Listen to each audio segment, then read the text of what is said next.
crack.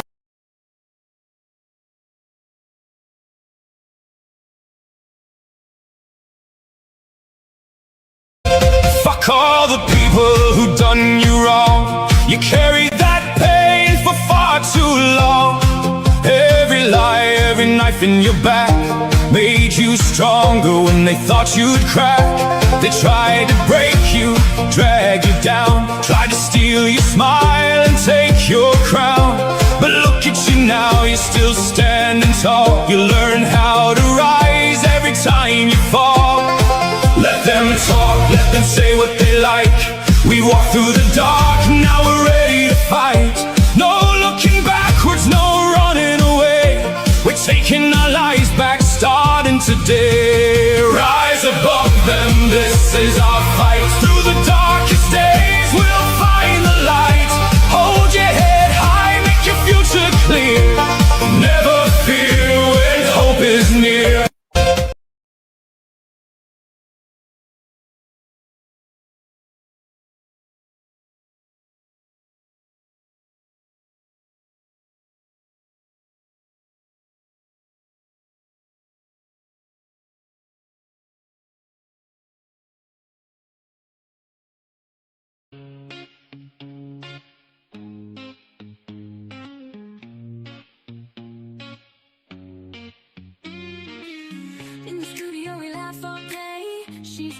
Sass in every way, talking fast, not a pause in sight. Leanie's got my head in a spin tonight. Oh, shut up, Leanie, can't you see? You talk so much, it's drowning me. With your white hair and sassy flair, just give me a breath, let me share. Podcast queen with a wicked smile, running jokes mile after mile. Try to speak, but in she slides. Leanie makes it a wild ride.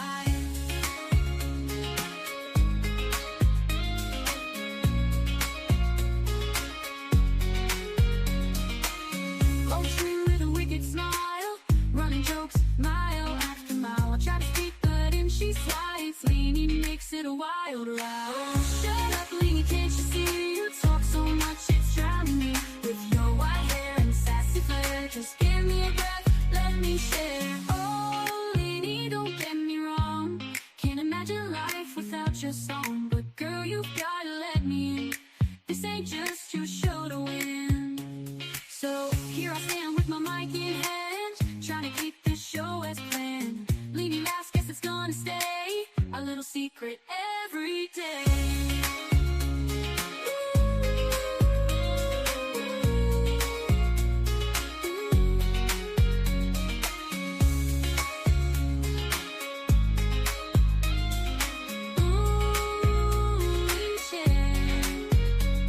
So here I stand with my mic in hand, trying to keep this show as planned. Leanie laughs, guess it's gonna stay a little secret every day. Oh, shut up, Leanie, can't you see? You talk so much, it's drowning me. With your white hair and sassy flair, just give me a breath, let me share. Let me share. Oh, Leanie, don't get me wrong, can't imagine life without your song. But girl, you've gotta let me. This ain't just your show to win. Oh, shut up, Leanie, can't you see? You talk so much, it's drowning me. With your white hair and sassy flair, just give me a breath, let me share. Oh, Leanie, don't get me wrong, can't imagine your life without your song. But girl, you've gotta let me in. This ain't just your show to win. So here I stand with my mic in hand, trying to keep this show as planned. Leanie laughs, guess it's gonna stay a little secret every day. So here I stand with my mic in hand, trying to keep this show as planned. Leanie laughs, guess it's gonna stay a little secret every day.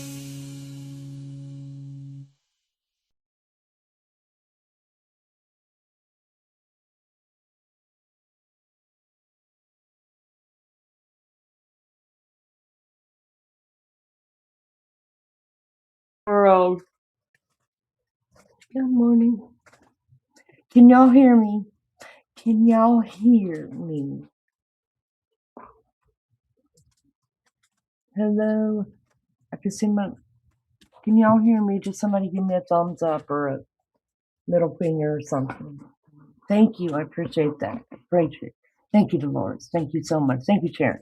Good to see everybody. Thank you guys so much for being here. I'm doing this without my glasses. No, so my face is like stuck to the screen. Are you kidding me? Oh, for the love of God, you guys, I was thinking yesterday, I was like, oh, one more week, I think. It's about a week, because it usually takes about 2 weeks to order my glasses. And so I'm thinking, like, one more week, and I'm going to be able to see.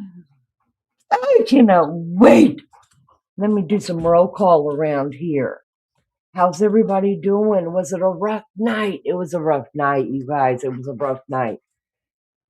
And of course, I tried going back and just listening to testimony. And my dogs are fighting me. So I'm going to walk away from chat really quick.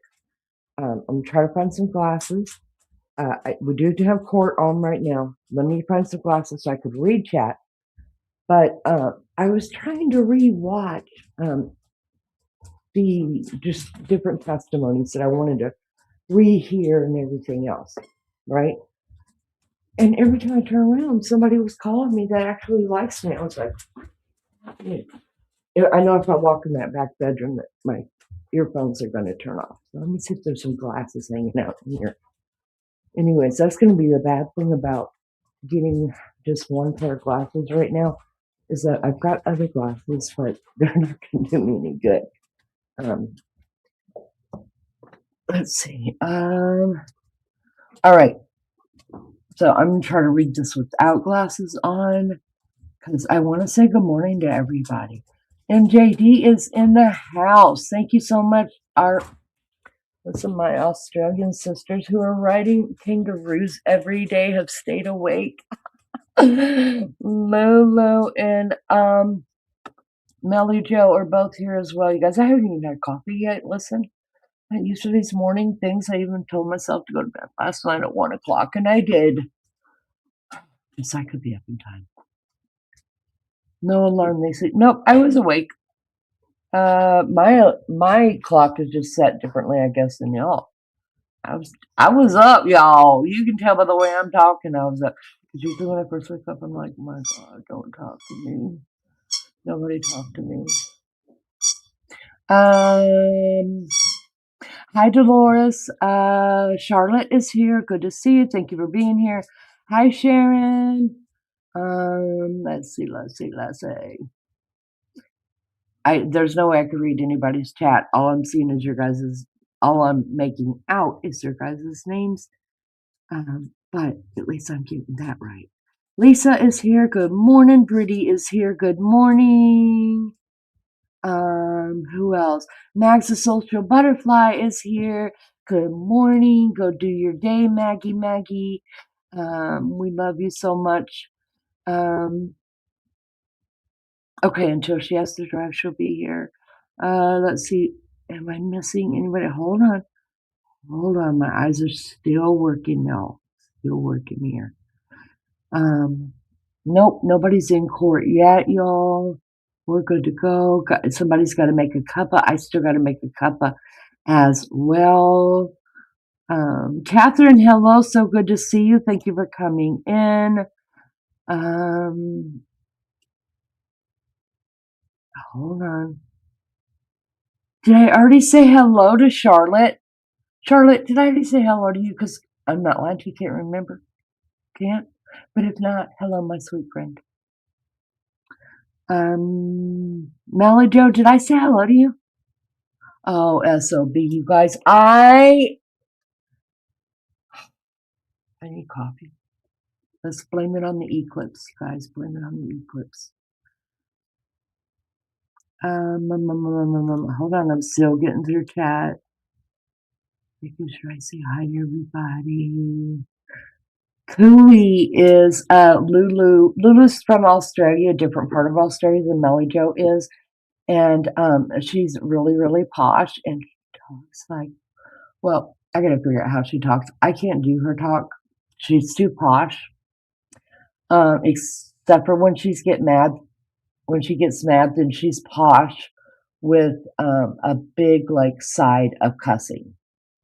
So she talks like I can hear her voice in my head. But anyways, cooey is her. I don't know if it's her personal way of saying hello. I've never asked her that question in all these years, or if it's something from her region of saying hello. I'm here. Good to see you. But I think it just means hello. I could tell a story and say it means fuck off, but that would be a total lie. Then I'd have to tell you guys it's a lie. Hmm. Oh, oh. This court is now in session. You may be seated. Good morning, Your Honor. May I proceed? Yes, please. Your Honor, before the court hearing on the matter of Commonwealth versus Lindsay Clancy, Ms. Lindsay is present. She is represented by Attorney Kevin Reddington. The Commonwealth is represented by Assistant District Attorney Ben Sprague and Assistant District Attorney Shane Reddington. Well, good morning, everyone. Good morning, counsel. Good morning. Good morning, Ms. Clancy. Before we get going, we may have a little bit of a delay actually starting at this point through no fault really of anyone. So I just kind of wanted to come out though. Maybe we go sidebar, kind of talk about what the schedule is, and just so everybody's aware that we're trying to get this moving. So, counsel. Oh, for the love of God, we get 10 words out and they're already at sidebar. I can't with these people. And our sweet Gemma isn't going to be here today, you guys. She actually had to go into office, the poor girl. I mean, there's so many days she can work from home. We have to cut her a break. Hi, Katrina. Good to see you. Thank you for being here. MJ is on BRB. She's got to finish up some dishes. And I hope I didn't miss anybody else. Brittany, did I say hello to you? I can't freaking remember. I need some coffee. Okay, so I think I did get to everybody. I would like to say that I'm surprised, you guys, that we are even at sidebar this early. Are you surprised at anything that happens in this trial anymore? Let's talk about it in a minute. Yesterday, when we left off, Dr. Seidel was on the stand, and y'all, he blew this up. I need to take a breathing treatment. I hear my breathing. I'll get to that as soon as the court gets started. But Maggie said if you drop the link, she will pop up while she's waiting. Okay, I will drop the link. So we can say good morning to our sweet Maggie. Give me just a second. I forget how to drop the link in, and hold on, wait a minute. Isn't that terrible, you guys? It's just because I guess I don't have any coffee in me, and it's you. All right, this is for Maggie, you guys.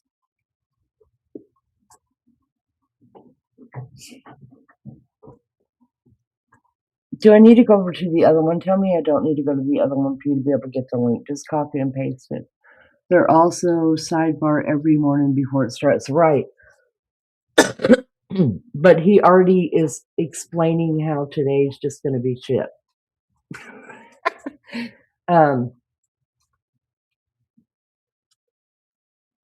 Anyways, I'm waiting to see if Max can got the link. I think she did. She would have yelled at me by now. But anyways, you guys, yesterday ended with a bang. I was sitting on the edge of my seat. You can't click it. Okay, let me go to the other. Let me go to our other side, and then I'll drop it there. That's what happens to me when you're like, take the link, and it doesn't. And I'm like, it just doesn't work. All right, so hold on. This one. Okay, so let me drop it right here. Okay. You'll have to go over to the other one, Maggie, to pick up the link in blue, okay? I'm trying. I never dropped the link from here, so what am I doing?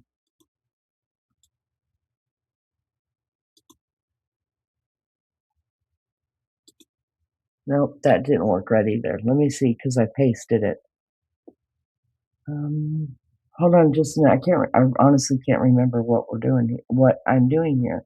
It's been so long since I've dropped links from this side. Oh, let me give myself a like. Right on. Listen, if y'all are in here, give us a like. You know how hard it is to get up in the morning when you're a night owl?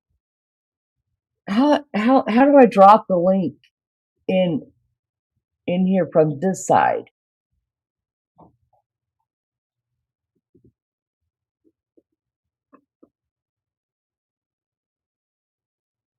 Can you?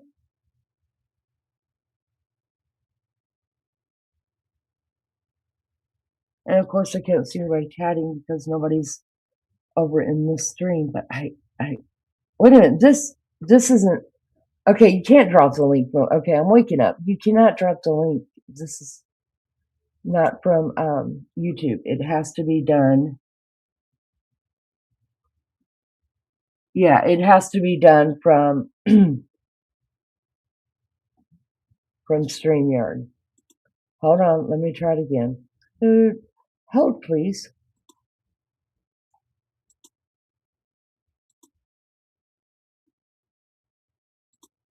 Let me make sure that's on. Here. Let me do it this way. Oh, they changed it, Mags.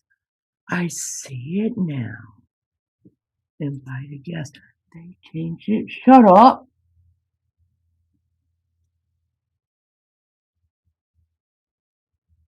Hold on. Instruction for the guest. I'm putting it in your messenger.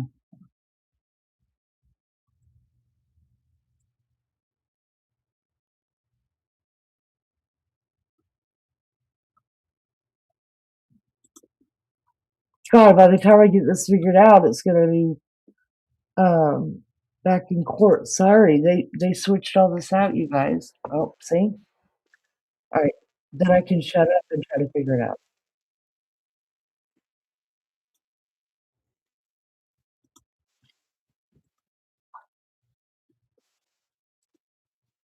Thank you. Board, all rise.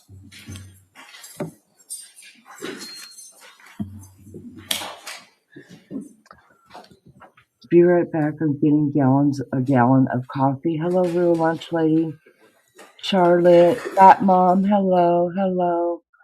I'm not surprised. All right, let me just mute them out once again and try to work over here with Mags and figure out how to do this. See, Maggie, this is why you're like, Lenny, just grab the damn thing.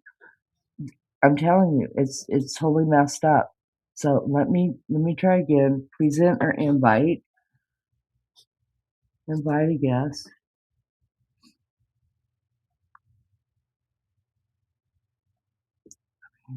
See if this one works.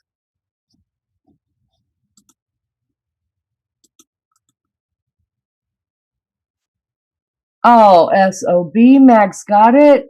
You're the true hero, the MVP of the day. I can't hear you. I can hear you a little bit now. Hello, darling. Okay, I can hear you in the background. Oh my God! Okay, we can hear you perfect when you talk good. Okay, can you hear me now? Yes, ma'am. So Good morning. Good morning, Lenny, my darling, my love of my life. Can I pee really quick because I ran out? Go and have Yeah. a pee. Go make yourself a cuppa. I'm here. Go on. Okay, I'll be right back. I promise. Just say hello to everybody in chat. I'm sitting in the car. I'm not doing anything. So go on. Go and do what Oh, you got to Mama do. Grace is here too, and so is Dolores. Can't remember if I said hi to her. Or Lunchy. I'll have a look who's here. Go on. Hello, Lunchy. How are you, dear? Let's see who's here. Let's see. You've got MJ dear, said hello before. We've got Cooey Lou. You've got Armelly Joe. You've got Dolores. You've got Sharon Davidson. And I can't see anyone else, but it did see Brissy before. So it must have been in another chat. Oh, we are. There's Brissy. Who else did you see? Mama Grace, I love. Good to see you. That's all I can see right now. Is that all that's here? Apparently, yesterday, I referred to Leanie as the co-host. I don't know how I said that. Did anyone hear me say that? But, I mean, I'm not saying I didn't because I can't remember, but I would never. I'm the co-host. She's the host. I thought this fella was coming to get in this car then and shit myself. Looking at me dead weird. I think he thinks I was a taxi. I'm a taxi. Hi, John. Well, we better do one because he's putting the shit up me. Oh, he's all right now. He's with his wife and his kids. I think he went to open the door. But it's all right now. Everything's all right.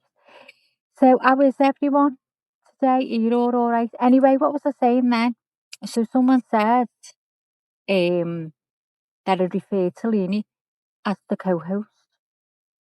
But I never. But if I did, well, I think I was supposed to have said it to someone, or I wish you'd have been here to say hello to the co-host. She's crazy. And I remember saying that because the girl was leaving and Leanie wasn't in by that time.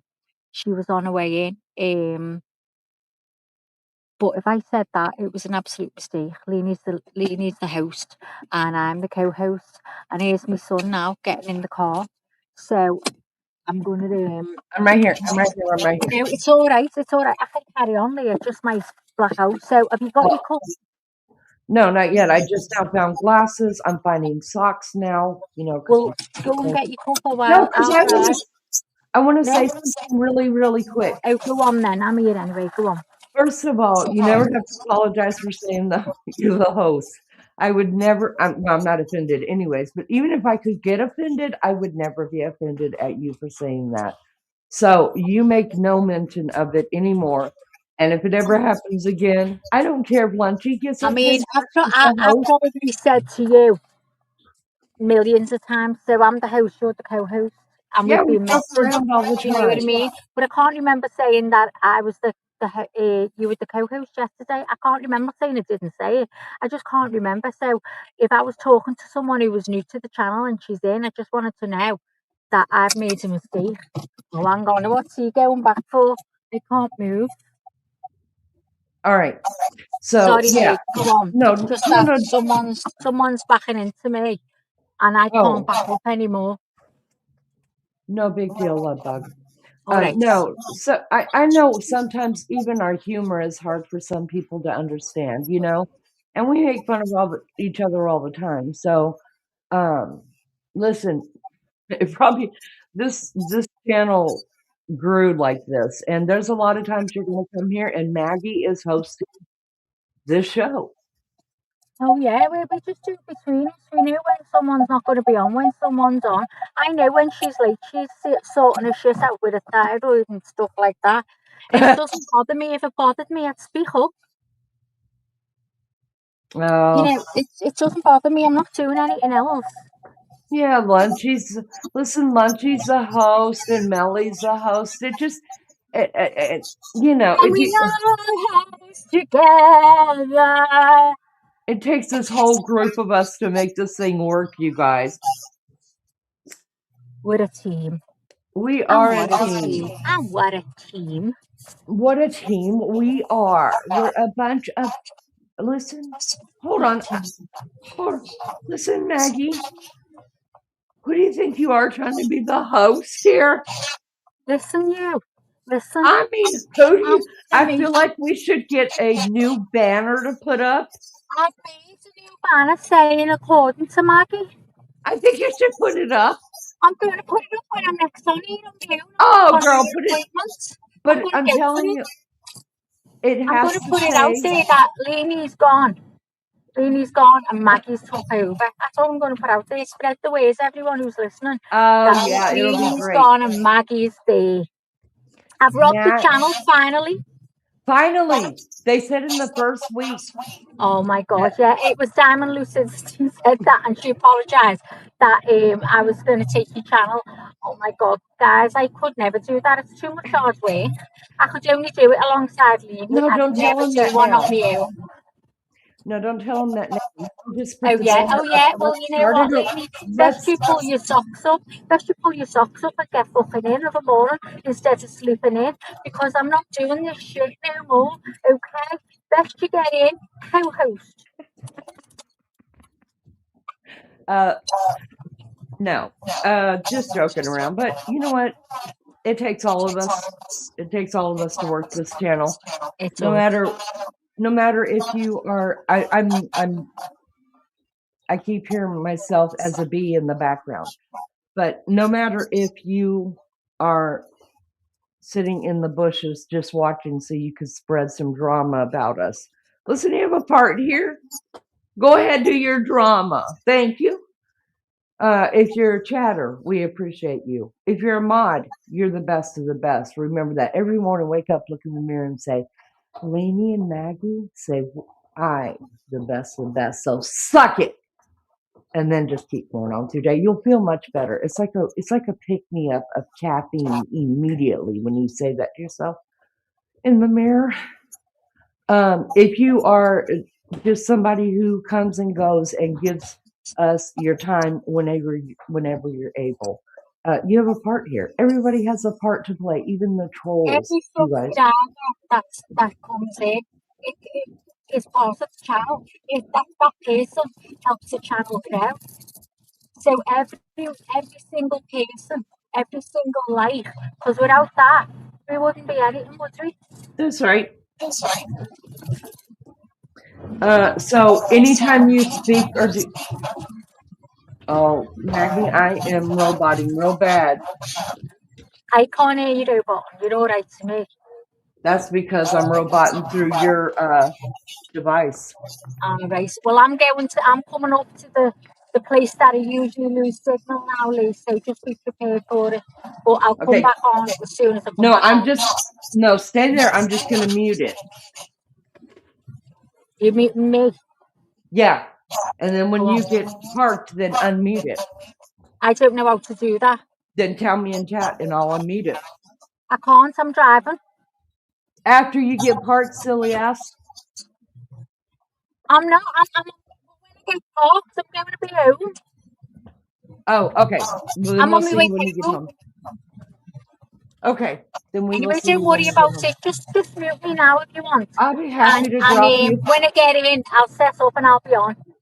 Okay, I'll be happy to drop you. Don't ever try to be the host of this show again. Piss off your house. You faking a phony. I wish I never laid eyes on you. Put out there that Maggie's saying, click this. Amy is the worst host on the YouTube streets. Take it Love you. from me. Tell baby child over there I said hello. Baby Chow, Lily says hello. He don't care. Oh, he says See, hello back. I know, but he really didn't care. I heard it in his voice. He's like, No, he he was smiling. He was He actually was? listening to, yeah. Oh, sometimes he just loves me. He's laughing now. He You've does made him sometimes. smile. Listen, We've had a big fight on the way up. oh, so you're taking care of it already. Yeah, sometimes England baby child loves me so much, and then other times he's like, fucking meanie. I don't want to be on the channel. I don't want to be on the YouTube. I don't want to be on the internet. Fucking Leanie is a bad influence on you, Mom. Mom, fucking Leanie is a bad influence. Like, get off of the YouTube, Mom. You know, you are invading our life here. That's what's happening. And then my baby, our English baby, He's grinning. our baby child in England is going, you two are nuts. The Like, English baby chow and the American baby chow are so grumpy. exactly the same, except for they speak in different languages, but yeah, he just in different accents. Scouser in America. That's the only difference between them. So the baby child English is saying something like this to us. Do you know what he said to me on the way up? What? That I'm not educated. You're not what? Who does he think that I'm not educated? Oh, that's what English baby child. I mean, American baby child said. He's like, Mom, you're married in the 8th grade. I'm insulted. He's saying, I said, I don't think this that lockdown, the C word. I don't think it was real. He's calling me uneducated. I said I'll never get vaccinated again. Shut up, Leanie. Just don't say anything. Because I know what's going to come out that mouth. So yeah, I keep won't it say to anything. yourself. Keep it to yourself. Anyway, I'll tell her. She believes it. I believed it. I believed it 100%, but I don't anymore. He's Oh, don't start, Ryan. all right. Go on, Gail. Listen, guys, I don't know if you guys were here in the beginning. Welcome anybody who came in just since Maggie and I've been sparring. We are in a, what would you even call this right here? It's not a sidebar. We're in a break. A mental health Oh my break. gosh, is this the first break we've got to count? No, it's actually second. They had a sidebar at first. Hey guys, keep it right down on a notepad if you've got one. This is the second break because we're going to count these breaks because I've never known any trials that have so many breaks as these do. Yes, and sweet Gemma had to go into the office. So we're going to have to keep score. She's gone in the office. She's been with us there all the time. Wasn't it Gemma who was the one that was keeping score yesterday? I think it was. I can't remember. It's either there or Lisa. We slept since then, you guys, but I'm almost positive it's Gemma. Blair wants to know, has anyone, hold on, I'm going to mute this out a minute. Has anyone seen the YouTube shorts that explain why Patrick hasn't been considered a subject?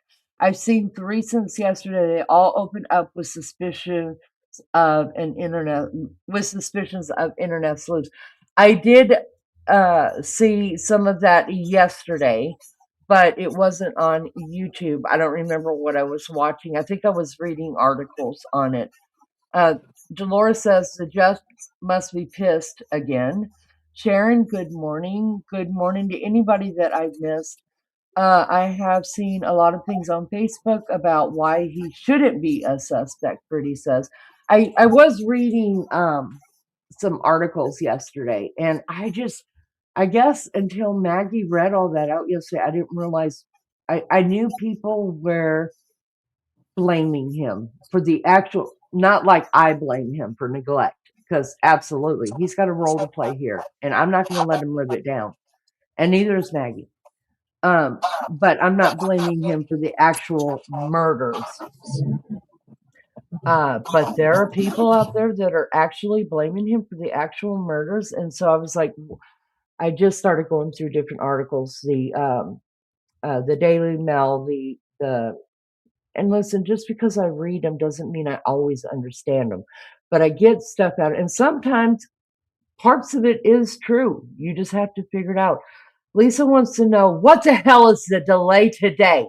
Listen, they're trying to get a bow in the judge's hair. Okay, that's what's happening. Everybody gets a bow today. No, I don't know. We don't know. It started out with a bang yesterday, right? We were all excited, sitting at the edge of our seat, listening to Dr. Zizell. It felt like someone was actually telling us the truth. Also felt like somebody was actually making some sense and closing up some of the seams that were split open and just left to bleed in our brains. Started out big, so excited to get up this morning and listen to more of his testimony. Because remember, Cross needs to sell Cross, right? If I'm remembering right. Yes, because the last time we saw the bow-haired lady, which was unbowed yesterday, she was fighting with the lady on the screen, which was kind of, I did see that again. It was kind of comical when I went back and looked at it. 2 ladies fighting each other like that until unbow lady had to grab, to make a point, one of the murder weapons and just be crude and cruel. That's what happened. Several recorders, that's what we have been in the courtroom when the 911 call was placed. said they can never believe it was Patrick because they heard his screams during the call. Okay, well, we know those. Listen, I'm just agreeing, and I'm allowed to agree. Don't nobody come at me for my belief or non-belief because, I'm just agreeing with Mama Grace here that we've heard a lot of them, haven't we? It's not that hard to have yourself scream on a 911 call or act like you're hyperventilating or crying or losing your shit when you're guilty of what you're calling a 911 call for. I'm not saying Patrick is guilty of that. I'm just saying I understand why Mama put that in chat because it is so true and it could happen. Let's see. Blair says, I think the CNN one didn't say sleuth. Instead, they described the definition of sleuths. I'm like, there's a reason why women are glued to this case. No one in the media wants to acknowledge it. That is correct. That is correct. Like you don't even really hear anybody talking about it other than you two. And it's really sad. Now, I'm invested in many, many cases, not just this one, but hold on, my phone's ringing. What? And listen, I don't normally check my phone, but when you have this much going on, you have to. Where's my phone? I don't even know where my phone's at. I just hear it. Hold on. Oh, you know who it is? It's the pharmacy. Ta-da! I think I'm getting some more meds. I've only been out for like 3 days, but it's okay. At least it's not 3 weeks. Let's see. And you know what? So there's a lot of things that look, I'm not a fan of all YouTubers. Not everybody's a fan of mine. But one thing you got to give us credit for, we do keep at least try to put out, remember the case and at least try to keep the case in some people's minds and things like that. And we're not doing it for no other reason than it deserves that. Some people do it because it's their livelihood. It's how they make money. This isn't my job. This is my passion. So, but, if it wasn't sometimes for nosy ass YouTubers like myself that just have to know the deets and is passionate about women's health and crime and mental health and how that interacts with crime, different crimes. If it wasn't the media is not talking about it. It's not being put on the front page of even the smut magazines. You know what I mean? And sometimes they're forgotten about until all of a sudden we go to trial. And then after trials, when the trial starts, a lot of the time we just forget that, hey, there's victims here. That's what it's about. It's about these babies and getting some kind of truth justice for them. I love the pig with the pink bows. I found that somebody made it on AI. I can't take credit for it at all, but I couldn't stop laughing. If you look close to it, y'all, even she has little bow pasties on her dress. Oh my God, it's hysterical. Can't help it. I think we should all put big ass bows on our head for the rest of this trial. I think it's either Luann or Luann. Says, what a load of bull. She is making out she got postpartum. So she gets a lower sentence. Got it. What a cop-out. A lot of people have that, and they don't kill 3 children. Oh my God, wake up. She should suffer. Trying to figure out how I'm going to handle that. I appreciate your comment. I respect your comment, but it just irritates me when people just come in here like without a greeting. that to me, I mean, I wasn't raised like that. I was raised if you walk in a room, you say hi to the people that you walk into, and then go ahead and, put it out there. So I'm trying to forget that not everybody was raised where you walk in a room, you greet people in a room. Um, I appreciate your comment. I appreciate that it's something different than what I think. But here's the deal. I've been here the whole time. Have you? I've been watching the court cases since the pre-trials. Have you? So please don't come in here saying what a load of bull or whatever. I'm just talking about how I think, what my opinion. You're allowed your opinion. Just say hi first. And don't come in so like raging yet. We're cool people. We dig it. There are people here that actually will concur with you. You just get more honey with you get more flies with honey, and it's too early for me to rage yet. But give me time. No, so a lot of people would agree with you about that. It's just that it's too early for me with that kind of without at least hello. Geez Louise, we all can scream like hell. That's true. Talk Text hates Mama Grace. I don't know who can hate Mama Grace. My name is Blair, Sweet Blair. Morning, Meanie Maggie, and OS Officer Lisa. I think Patrick is guilty of being a shitty husband. Amen, 100%. He should have never left Lindsay alone. I think he should have had repercussions for his negligence. I think he was also during this time in this moment for in this very reason, he was also a shitty father. He did not protect his children. End of. I think there's a big difference in postpartum depression and postpartum psychosis. Man, Brittany, am I ever learning that every day? Good morning, Misty. Every day. I probably would have used the same words in the same meaning. You know what I mean? But I mean, I've learned something big about it, and it is totally different. Blair says it could be him if he did it before. He went on errands, but that too takes an absolute sociopath. I don't think Patrick is that. I think he was self-serving through Lindsay and wanted it all without giving too much. Wow, what a great way to put it.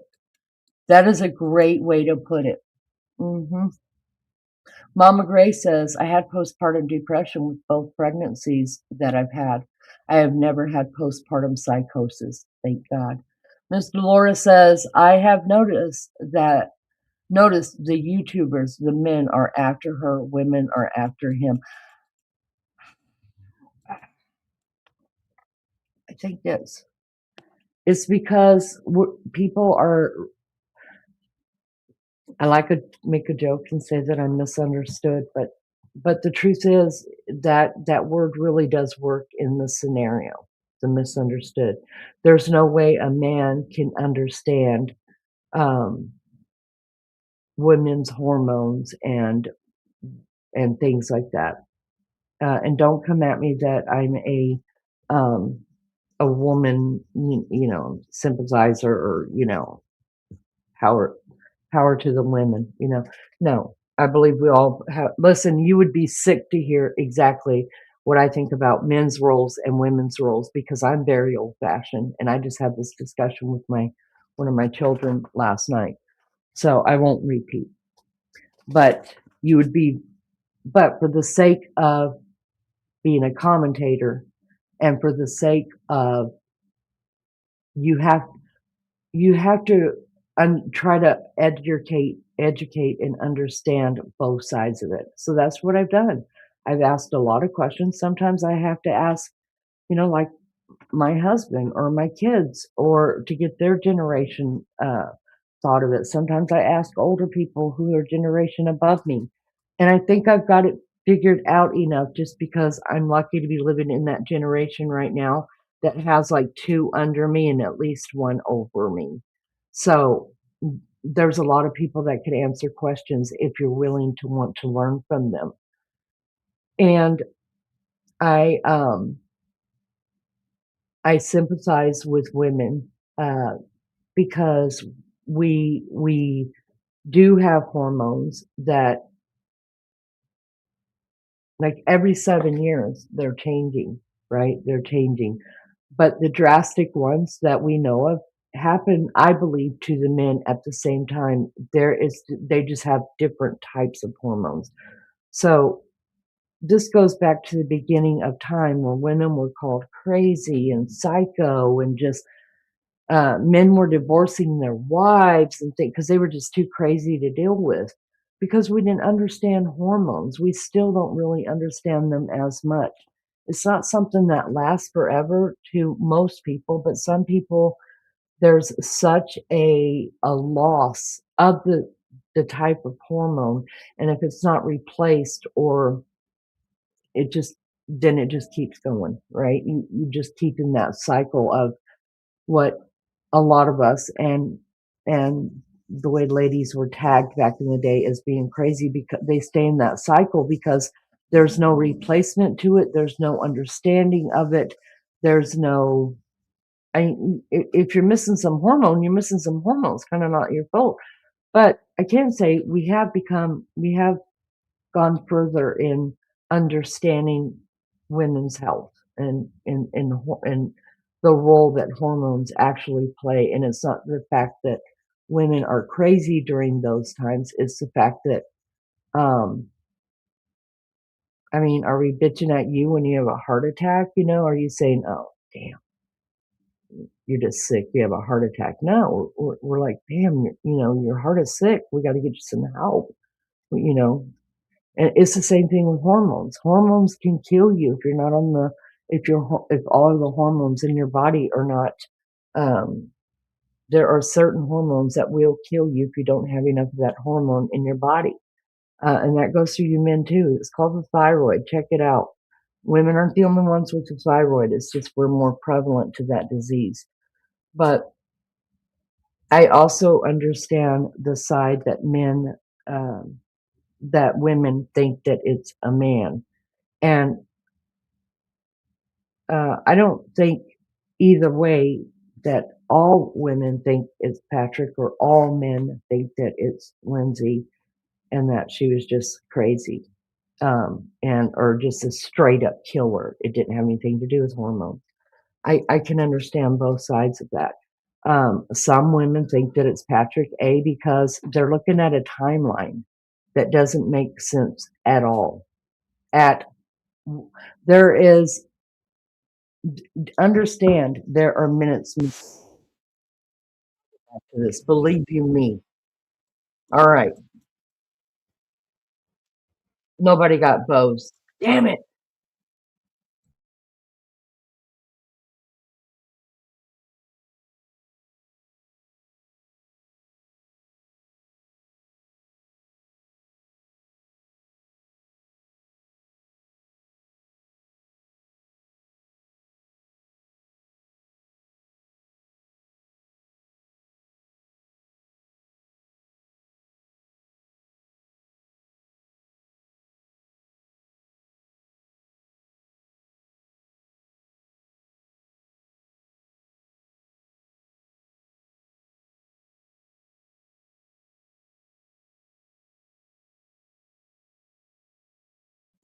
Okay, Lisa, let me check it, make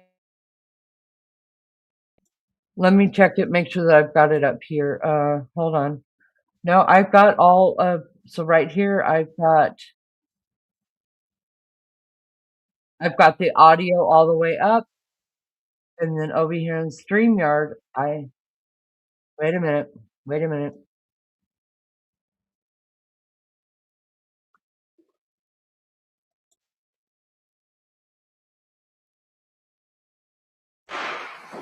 Good morning, everyone. My name is proceed. Yes, Please forgive me for that. That's my We have a fault. continuation of the jury trial in the matter of Commonwealth versus Lindsay Clancy.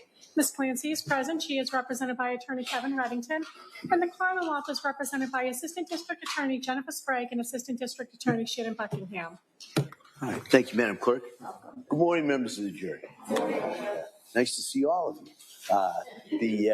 I appreciate you being here. So what I'm going to do is we're going to go over the questions that you know are coming, and then what we'll do is we'll get right back into the case. So the first question is: any member of the jury read, seen, heard, or overheard anything from any source about any aspect of this case that would affect your ability to be fair and impartial? Next question: is there any other serious matter or concern bearing on your service as a juror in this case that anybody needs to bring to my attention? Again, thank you so much for following those instructions. And so what we're going to do now is we broke yesterday. There was a witness on the stand who was testifying on behalf of the defense. We're going to return to that witness at this point. And so if the witness could retake the stand at this time. Yeah.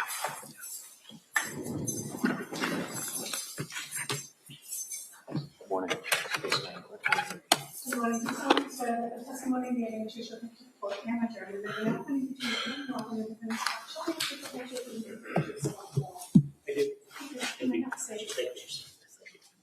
the Good morning, Doctor. Good morning, Your Honor. All right, Attorney Reddington. Thank you, Judge.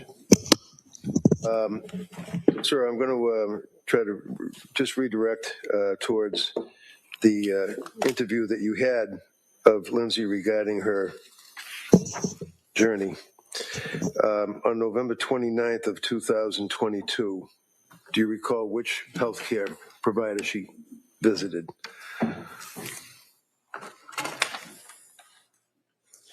I believe that Ms. Clancy saw Ms. Gelada for treatment. That'd be nurse practitioner Gelada? Yes. Do you know what she complained on November 29th that her symptoms were? She was having issues with unstable mood, depression, and psychotic symptoms of disassociation. Did she also, on that date, November 29th of 22, complain that she had what is referred to as a flattened effect? Yes, and that was also paired with derealization. And what does that mean? That an individual experiencing derealization doesn't feel things are real when they look around. They don't think that what they're seeing is in the reality that they're in. Now, at this time, towards the end of November into early December of 22, she was living in Duxbury. Is that correct? That's correct. And she's living with her husband and her three young children, correct? Yes. And was the husband working?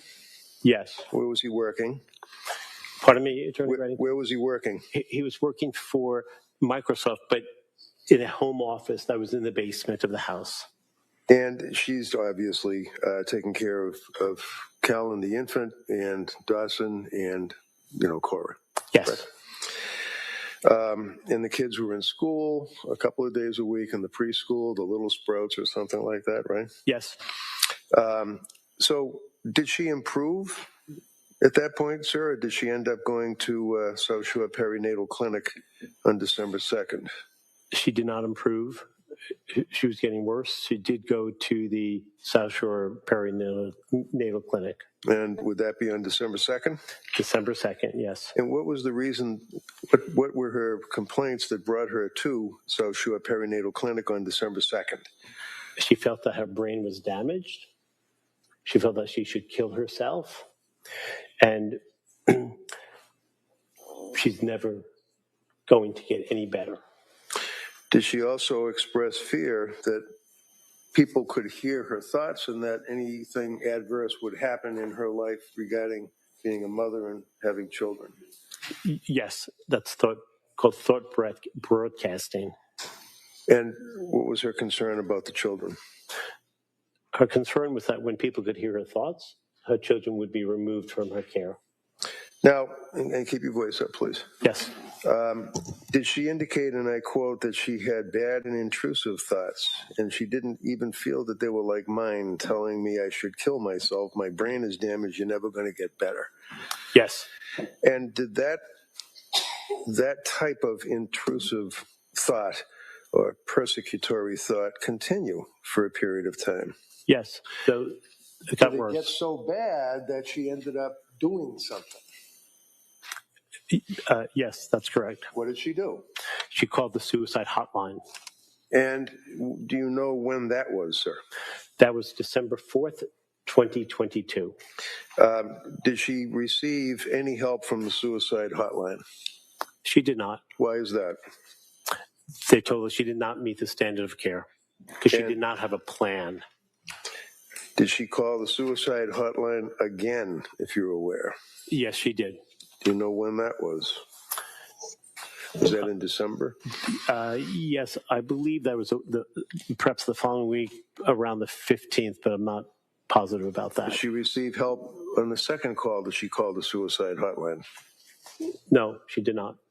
Can you tell us at this point now, we're talking about in December, let's say towards December 15th or thereabouts, what were her symptoms at that time regarding any complaints or observations that she had about paranoia or things of that nature? Yes. She was having paranoid symptoms of psychoses, and she was getting more depressed. Did she make any comments about DCF or the police at that point? Yes. Now, to your knowledge, did she ever have any involvement in her entire life with the police? Never. And did she express that she was in fear or concerned about DCF and or the police in the middle of December 22? Very much so. What did she say? She was worried that her children would be removed from her and that she would never see them again. Now, at this point, what medication was she on?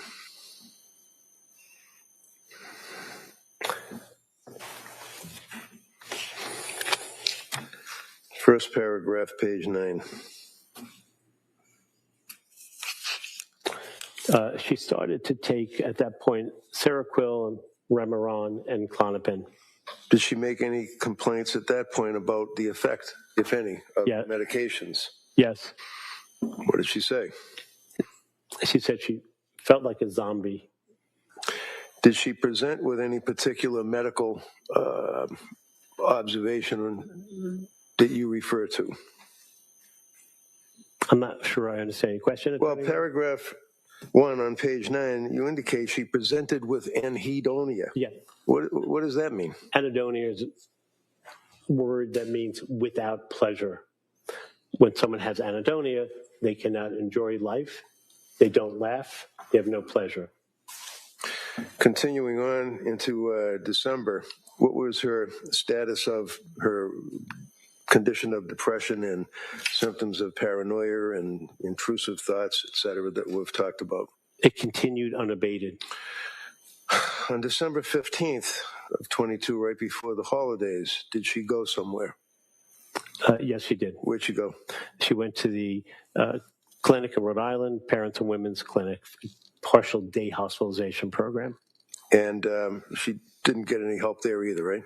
That's correct. Did she go at some point around that same time frame to Mass General Hospital? Yes, she did. Now, you knew that she worked at Mass General Hospital for 9 years, right? That's correct, in labor and delivery. She wasn't there visiting friends, right? That's correct. Why was she there? She was there in the emergency room to seek help. Did she get help on that day? She did not. So after going to the MGH ER at some point in December 30th, what did she do? She went back to the emergency room at Mass General. Now, for example, on December 15th, did Pat Clancy, her husband, get involved with her medical treatment? Yes. And do the medical records indicate that he did something with her? Yes, he brought her to the partial hospitalization program in Rhode Island.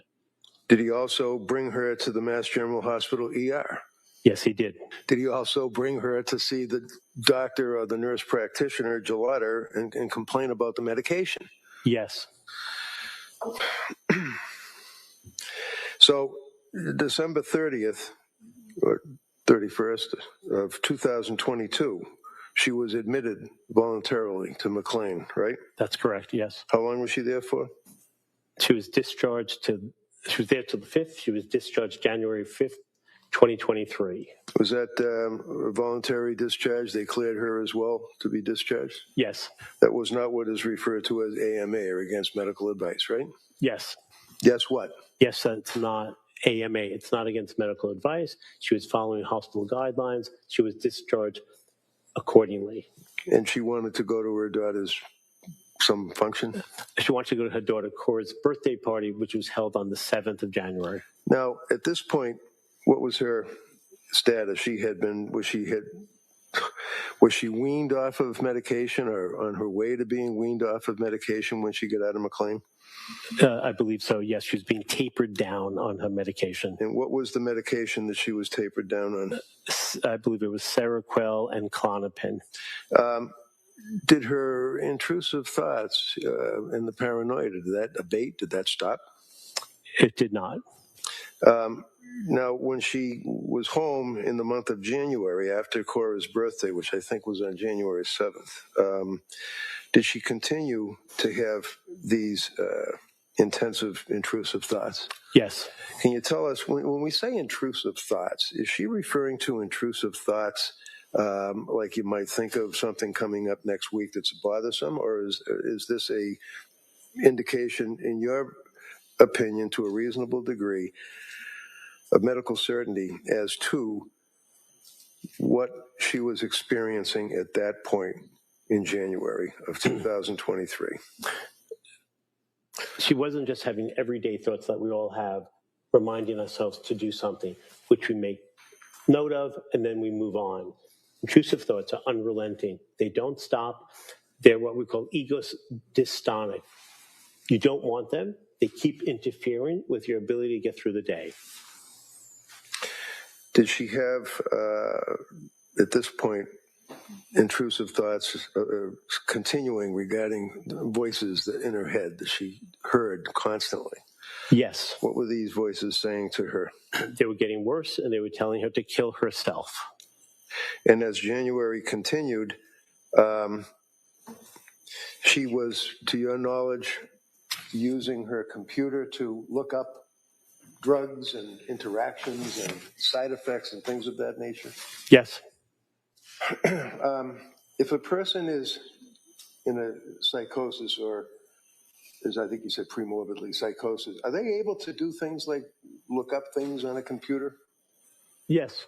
And you're aware that she actually at one point looked up, can you cure, I think, a sociopath or a psychopath or something like that? It was sociopath, yes. Is that indicative of her feeling that she is a homicidal maniac and has to have some help, or is that in the same time frame that she was Googling all of the effects of medications on a human being? Is it an objection? Yes. Yeah, sustained. So during the period that she was Googling, well, let me ask you, what was she Googling? Googling words about sociopaths, sociopathy. Can you treat a sociopath? What are hallucinations? What else?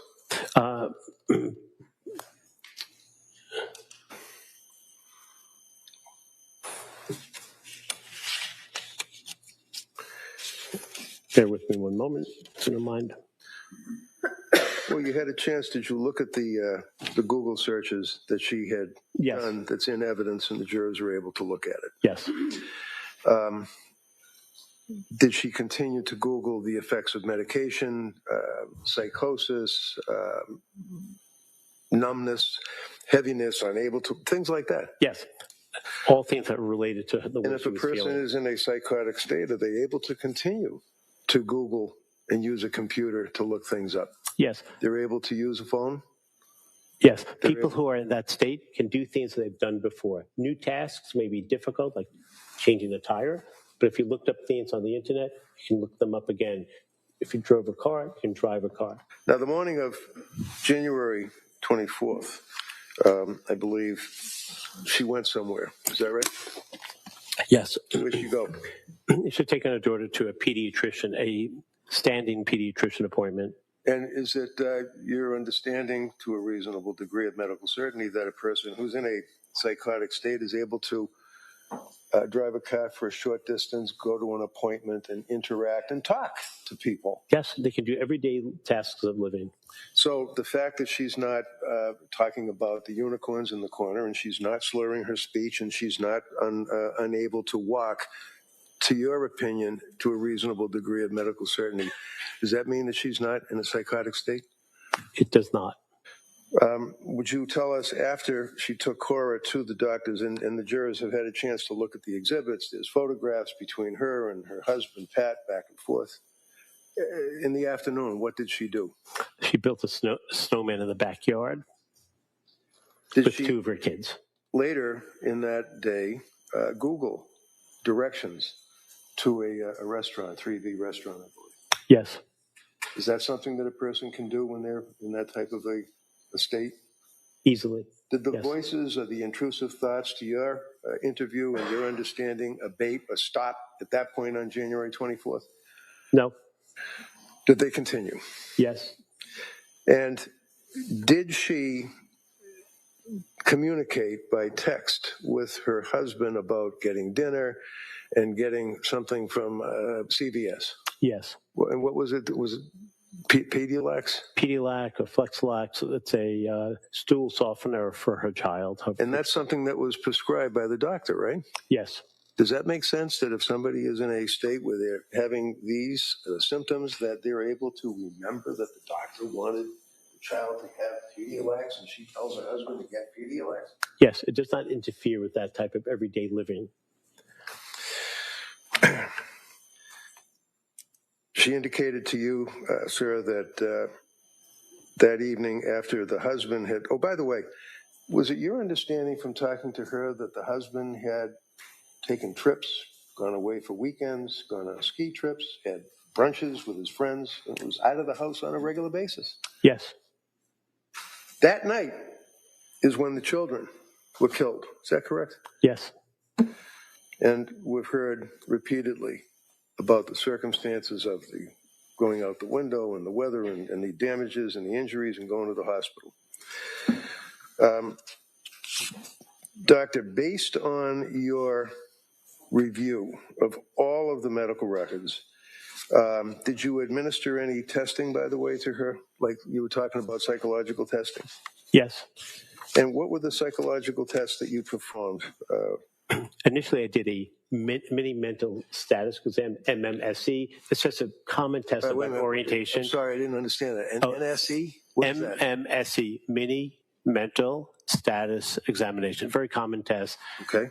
Demonstrating whether someone has a field of knowledge, who's the president, what direction should travel, and basic things like where are you, what day is today, who are you? And then I did another test as well. What other test was that, sir? That's the HARE Psychopathy Checklist, HARE. What does that do?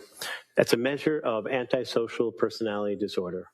And do you have an opinion, to a reasonable degree of medical certainty, based upon the scale that you used to assess whether or not Lindsay Clancy had anti-personality disorder? Yes. What was the result? The result is that she does not have any type of antisocial personality disorder, also known as sociopathy. In addition to reviewing the medical records and testing and meeting with her, did you also interview third parties? Yes. Is that referred to in the psychology as collateral contacts?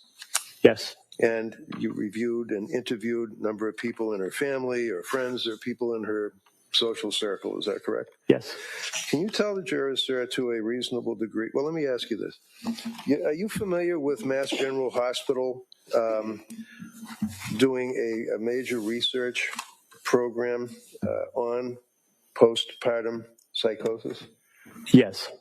And did they publish an article, a significant article, regarding the circumstances, symptomology, and things of that nature of postpartum psychosis? Yes. And would you agree, sir, that the symptoms of postpartum psychosis would be depression. Is that one? Yes. Did Lindsay, to your opinion, have depression? Yes. And were there indications from your review of the medical records that she felt low, flat, tearful, emotional, crying? All of those things, yes. Did she also express anxiety, feeling tense, nervousness? All of those things, yes. Did she also express feelings that she was withdrawn, not able to socialize with people, wanting to talk or be near others? All of those things as well, yes. She indicate that she felt tired, heavy, without energy? Absolutely, yes. Did she indicate that she was having a harder time taking care of her children? Yes. Did she indicate that she was having issues regarding personal hygiene, not bathing, things of that nature? Yes. Did she indicate that she had severe confusion in actually hearing or seeing things that aren't there? In her case, it would not be seeing, that would be visual hallucinations. But did she complain of hearing things that weren't there, hallucinations? Yes. Did she complain of thoughts and beliefs that were not within reality and that she was in a disassociated state out of reality? Yes. Did she indicate that, did you observe that there were circumstances where she exhibited increased energy, activity, productivity, otherwise known as hypomania? Yes. Did she complain that she had racing thoughts, a, quote, busy brain, end quote, increased creativity? Yes.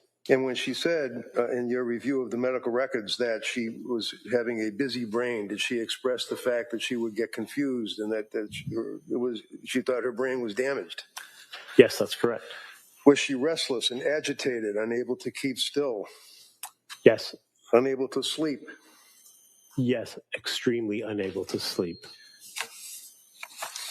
So can you tell this jury, sir, in your opinion, to a reasonable degree of medical certainty based upon all of what you have reviewed, all of what we have talked about, all of what you have considered, as to whether or not at the time of this incident resulting in the killing of these 3 little kids that she was suffering from a mental disease or defect, such as that she lost substantial capacity to appreciate the wrongfulness of her act, or in the disjunctive, was unable to conform her conduct to the requirements of the law?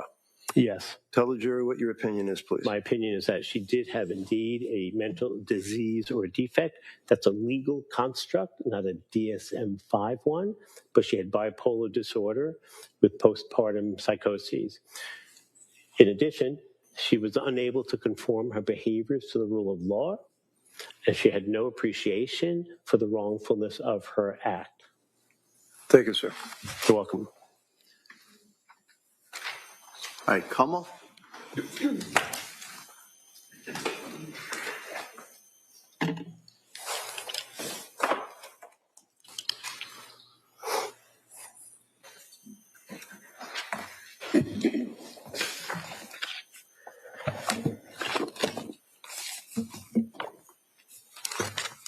Good morning, sir. Good morning.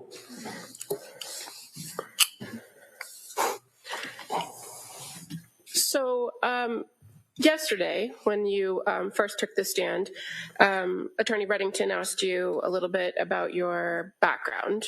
Recall that? Yes.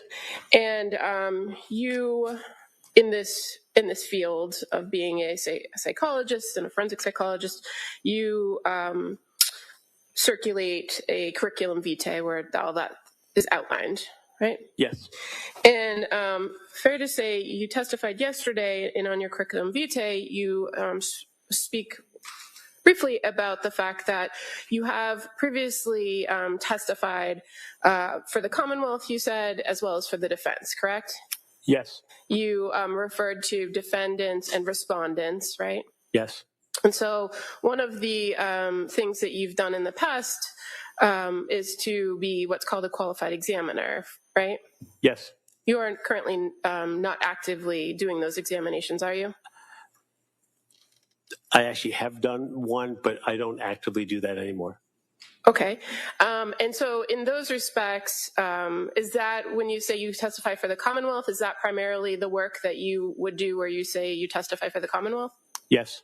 And in those evaluations that you do, is it fair to say that you're actually an independent contractor with a company that contracts with the Department of Correction on those cases?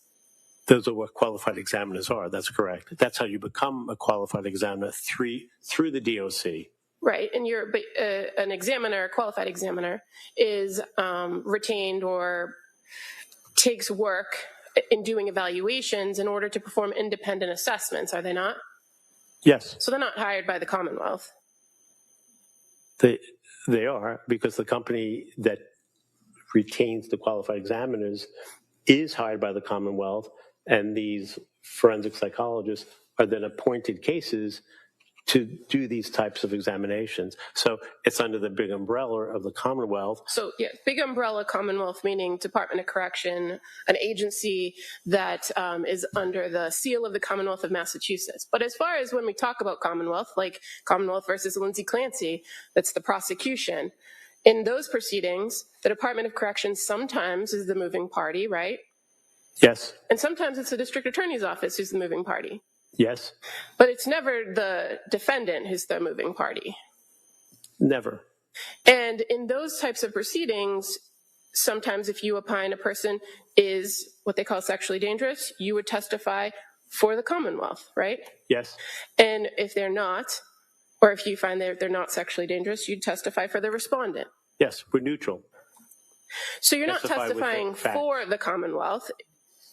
You're, as in the prosecution, you're testifying under the big umbrella of the Commonwealth. I think it's a matter of semantics, because if you do an evaluation and you render an opinion that this patient is sexually dangerous, when you testify, you are working with the district attorney's office and you review your case with the DA. And the way I see it is that you're testifying for the Commonwealth as an independent examiner, but on that day, you're testifying for the Commonwealth or that DA's office. And you haven't done that work in closely a decade, fair to say? No, that's not true. Well, pre-pandemic, correct? That's not true. So when was the last time you testified for the Commonwealth, meaning the prosecution, in an SDP proceeding? So I was assigned a case through Suffolk County, the Sexual Dangerousness Unit, by ADA, Kelly Ryan, Kelly. And I did that evaluation on July 2nd, 2026. And have you testified at a probable cause hearing for that? No, I wrote a report which was in lieu of testifying. Where you opined that somebody was sexually dangerous? Yes. Okay. Fair to say, though, the majority of your work here in Massachusetts over the last few years is contracted with the Committee for Public Counsel Services, correct? Yes.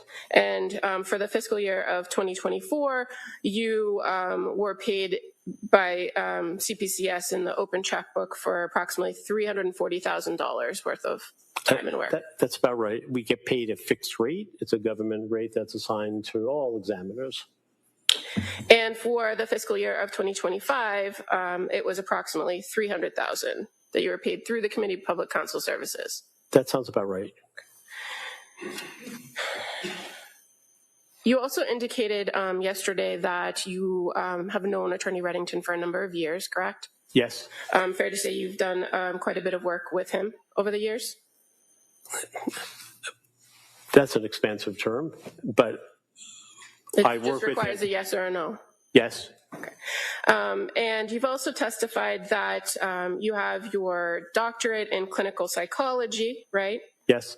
And you testified yesterday, or you told us a lot about your military experience, but as you sit here today, you are not a prescriber of medications here in the Commonwealth, are you?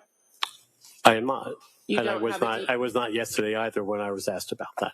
Right. You told us all about your experience in the military and having that limited ability to prescribe years ago. But as far as you sit here today and in your evaluations that you do today, you don't do forensic psychiatry evaluations, do you? That's correct, but I just want to clarify for a point of accuracy. I was not in the military. I worked for the Department of State. I believe I said your work with the military, but thank you. So in here in Massachusetts, you conduct primarily you conduct evaluations in forensic psychology, correct? Yes, for the most part. And you are aware that there are particular standards for forensic psychologists working within the criminal justice system, right? Yes, but just to be a little more clear, forensic psychologists such as myself also work for police departments doing evaluations for fitness for duty. So although they're law enforcement, they're not engaged or accused of any criminal activity. Well, I'm referring to your role when you come into the court and you testify as you are today as a forensic psychologist. That's what I'm referring to. You're aware that there are particular standards in place by the ABA criminal justice, mental health standards is one of them, right? You're familiar with that? Yes. And you're familiar with the American Psychological Association specialty guidelines for forensic psychology? Yes. And fair to say that with those standards, they're not required, but people are encouraged to follow them, right? I think that's fair to say. And the criminal justice, the ABA criminal justice mental health standards actually identify the different types of roles that forensic evaluators have in the criminal justice system, including evaluating, consulting, and treating, right? Yes. And so fair to say standard 7-1.3 indicates that for evaluative experts, the obligation is to make a thorough and impartial assessment based on sound evaluative methods to reach an objective opinion. Would you agree with that? Yes.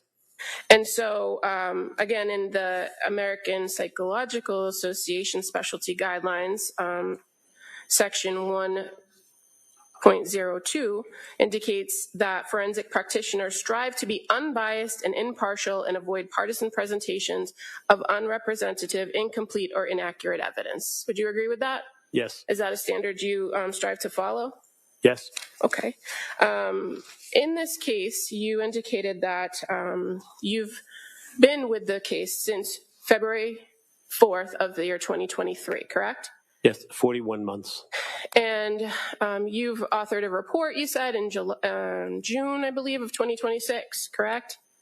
Yes. But you've also offered other reports or updates of the defendant's condition over the years. Is that fair to say? Yes. And you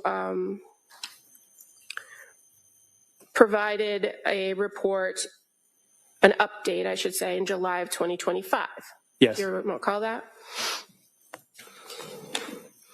And in that report, you identify that as of July 23rd, 2025, that the defendant was residing at Tewksbury Hospital. Do you recall that?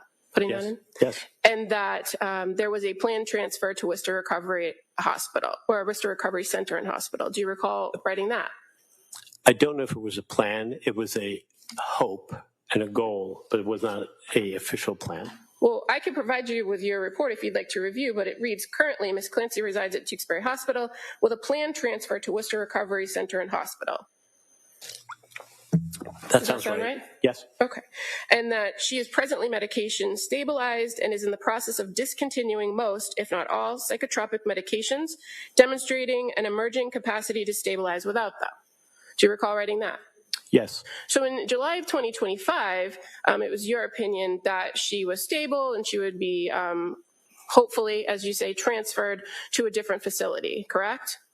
Yes. And you're aware that currently she's still at Tewksbury Hospital? Yes. And currently she's still taking psychotropic medications? That's true. Yes.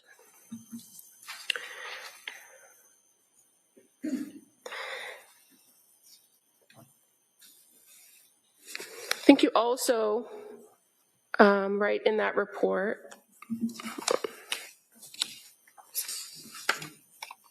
I'll strike that. Going back to your most recent evaluation in June of 2026, you would agree with me that in an evaluation for criminal responsibility, being a forensic psychologist, it's really important to be as accurate as possible in your reports, correct? Yes. You want to make sure you get the facts right? Yes. Because your evaluation is not just based on what you learn from the individual you're evaluating, but also an independent review, an unbiased review of the records of the facts. Is that fair to say? Yes. Okay. So in your report, you indicate that the period of evaluation that you had with this individual is approximately 45 hours. Do you recall writing that and testifying about that yesterday? I think I actually said I've met with her a total of 45 hours, but the evaluation was more than 35 hours, and I think it was 37 hours. Okay. And you also said yesterday that in addition to that, you've met with her several other times for a total of approximately 60 times at least. Not 60 additional times, but in total, yes, since the court trial has started a few weeks back. Okay. Is that typical for you to spend 35 hours with a person that you're evaluating? It does happen, but it's not typical. You also indicated yesterday that one of how you became involved in this case is Attorney Reddington called you and asked you to go check on the, I think you said mental well-being. Is that what your mental health or mental well-being at the time of her admittance to Brigham and Women's Hospital, which was roughly late January 2023. And your first time there was February 4th, correct? Yes. Were you examining her as a potential patient at that point? I was examining her as a colleague and friend of Attorney Reddington to see how she was faring. There was no predetermined notion whether I would be interested or willing or even offered the opportunity to take the case. I was just going to meet with her, given the fact that she was in a bed in ICU, locked to the bed frame, and no one was able to visit her. So you went in to visit her? Yes. And when you went in to visit her, you indicated that she had recently been extubated in your testimony yesterday. You're aware from the review of the records that she was extubated on January 28th. Yes. So the difference between January 28th and February 4th, I didn't know the date at that time, but I knew she was able to breathe on her own and express and you're verbal aware, language. Yes, expressive language. You're aware that she had been communicating with staff at the hospital, including psychiatrists, right? I don't know if I knew at that time, but I knew she had been speaking with the doctors and staff. Well, but not specifically who it was. A person who goes through major trauma and is at a hospital and has made suicidal attempts, in your opinion, it would behoove the hospital to have that person talk to a psychiatrist, correct? Yes. Yeah. Overall. Yes. Now, in addition to meeting with the staff and the psychiatry team, prior to your arrival, were you aware that she had an attorney that had came to visit her a few times? Not Mr. Reddington, but a different attorney. Yes, I don't know how many times, but I am aware that there was an attorney, Gelb, who was somehow involved in the case. Okay, so there was somebody that came in to see her prior to you coming in to see her? Yes. Now, you testified yesterday that you performed a mental status exam that day on February 4th. Do you recall that? I do. Where in your report or the previous report from July or your June report do you outline the results of your mental status exam? There is none, because if someone's not capable of just explaining who they are, where they are, and if they're clear of mentation and thinking, then I'll meet with them. But if they're not, I won't. So it's a sine qua non. You do that just to make sure you can keep meeting with them and that they are able to understand what you're talking about. Standard practice. But you indicated yesterday that she did know who she was, right? Yes. She didn't know where she was. Yes. But I believe your testimony was that she did remember what happened, but she was foggy as to what happened. Yes, that's correct. And she actually, according to your testimony yesterday, asked you for your phone or to access your phone to make a phone call. Is that correct? Yes. So she was able to communicate with you. Yes. She asked you for something and you clearly understood what she was asking for. Yes. And you indicated that she asked to call her husband, right? Yes. Had you spoken with her husband before that time? I did not speak with him at that time. I didn't know him, and I had not spoken to him prior to that time. So how'd you get the phone number to call him? I did not have the phone number to call. So she provided you with a phone number to dial so that she could call him on speakerphone, right? Yes. And she remembered the number? Yes. And so you indicated on that day, on February 4th, that she left a voicemail, right? Yes. So in that voicemail message, were you able to identify that it was Patrick Clancy's phone? Did it say, hey, this is Pat, leave a message or something to that effect? I don't remember the salutation from the voice recording, but there was no evidence that it was not Patrick Clancy. And as far as her confidence in the number, she gave it to you with no issue, did she not? That's correct. She didn't have her own cell phone to refer to, did she? That's correct. Or a pad of paper where all the numbers were written down? She didn't. You indicated that she left a message. Do you recall what the message was? She expressed a love for him, wanted to know how he was doing, and that was pretty much it. And again, you said that you didn't write down what the mental status exam was, but the fact that she was able to relay that message, was it clear and coherent, what she was saying? Yes, mental status exams are multiple levels. Different things are asked. If you don't know where you are, it doesn't mean you can't have a conversation with someone. And she was able to have a conversation with you that day? Yes. Now, you said you went back on February 6th and met with her again, correct? Yes. And you guys made another attempt at calling Patrick. Yes. Again, did you remember the number? No. Did you have it stored in your phone? No. Did she provide you his phone number to call? Well, it was in my phone. I could just look it up in my phone. I didn't write it down. I didn't enter his name.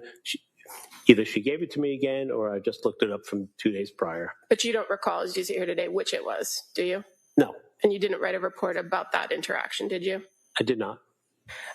So in the second phone call, you were able to actually hear that she was talking with Patrick on the other end, right? Yes.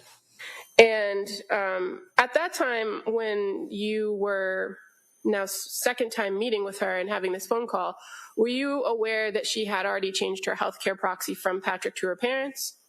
I did not know that. Did you talk to Patrick in between the 4th and the 6th to find out if he had tried to come in to visit her? I didn't speak to him at all, so I knew nothing about what his plans or intentions were. Your testimony yesterday was that she had called him to tell him that she loved him and to see where they were at, right? Yes. That was your testimony? Meaning what, their relationship? That I made no interpretation of what that meant. She left the message, and we left it at that. But in that subsequent conversation that you were a witness to where they were speaking on the phone and she told them about these voices or explained about the voices, did she ask about the kids?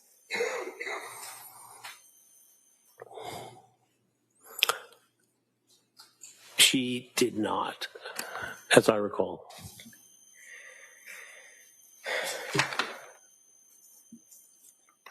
Now, in all of the times over the course of the last few years that you've met with Miss Clancy, how many times has she told you since the incident that she's heard a voice currently?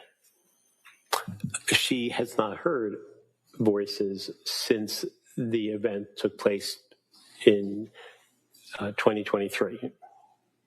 And you've now testified that over the course of a period of time that she did hear voices, right?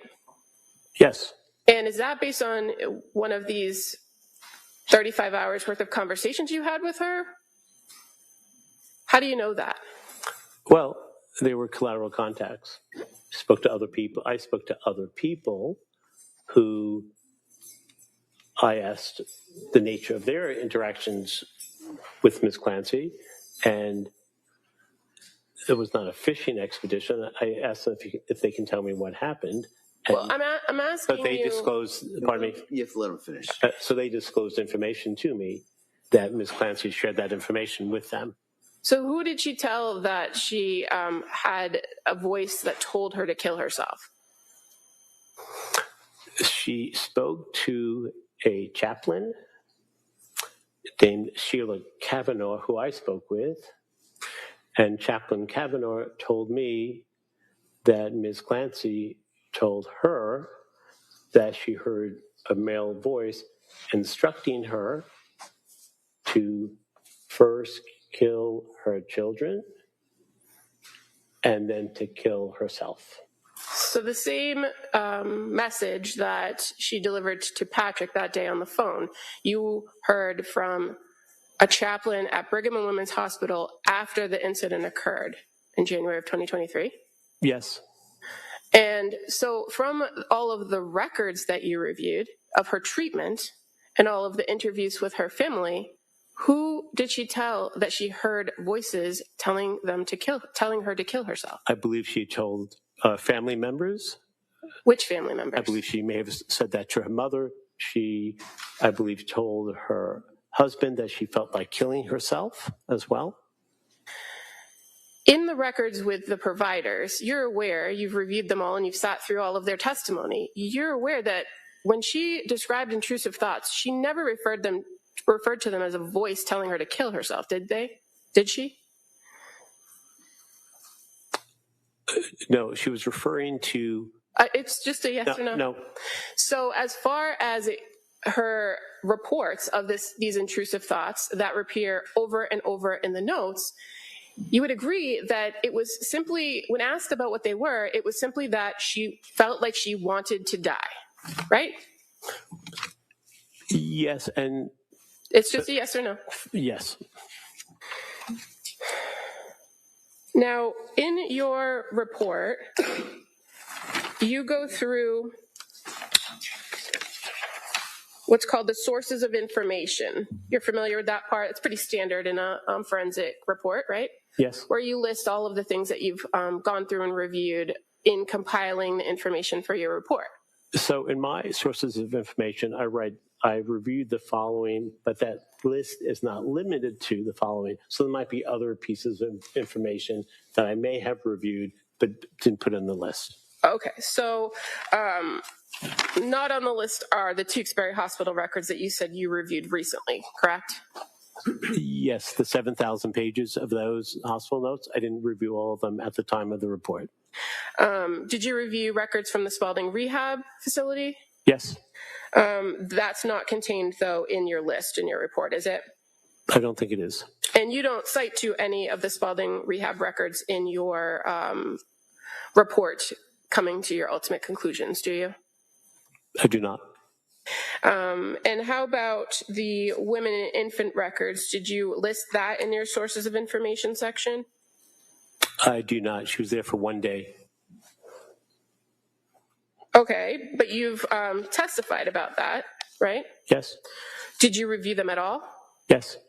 And as far as the McLean records, you don't list the McLean records as a source of information in your report, do you? I did not, but I did review them. Now, you've described, and you describe in your report, that you believe that Ms. Clancy was hypomanic, right? Yes. And I believe you testified to some extent, and you've written in your report that you identify her as euphoric, excessively energetic for 3 months postpartum. Do you remember writing that in your report? Yes. That you note that she exercised early, right? Yes. But you're aware that she exercised pretty frequently before birth. Yes. And while pregnant with Callan. And while post pregnancy with her children as well, yes. So it was part of her routine, fair to say, right? It's part of everyday living. Things sometimes change when you have a baby, and a few weeks later, if you're still doing the same exercise, it's sometimes a reflection of something other than committed to fitness. And you identify what you refer to as a marketing scam, being that Beachbody business, right? Yes. But you're aware that that's a series of workouts in a line of nutritional shakes and exercise plans that millions of people engage in across the country. Yes. So it's not a scam. It's just a way of That's a lifestyle choice. If you do something for marketing and you lose all your money and there's no effort to get that back, it's a scam. Yeah. You've asked them, you can kind of figure out what his definition is. So, did she tell you she lost money with the Beachbody? Yes. When was that? It was summer of 2022 after her third child was born. No, when did she tell you that she lost money? I don't recall that. And is it in your report? It may be, but I'm not sure. Well, I have it with me, or do you have it up there? Can you look and point to me where she told you, at what point she told you she lost money in this endeavor?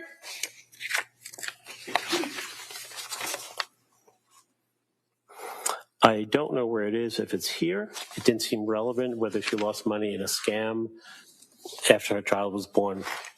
Well, in terms of the big picture of what we're here for today. You've described it as a scam because you said she lost money. So wouldn't it be important to know if she actually lost money? I don't really think so. Okay. You also identify the 5-mile race that she completed. Was it a 5-mile race or a 5K race? Well, I wasn't sure which it was. I was told initially it was a 5-mile race. After my report was submitted, it may have been, with reflection, a 5K race. And you've sat in the courtroom each and every day of this trial, so you've heard all the testimony about the evidence, right? Actually, I've not been here every day, but I've been here most days, yes. You're also aware that prior to the kids being born, that she considered herself a runner. Yes. Right? She had a treadmill at her house. She went to the gym and used the treadmill. She ran other races. Yes. Now, in your report, you indicate that part of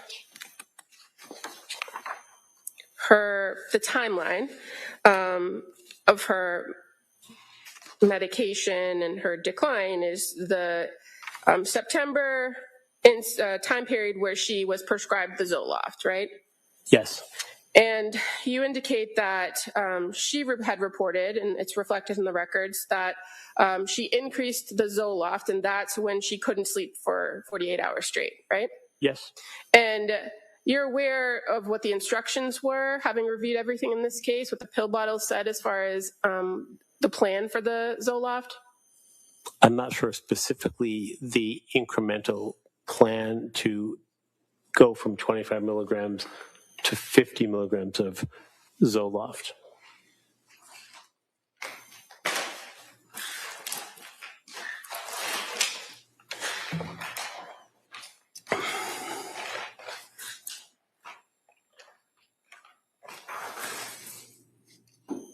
Well, I have the bottle, exhibit number 2.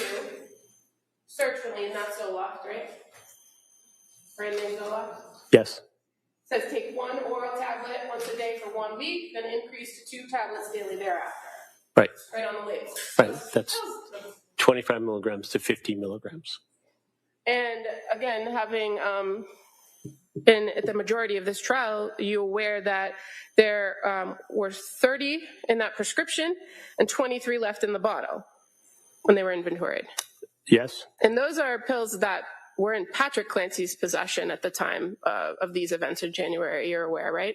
Yes, I believe they were in the middle console on the lower part of his truck, the lower part of the middle console in his truck. So if there's only 7 pills missing from a prescription that requires the person to take a particular dosage for 1 week or 7 days, how did she double the dose? Well, sometimes when you are given medication, you may have medication of the same exact dosage and the same exact medication another time, and you therefore may have pills that you didn't take the previous month or the month before that, and sometimes people just finish what they've had before and before they go on to the most current dose. So I am aware of what you're referring to, but I don't know if there are other bottles there that she may have had medication still in those pill bottles. Well, I'm looking at exhibit number 1, a record from CVS Pharmacy, which all of these bottles are from. And the only time a prescription for sertraline is filled is on September 15th, 2022 for 30 pills. You aware of that? Yes. So there's no prior prescription for sertraline, is there? I don't think so. Now, in your report, you also refer to 1129, and your report on page 8, paragraph 2 says on 1129, Paula Gelada. Is that supposed to be Rebecca Gelada? Yes. Okay. So it also says that she prescribed Seroquel to treat Miss Clancy's anxiety, depressed and unstable mood, and psychotic symptoms of disassociation and derealization. Where is that in Rebecca Gelada's record that that's why she prescribed Seroquel? I'm not sure. And in fact, you were present when Ms. Gelada testified and said that she prescribed it at 25 milligrams for insomnia, not for anxiety, depression, unstable mood, or psychotic symptoms. Did she not? It's used off-label. It's sometimes medications are made for many things. Sometimes they're used off-label, not for what they're prescribed for. So that's a medication that is used for sleeping, although it's an antipsychotic. But you're aware from reviewing the records and hearing testimony that that initial prescription was for a 25 milligram dose, correct? Yes. I know you're not a prescriber, but you're aware that a dose for treatment of bipolar is significantly higher than 25 milligrams. Yes.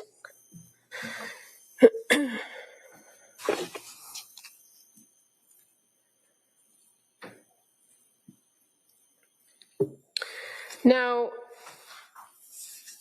you've described in your testimony in this court repeated auditory hallucinations about wanting to kill herself or that she should kill herself and that she is damaged or her brain is damaged, right? That's correct. Now, did you have a conversation with her in one of these 35 hours about that particular voice or thought or belief?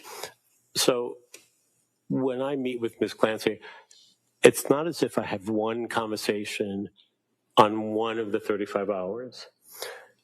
To have thoroughness and exactitude, one does what we call intra-rater reliability.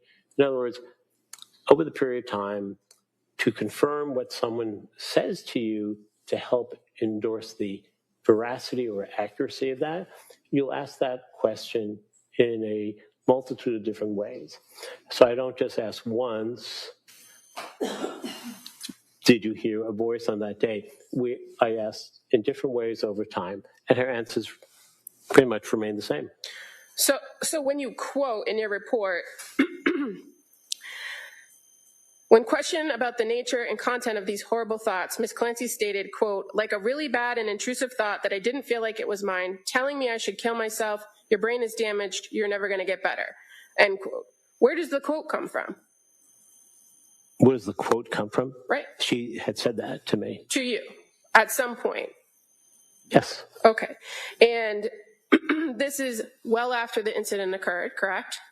Yes. And you reviewed all the records to know that she did not endorse that she was hearing a voice to any of her providers between September and January 23rd of 2023.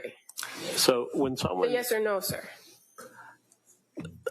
That's a difficult question to say yes or no from, because sometimes if someone says something that's inaccurate, it's not an affirmatory or a negative response. That's misleading. My question to you, though, was where in the records from September to January 23rd or 2022 did she tell any of the providers she saw that she heard a voice telling her to kill herself?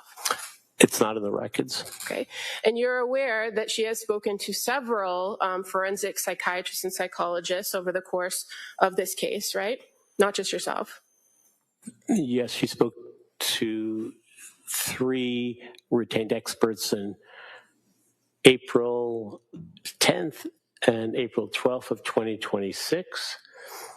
And then on June 12th of 2026, 1,172 days after I initially met with her, then 1,1220 days after I met with her. That's the third examiner. Well, you're aware that you're referring to Dr. Halbrin, Dr. Mack, and Dr. Satoff, correct? Correct. But you're aware that she also spoke with Dr. Resnick and Dr. Spinelli well before that. On May 5th of 2023, approximately 90 days more or less later. Yes. And you're also aware, sir, that she never told Dr. Resnick in a recorded interview, nor Dr. Halbrin, Dr. Mack, or Dr. Satoff that she heard. Sustained. Your testimony is that she told you that she heard this voice. Fair to say she identified to you that it was her own voice that she heard, correct? That's not correct. So she told you that she heard a male's voice? That's correct. When? On the night of the incident, January 24th, 2023. No, I'm referring to the fact that you've now testified that she heard this, as you call it, a persistent what's the word you use? Persecutorial voice over the course of time? Was that your testimony? So you're referring to the ongoing negative voices or intrusive thoughts that she was hearing, right? Where she felt, in fact, other people could hear those voices, thought broadcasting. So there are multiple layers here of hearing intrusive thoughts. So, but hearing voices so loud that she believed other people could hear her. Those are 2 separate phenomena, if you will. In those voices that you are saying she told you she heard about wanting to die or to kill herself or her brain was damaged prior to January 24th of 2023, did she say it was her own voice she could hear? It was her own thoughts? She did not identify whose voice it was. Fair to say the only time she specifically said she heard a male voice was when she recounts the events on January 24th of 2023. Yes, that's accurate. And you'd agree that there's a difference between the idea that somebody believes their thoughts would be or could be heard by others and the belief that they are being heard by others, right? Yes, it's a matter of semantics, and it's a level of degreeism. Believing and knowing, 2 totally separate things. And believing, having a fixed belief like that, would be a delusion, right?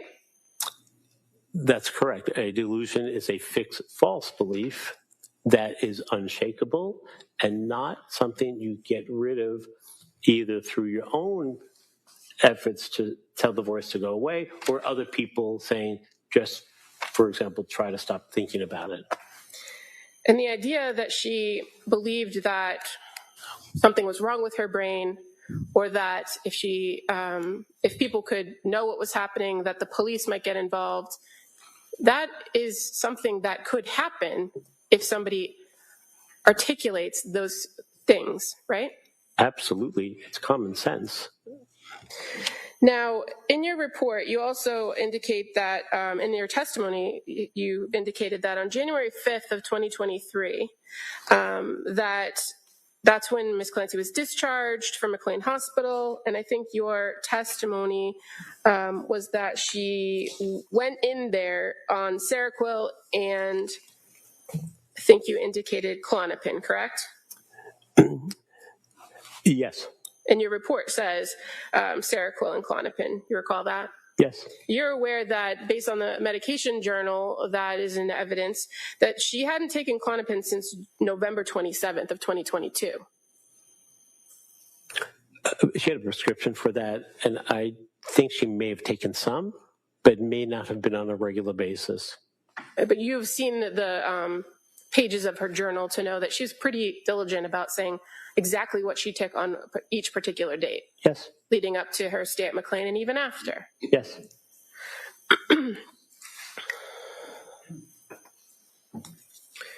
Now, kind of sticking with these medications for a second, you have testified, I think this was yesterday, you testified that you were familiar that after Dawson's birth that she had sought some medication, correct? Yes. And I believe you testified yesterday that she was on trazodone, but in fact, she was prescribed Zoloft after Dawson Yes. and reported she did never take it, That's right? correct. So after my testimony, I reviewed that, and I confabulated the trazodone with another medication, the Zoloft. And again, you've talked a lot about that the medications that she was taking, the different medications, didn't provide her with any sort of relief. So it's important to know the different medications she was taking and what the reactions were, right? I don't know if I talked a lot about it.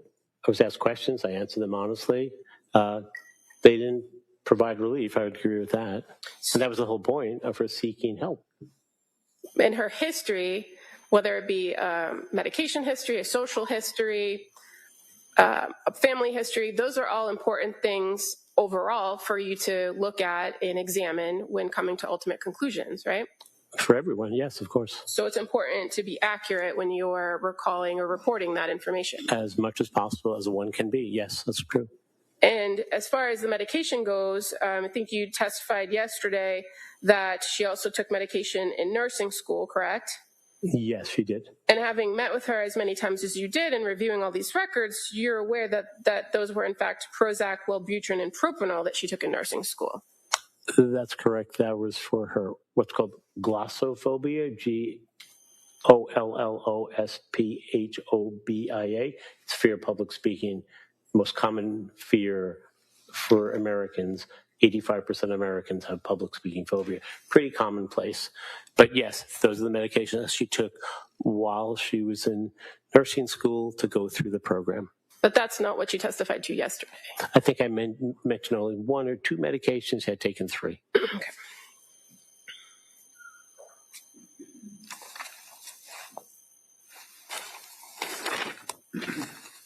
And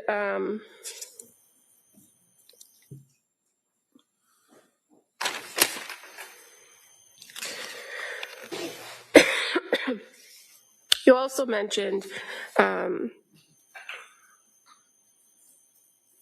today in your testimony, you were asked about the date of December 15th. And I believe your testimony was that's the day she went to Women and Infants. Is I believe correct? so, yes. If I show you the record, is it fair to say she didn't go to Women and Infants on the 15th, but it was actually December 20th? Right. I believe she went to the Mass General Hospital ER on the 15th. And you said in your testimony today that at the Mass General ER, she did not get any help.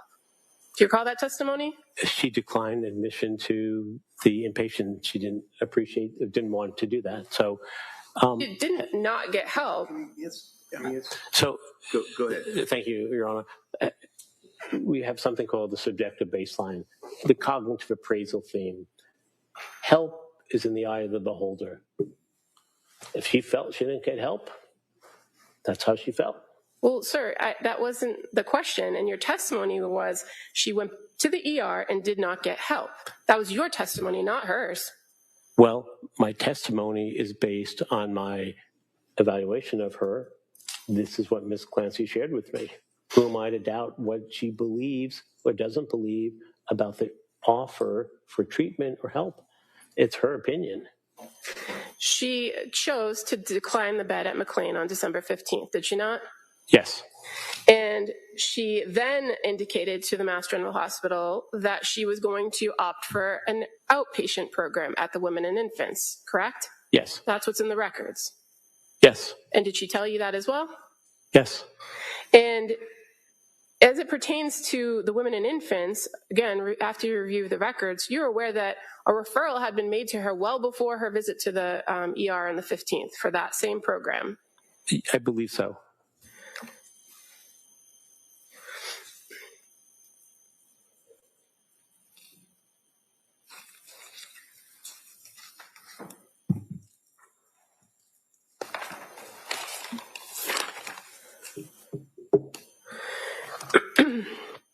Now, you've indicated in your testimony that it's your opinion that her diagnosis is bipolar disorder with psychotic symptoms, correct?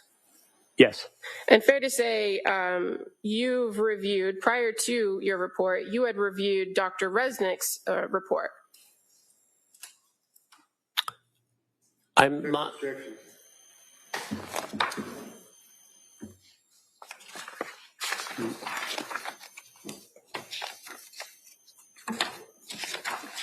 Can I see counsel sidebar?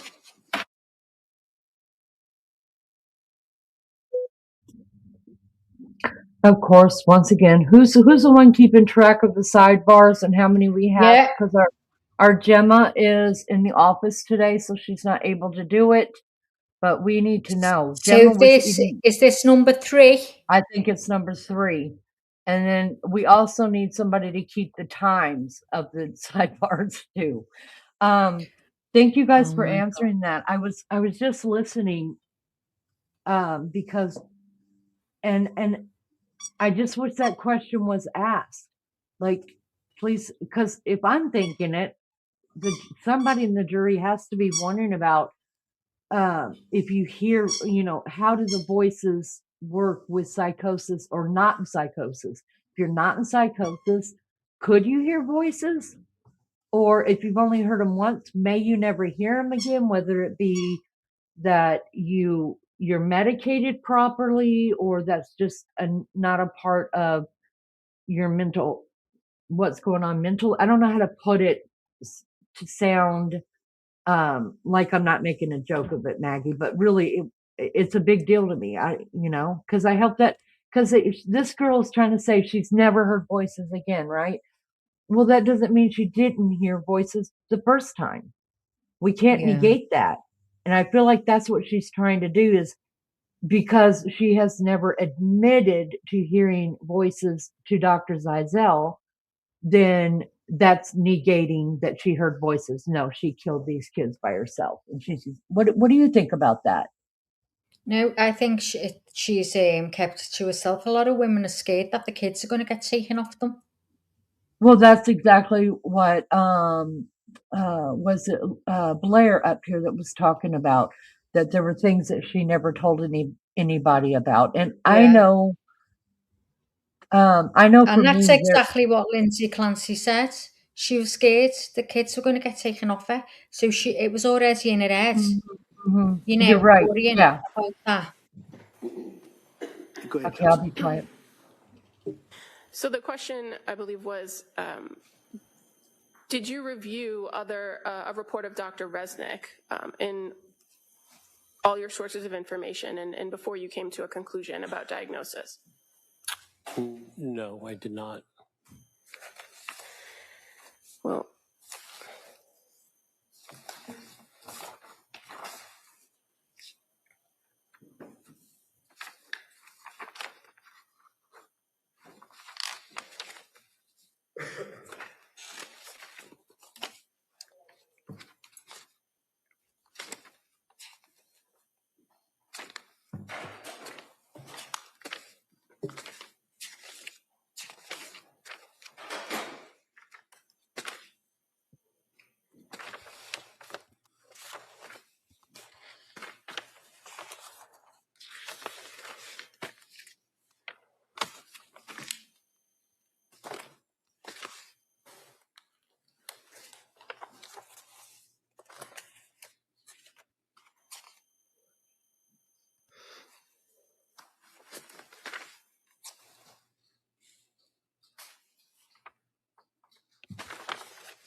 one moment, sorry.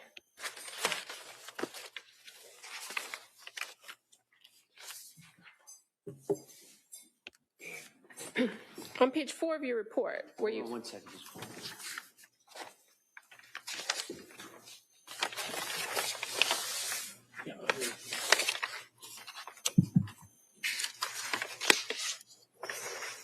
Okay, I'm sorry, Council. On page 4 of your report, where you list the sources of information, you do identify as number 24, forensic psychiatric evaluation of Philip J. Resnick from 9/27/24. Do you not? I do. And so that's something you reviewed.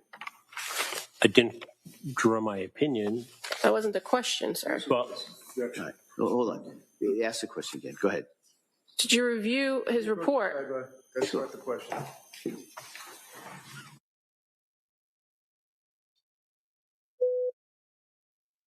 Four.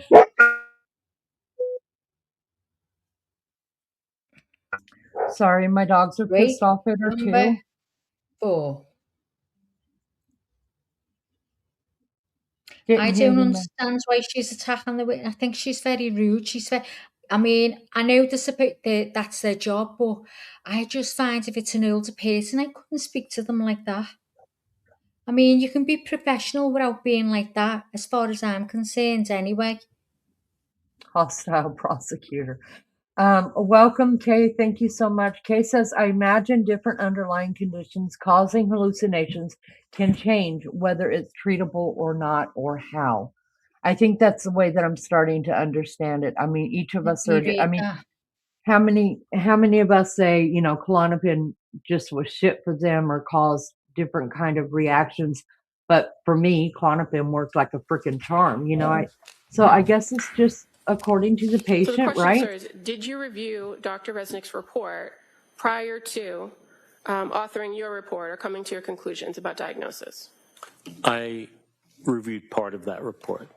And in my report, I perused through the reports. I did not review all of that report from Dr. Resnick or Dr. Spinelli, for that matter. Okay. Now, in talking about your review of records, you indicated that there are several thousand pages of Tewksbury Hospital records, correct? 7,001 page. And did you review all of those? I would say I looked through them, but I did not read every word on every page. They do have a tendency to hang together and are replicative as well. Were you aware that on May 26, 2023, that the defendant was observed by staff in a note stating that she was visible along the unit hallways, self-propelling her wheelchair with her one-to-one staff, that she had a visit with her mother who brought dinner for her, they ate and played games during the visit? Are you aware of that? On May 26th. May 26th of 2023. May 23.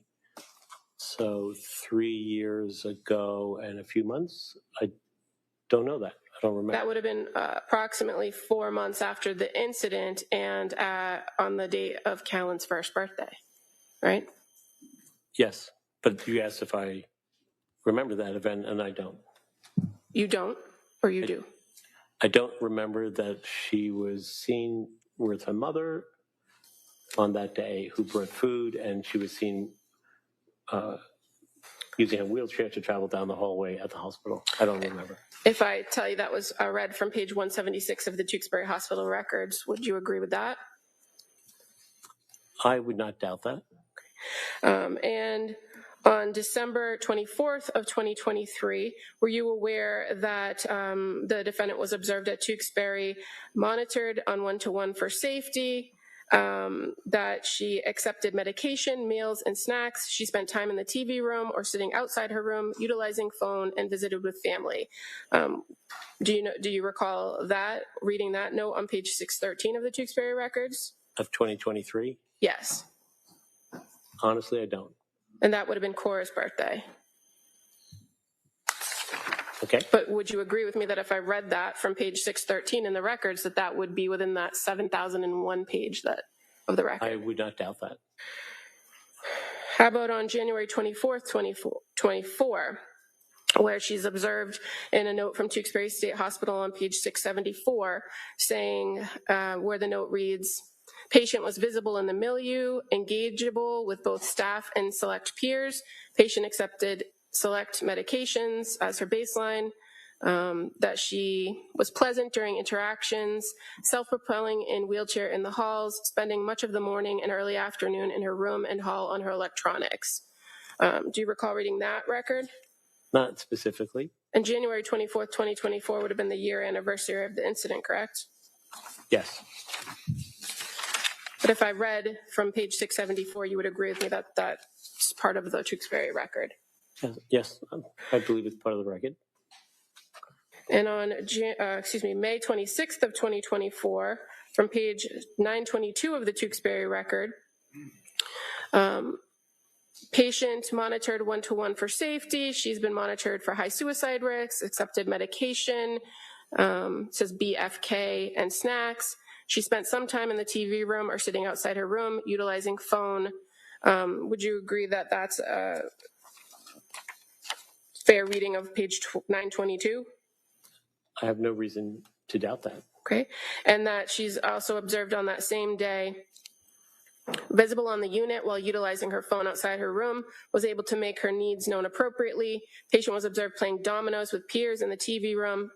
That was later in the day on May 26, 2024, which would have been Callan's second birthday. I would believe that that record's probably accurate. I don't remember looking at that record specifically. How about on September 30th of 2024, page 1229 of the Tewksbury record, where it's noted that she was visible in the unit, attended startup/coffee group, assisted with she was assisted with ADLs as needed. She was in safe behavioral control for the duration of the shift. And that later it reads, patient visible in the hallways, seated in her wheelchair outside her bedroom, using her cell phone, pleasant upon approach, social with select peers. That would have been on September 30th, 2024, which would have been Dawson's 5th birthday. Do you recall reviewing that in the record? Not off the top of my head, but I have no reason to doubt that it's not an accurate record. December 24th, 2024, page 1442 of the Tewksbury records. It says, the patient was visible on the unit utilizing her phone. Her parents were in to visit and they brought dinner with them. Patient accepted medications and fluids. Patient in good behavioral control, maintaining safety. No SIB noted or reported. What do you have reason to doubt that that's on page 1442 of the Tewksbury record? I have no reason to doubt that that's not an accurate reflection of what took place that day. And what's SIB? Self-injurious behavior. And so December 24th, 2024, that would have been Cora's 7th birthday, right? Yes. So January 24th, 2025, from page 1514 of the Tewksbury records, where it reads, inpatient treatment goal, to work on my mental health and to feel better. Says, she participated in morning ADL routine with staff assistance. Patient was visible on the milieu at times in the hallway utilizing her phone. No SIB has been reported this shift. Does that, do you have any reason to doubt that that's contained on page 1514? I have no reason to doubt that. And the further observations on that day were that the patient was visible on the unit. She was social with select staff and peers and also seen utilizing her phone. Her parents were in to visit and brought her dinner, and they brought dinner with them. That was, again, on January 24th, 2025, which would have been the second anniversary of this incident, correct? Yes. May 26, 2025, page 1782 of the Tewksbury records. It says,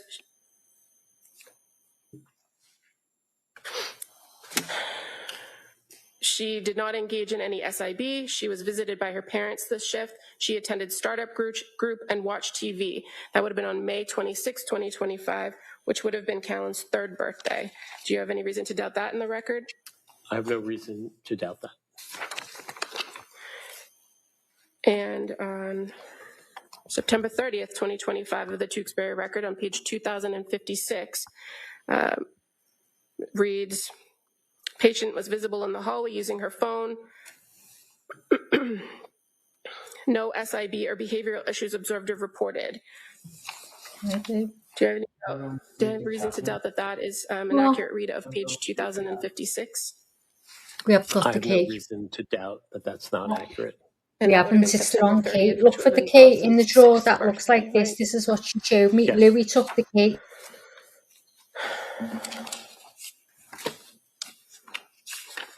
And on December 24th of 2025, page 76 of the patient notes in the Tewksbury Hospital records,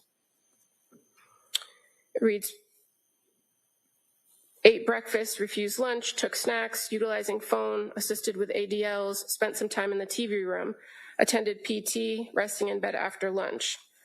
Do you have any reason to doubt that is contained within the Tewksbury records on page 76? No. And December 24th would have been Cora's 8th birthday, correct? Yes.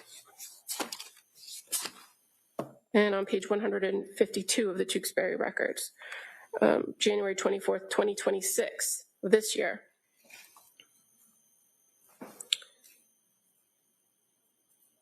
Patient observed for safety, assess mental status, encourage safe behavioral control, monitoring for abrupt behavior change and attempt to prevent escalation or self-harm, encourage patient to participate in groups. On this particular day, she was also observed compliant with meds, ate breakfast, participated in coffee group, visible in the hallway utilizing her phone, later visited with parents, and had an early lunch. That was on January 24th of 2026. Do you have any reason to doubt that's within the records? No. And that she was later observed to not have any SIB or behavioral issues, again on January 24th, 2026. Do you have any reason to doubt that's contained within the Tewksbury records? No. No.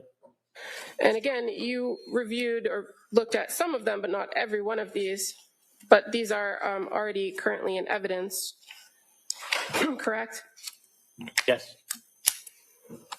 Your Honor, I would move to admit these excerpts as the next exhibit, please. Any objection? No problem. All right, that may be admitted.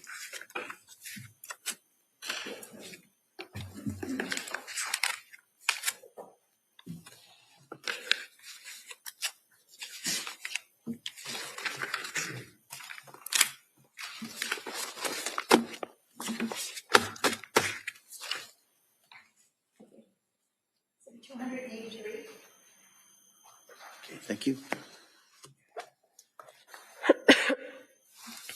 And Dr. Zeisel, as far as the records that I just read in, do you know if in those records it indicates that she slept well on all of those occasions? I wouldn't know. I don't know how.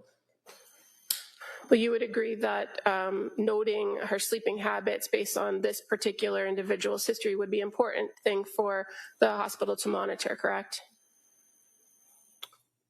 I would agree with that.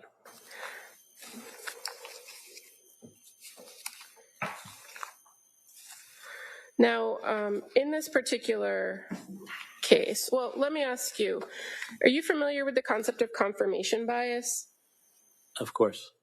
And fair to say it's pretty prevalent in most areas of science and forensic psychology and psychiatry, correct? It courses all domains of work and life.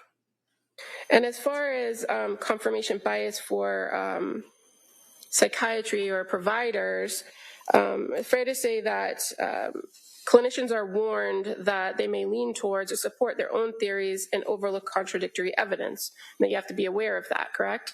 Yes. And again, in forensic psychology, the goal is to render an objective opinion, right? Yes, the facts come to you. You don't go to the facts. Okay.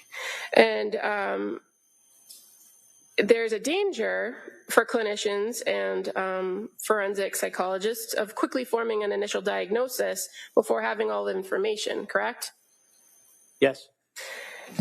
And that confirmation bias accounts for the fact that a lot of times people, clinicians, and providers will cling to diagnoses and interpret subsequent information in light of that kind of already perceived idea. Is that fair to say? They cling, I just want to make sure I understand what you're saying. They cling to a diagnosis? Well, once a diagnosis is reached, they cling to that diagnosis when interpreting subsequent information. That happens, yes. And but you would agree that in practice of forensic psychology that it's important not to do that, right? Particularly with the guidelines of criminal responsibility where you don't need a diagnosis. You just need a mental disease or defect. But diagnoses are helpful in understanding whether the person was suffering from this legal construct of a mental disease or defect, correct?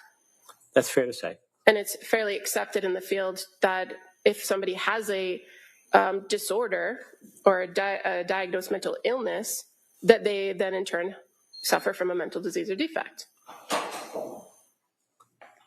Or could.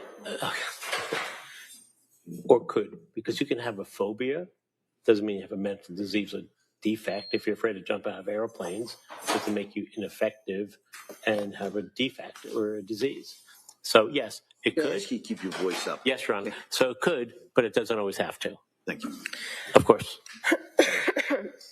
And you're aware of the danger of this idea of confirmation bias of having multiple relationships and conflicts in this type of work, correct?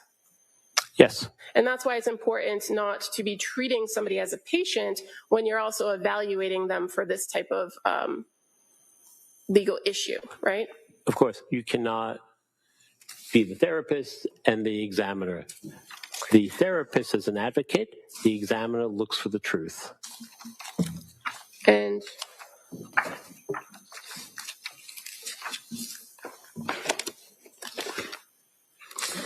do you recall in this case submitting recommendations to the court in November of 2025 about the defendant regarding accommodations for her? I know in general, but I don't know specifically what those accommodations requests were. I can't remember them. But you authored and signed a letter dated November 13th, 2025 to the court, correct? Yes, but I'm saying I don't remember specifically what those recommendations were. I know I did that. I'm not asking you that. I'm just asking if you wrote the letter. Hold on. Just ask the question. Doctor, if you listen to the question. Yes, sir. I'm asking if you wrote the letter, sir. Yes. And in that letter, you refer to providing essential clinical findings regarding the transportation of my patient, Lindsay Clancy. Do you recall writing that? Yes. And so at various points throughout over the years of this case, you have referred to it as your patient, have you not? I wouldn't be, I think, able to define her as something else. She was a patient who I did a forensic evaluation of. Well, you referred to the court outside of this evaluation you're testifying about to her as your patient in this letter from November 13th of 2025. Right. I evaluated Ms. Clancy, who is a patient. If I evaluated her, then she's my patient, as she is other doctors' patients at Tewksbury and other places that she's been at. But you call her my patient in the letter. I wrote the letter. Whose patient would I be referring to if I'm speaking about Ms. Clancy, given that she's my patient? Yes, I wrote she was my patient. That's correct. Okay. And you're aware of, again, the APA guidelines on forensic psychology, where it warns therapeutic forensic role conflicts. Providing forensic and therapeutic psychological services to the same individual involves multiple relationships that may impair objectivity and or cause exploitation or other harm. You're aware of that, section 4.02? Yes.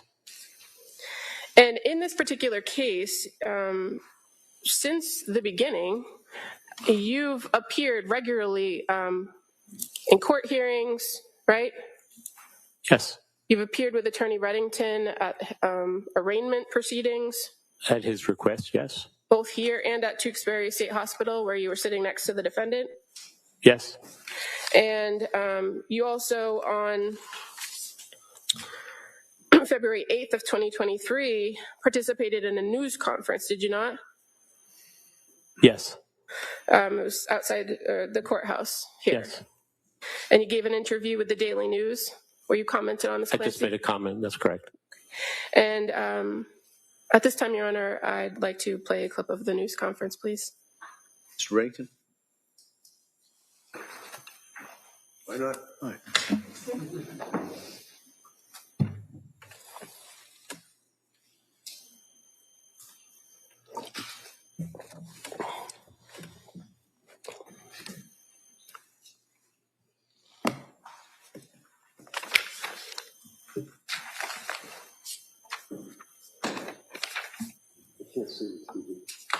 Thanks.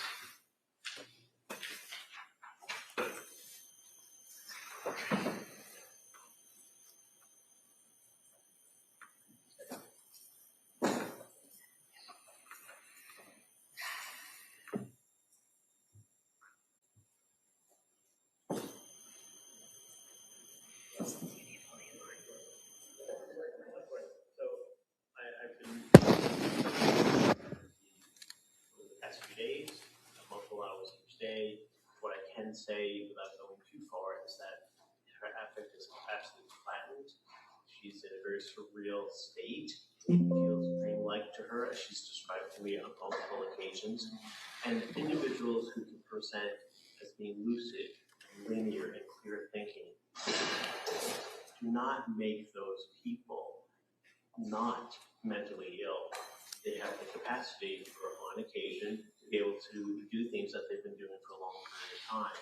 When you have delusional thinking, fixed beliefs that are unchangeable, and hallucinations, namely command hallucinations, telling you to do things, telling you to do things that are malevolent, and you believe those voices that are telling you you need to follow what they say, that's when things go downhill. Behaviorally, psychiatrically, and familially. And that's what we see in the most tragic of cases, where individuals who could be healthy and normal, and quite frankly, because they're paranoid and worried about what others think, they hold back on what they share. And in some cases throughout the country and the world, these are people who one day will be functioning well, but because they have the onset of command hallucinations, which they adhere to, and they believe the voice that they have to do something, that's when tragedy occurs. And I think that sort of is under the overriding rubric that this case falls under.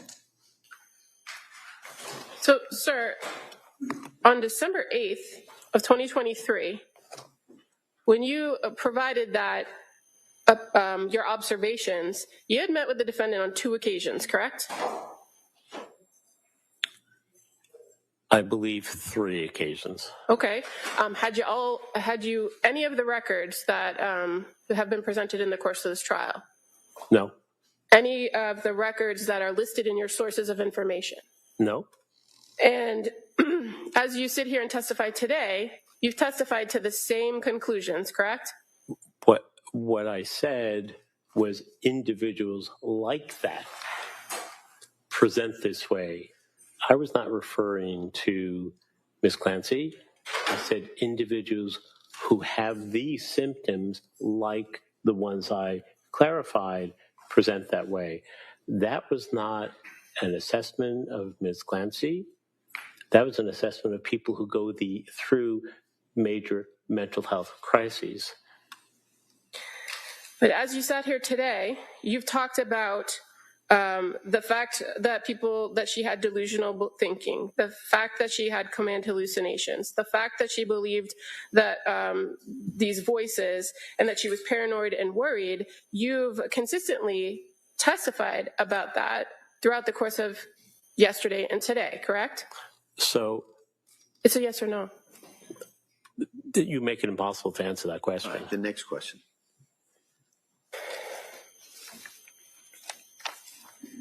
In addition to,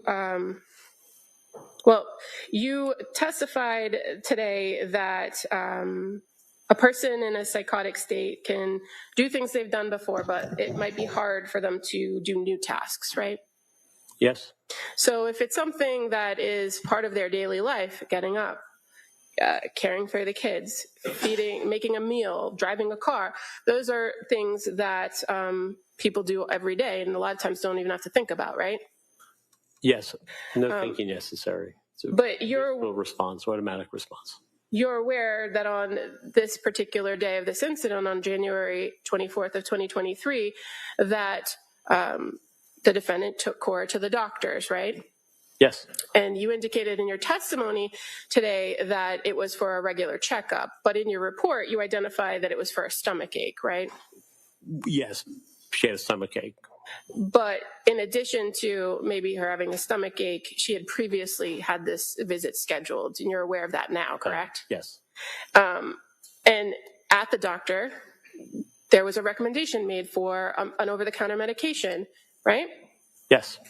And the defendant was able to process that information, take it back with her, and then later, not immediately after the visit, but later in the day, search for where to get that medication, right?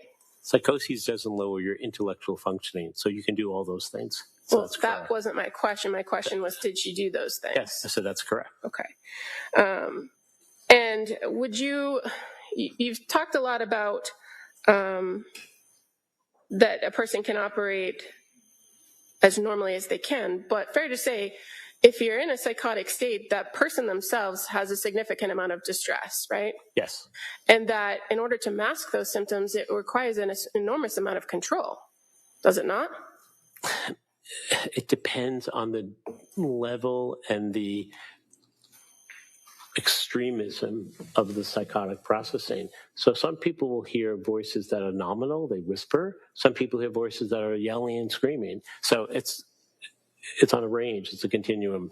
So the more upsetting, more powerful, demanding the voice, the more difficult it might be to resist it and do other things.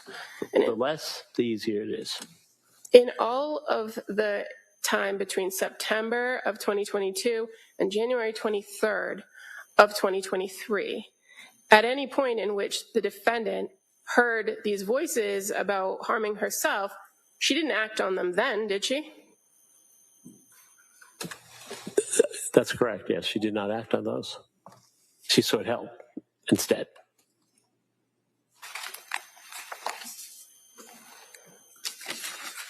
One moment, please.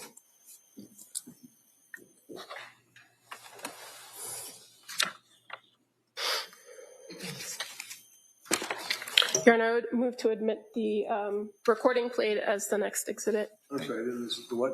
The recording that was played, I move to enter it as the next exhibit, please. That may be admitted.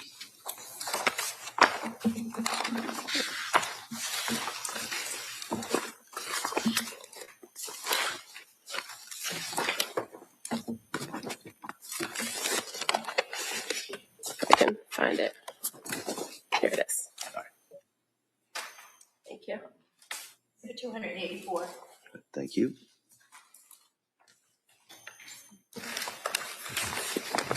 I have no further questions at this time. Let's talk about confirmation. Can I sit down, please? Oh, hold on. But Ms. Buckingham, Thank you. have a seat. Confirmation bias.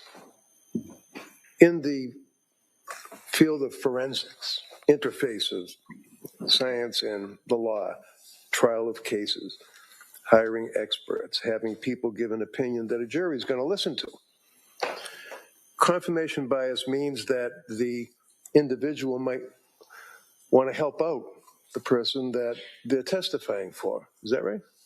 It can be, yes. So in other words, if you have a shooting case and you're a ballistics guy, and without the ballistics showing that the defendant's gun shot the victim, the government has no case.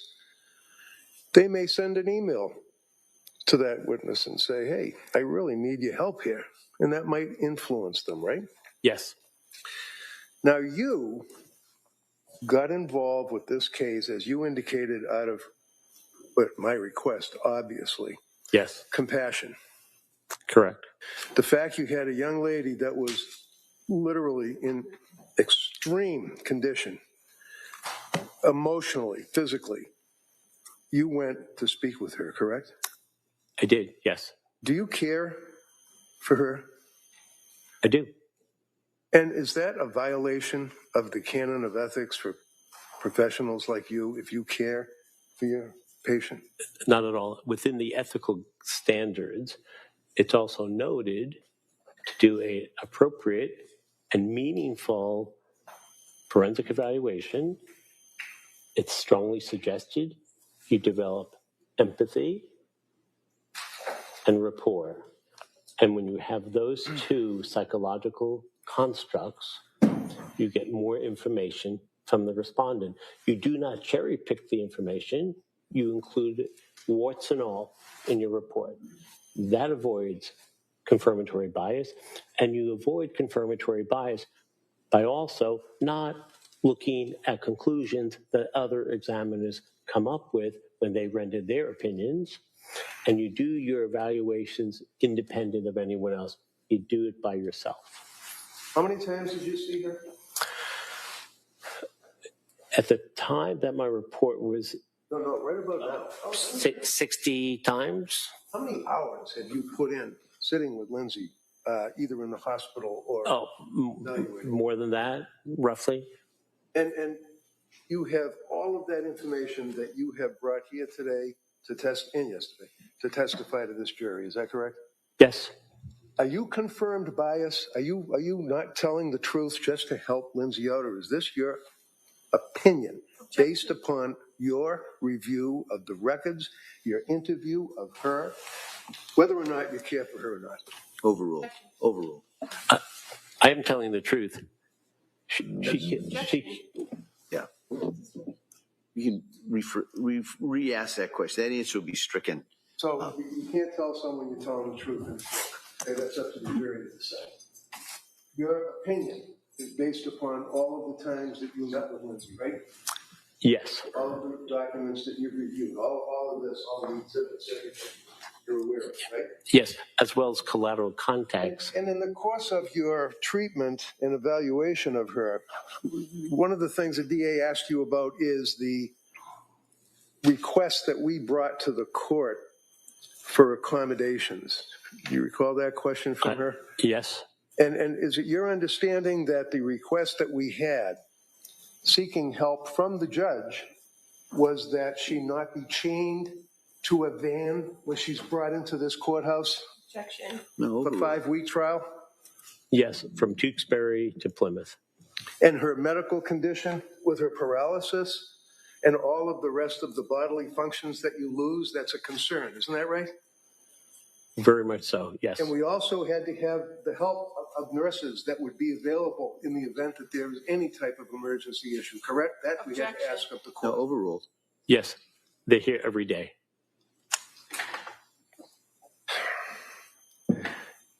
So, confirmation bias. Can you tell this jury, is your opinion based upon money? Maybe you like me. Maybe you want to help her. Or is that based to your best ability as a professional of many, many years? Yes. Confirmation bias is coming up with a conclusion before you reach an opinion. It's, in Latin, a tabula rasa, a blank slate. You draw no conclusion. The conclusion finds you. And if you don't do that, you are at risk of having confirmation bias. I'm going to ask you a hypothetical and see if the hypothetical fits within your understanding as an expert of confirmation bias. Let's say hypothetically that a young woman is involved in an incident such as this that results in the death of her 3 babies. And that young woman is paralyzed. And that young woman is in a hospital. That young woman is facing indictments for triple homicide. And the incident occurred on January 24th, 2023. And it's not until 2026 that the district attorney's office hires 3 doctors. Section. Yeah. Sustain. Sidebar?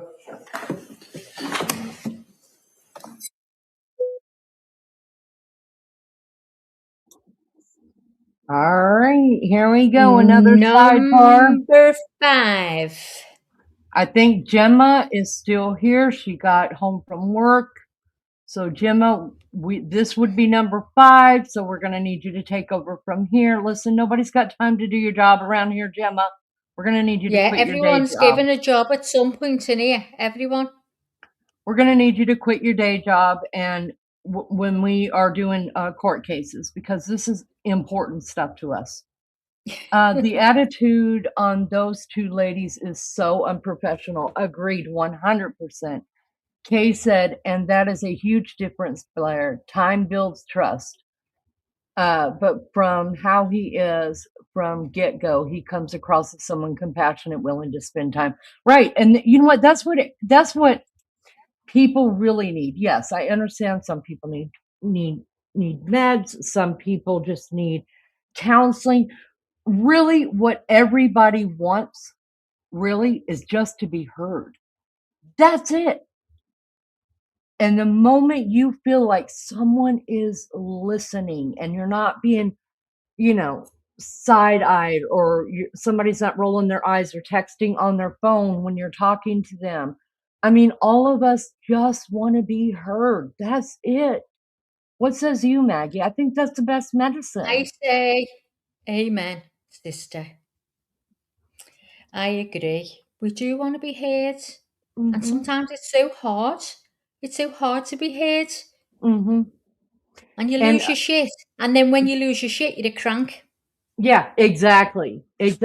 Especially in today's world where everybody's either on their phones or, they have squirreled. Yeah. I squirrel a lot, Maggie. I do. I'm like, oh, there's my dog. Oh, you know what I mean? Like, I know I squirrel too, but I'm learning. I haven't always been good at it, but I'm learning to make eye contact. Like, I noticed one thing, like with even my own kids in that generation, and sometimes with my own husband, like he'll ask me a question and keep walking down the hallway, and I'm thinking, I know that bastard don't hear me. He's only got one ear. Why? And then I'm screaming to the top of my lungs, why the hell you asking me a question when you ain't even listening? You know what I mean? I just want to be heard. I You know what I mean? So come back here. Let me look at me. I hate like it there when paying you're not attention. looking at me if you're arguing with me. I Oh, say, can you look at me when I'm talking to you, please? Can't bear Yeah, it. because then you feel heard. Like they can't have any other Because he distraction. does that all the See you for a time. minute. That's We're gonna take a short break. his say. Just Look at wanna me give when you I'm a speaking chance, to you. That's all he used to take a say break, to and then his we'll son. come right back and we'll continue with the testimony of this witness. Okay. Ja, break. Just want to hear if we hear any of the open mics that sometimes they leave open. Yeah, So I let's don't listen. want to.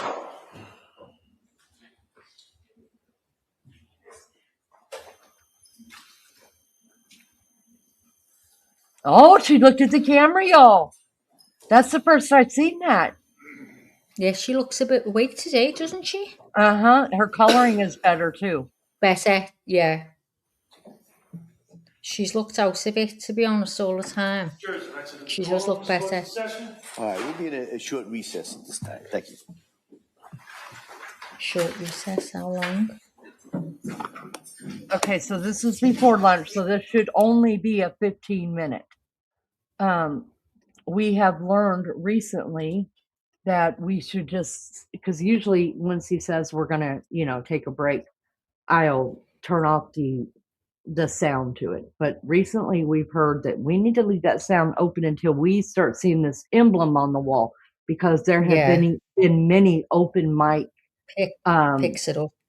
yeah, that picks up some stuff that we hear. That's the first time I ever seen her look directly in the camera, albeit it was And just I for a missed it. split second.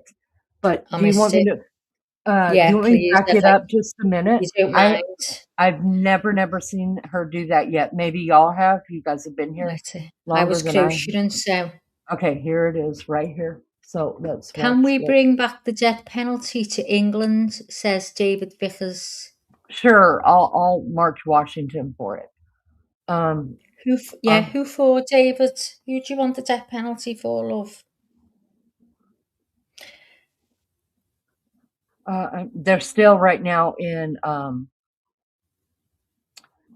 the sidebar, so I'm just waiting on that to finish up. Gemma's timing it. Gemma's timing it. We're going to take a short Okay. break at this point. Give you a All right, chance, now pay attention to when take a they break, and we'll come right back and we'll continue. I will. I'm with looking at the, that screen. testimony. everybody look at your screen. You're going to be able to see her. All rise, please. Look directly at Get the ready. camera. Going to zoom in and she's going to look. Get ready. Here we go.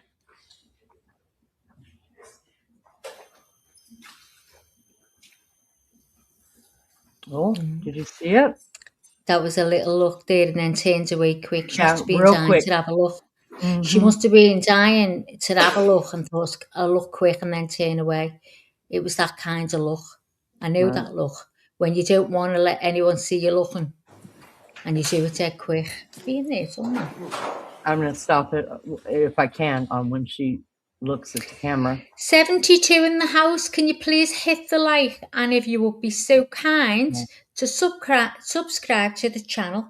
We're only little and we want to get out there. We want to be on the algorithm, if you know what I mean.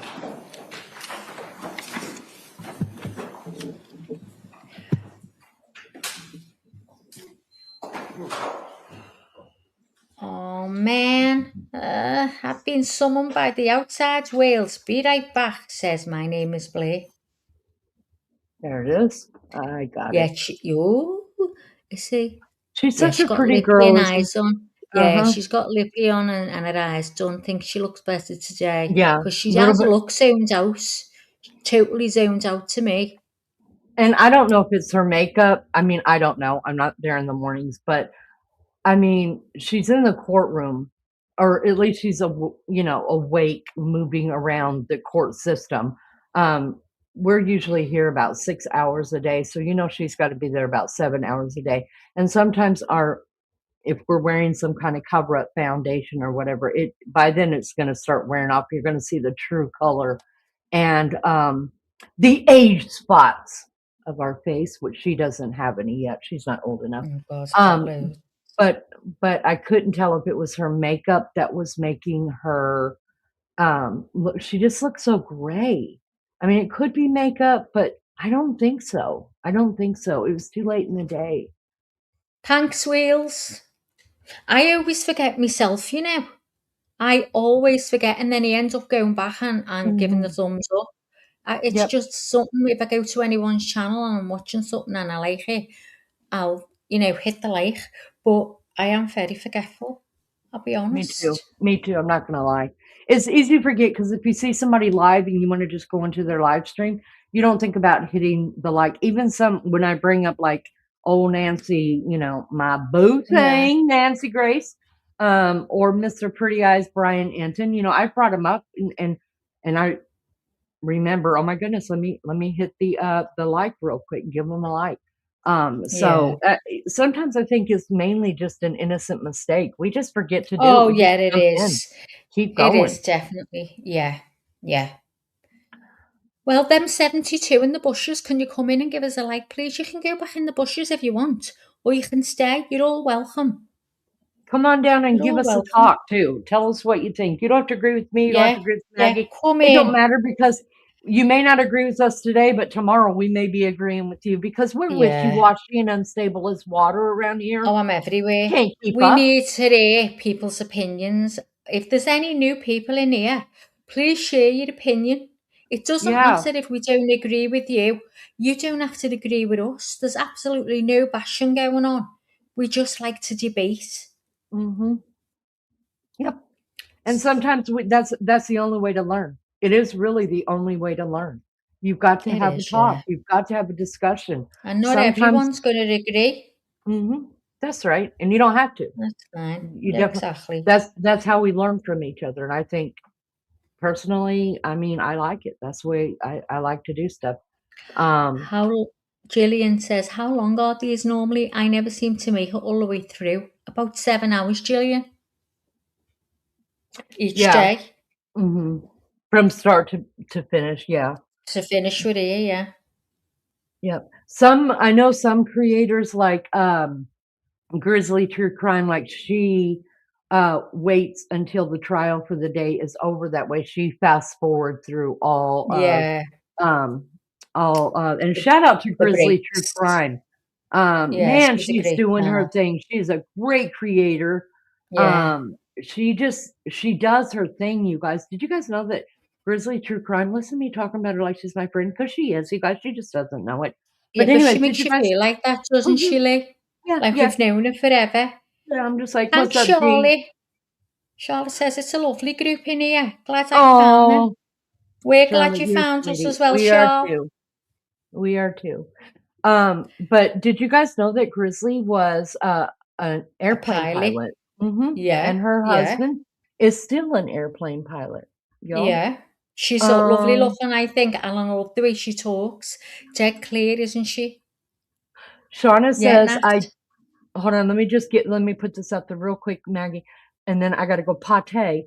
Shauna said, I just pop my headphones on and do what I got to do. Yes, take this That's what opportunity, Leonie you does. guys. Yes, take this opportunity. Don't run. Just go use. Listen, I'm not running. I'm not running anywhere. Okay. Uh, go use the bathroom. Get up, stretch your legs. Don't be getting no DVTs up in here. Okay. And do your dishes, pet your animals, call a friend, do whatever it is you got to do. Even during the trial, sometimes I have to get up, I have to make phone calls. Yeah.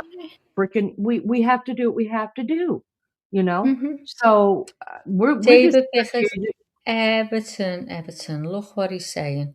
Because up I'm to Liverpool. toffees. Liverpool. It's two football teams. Like he's coming in saying Oh, Everton okay. because he Because can hear I'm a Scouser. Okay, so us Americans are going, what the hell are you two talking about? What's wrong here? Yeah. Y'all got a problem? He's chanting Everton. He's a toffee. That's what we call the Evertonians, toffees.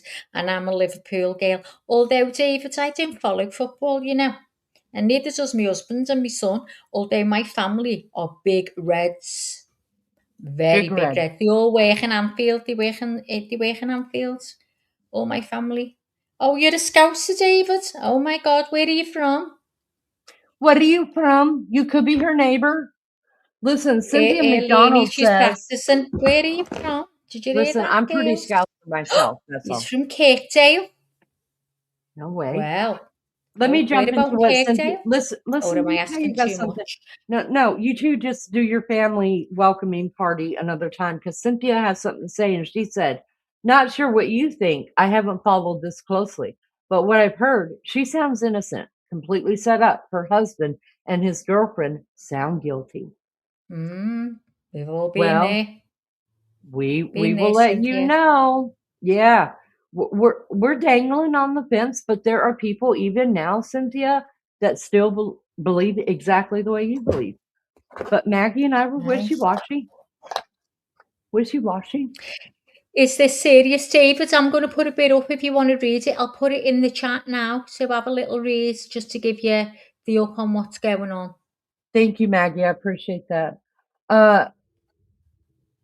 Evie, please. I hope I'm YV or Evie. I hope I'm pronouncing the name right. I spoke about speakers as to hearing voices. Could the baby monitor be used? Okay, so didn't they say the baby monitors were out as well? All house, yeah.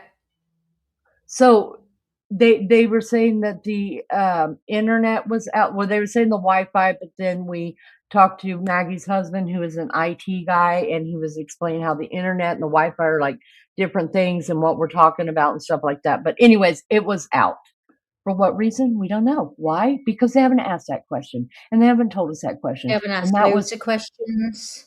that was the prosecution's job to find out exactly why their internet wasn't working. That's not the defense's job to say, oh, well, this is why. You know what I mean? No, that's what the prosecution should have asked. Kay says, Imagine if Lindsay was just listened harder to or was allocated a bit more time than just 30 minutes. For anyone with mental health issues in general, I'm right there with you, Miss K. Yes, ma'am. Whoa, are you leaning towards she didn't do it now? I'm I still have to, if I had to um, vote as a juror right now, I would vote not guilty. And the reason is because the prosecution has not convinced me without a reasonable doubt that she did this on purpose. And we've talked day after day here about me talking to somebody who's been on a murder jury twice, and he totally explained to me in my kind of talk, I guess, without using real legal words, exactly what it means to without a reasonable doubt. So let me just say this, because we do have some new people in here today. Let me just say reasonable doubt. I want to explain that one time. So if the jury's if the prosecution is talking about what color shoes let's just say the grandmother was Lee, wearing can I today. Yes, just butt in? I put it on live now because you might miss it coming back put what on because you've live, got babe? it on the screen. You've got Lindsay on the screen paused, so you need it to be live so we know when it goes back. I know, but I like this picture. Hold on, let me take this picture because I think it's fabulous. It's the only What time if I've we ever go seen. back? We won't know. Oh, okay, I'm sorry. Don't get mad at me, Maggie. It hurts my feelings. You know I'm a I'll sensitive never be girl. mad at you, I'm Lee. so You I'm never, so sensitive. you know, it's normally you that's mad at me, remember? Don't That's not start true, Maggie. I love you. changing rules I now. love you more than I love my middle finger. And that's a lot. Oh my God. Did you just say that? I did. I love you more than my middle fingers. Because That I'm is, deucing everybody, y'all. Seriously, like everybody's getting the middle finger. seriously a bitch. Yeah, She's not I good. wanted to pause it on that look because I've never seen her look at the Like a camera. side That's eye. pretty interesting. Little Yeah, sneaky side eye look. yeah. Gotta go. Jillian Oh, see you says, again. join you tomorrow too. Good to see you again, Jillian. Thank you for coming in. We appreciate you Bye, guys. love. See you So, again.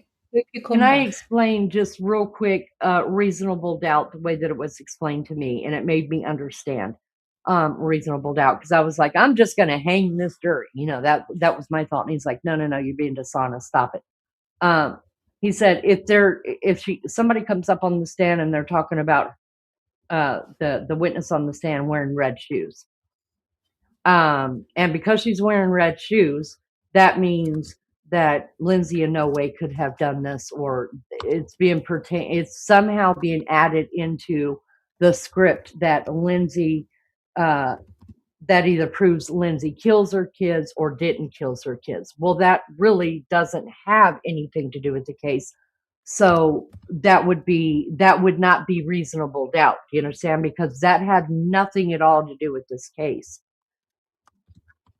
Only what you hear in testimony, nothing that you've read, nothing that you've listened to, nothing that you've watched on TV, nothing that comes in your, thinking with your heart, even though we're human, I get it. You think with your heart, your brain, all that's supposed to be put out, and you're only supposed to look at the testimony. If you have got questions that cannot be answered in this trial, um, towards that there was premeditation. If there's some kind of questions like,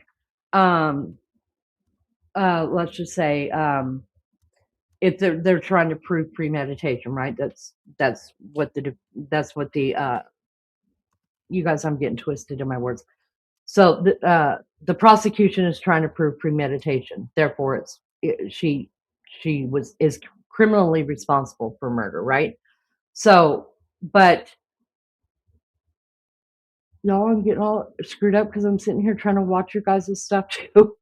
But anyways, if they're trying to prove premeditation and they start talking about, but wait a second, she was on this drug and that drug and this drug and that drug and all this other stuff, and she called the hotline, the suicide hotline twice, and she's asking her parents for help and her mother-in-law for help, and she's taking herself to the emergency room. Then is she really premeditating murder? So that's reasonable doubt, because that has everything to do with the case, everything in there, right? So because the prosecution has not been able to answer that, they have left a question in your mind still open that wasn't answered. Can it be answered? Maybe, maybe not.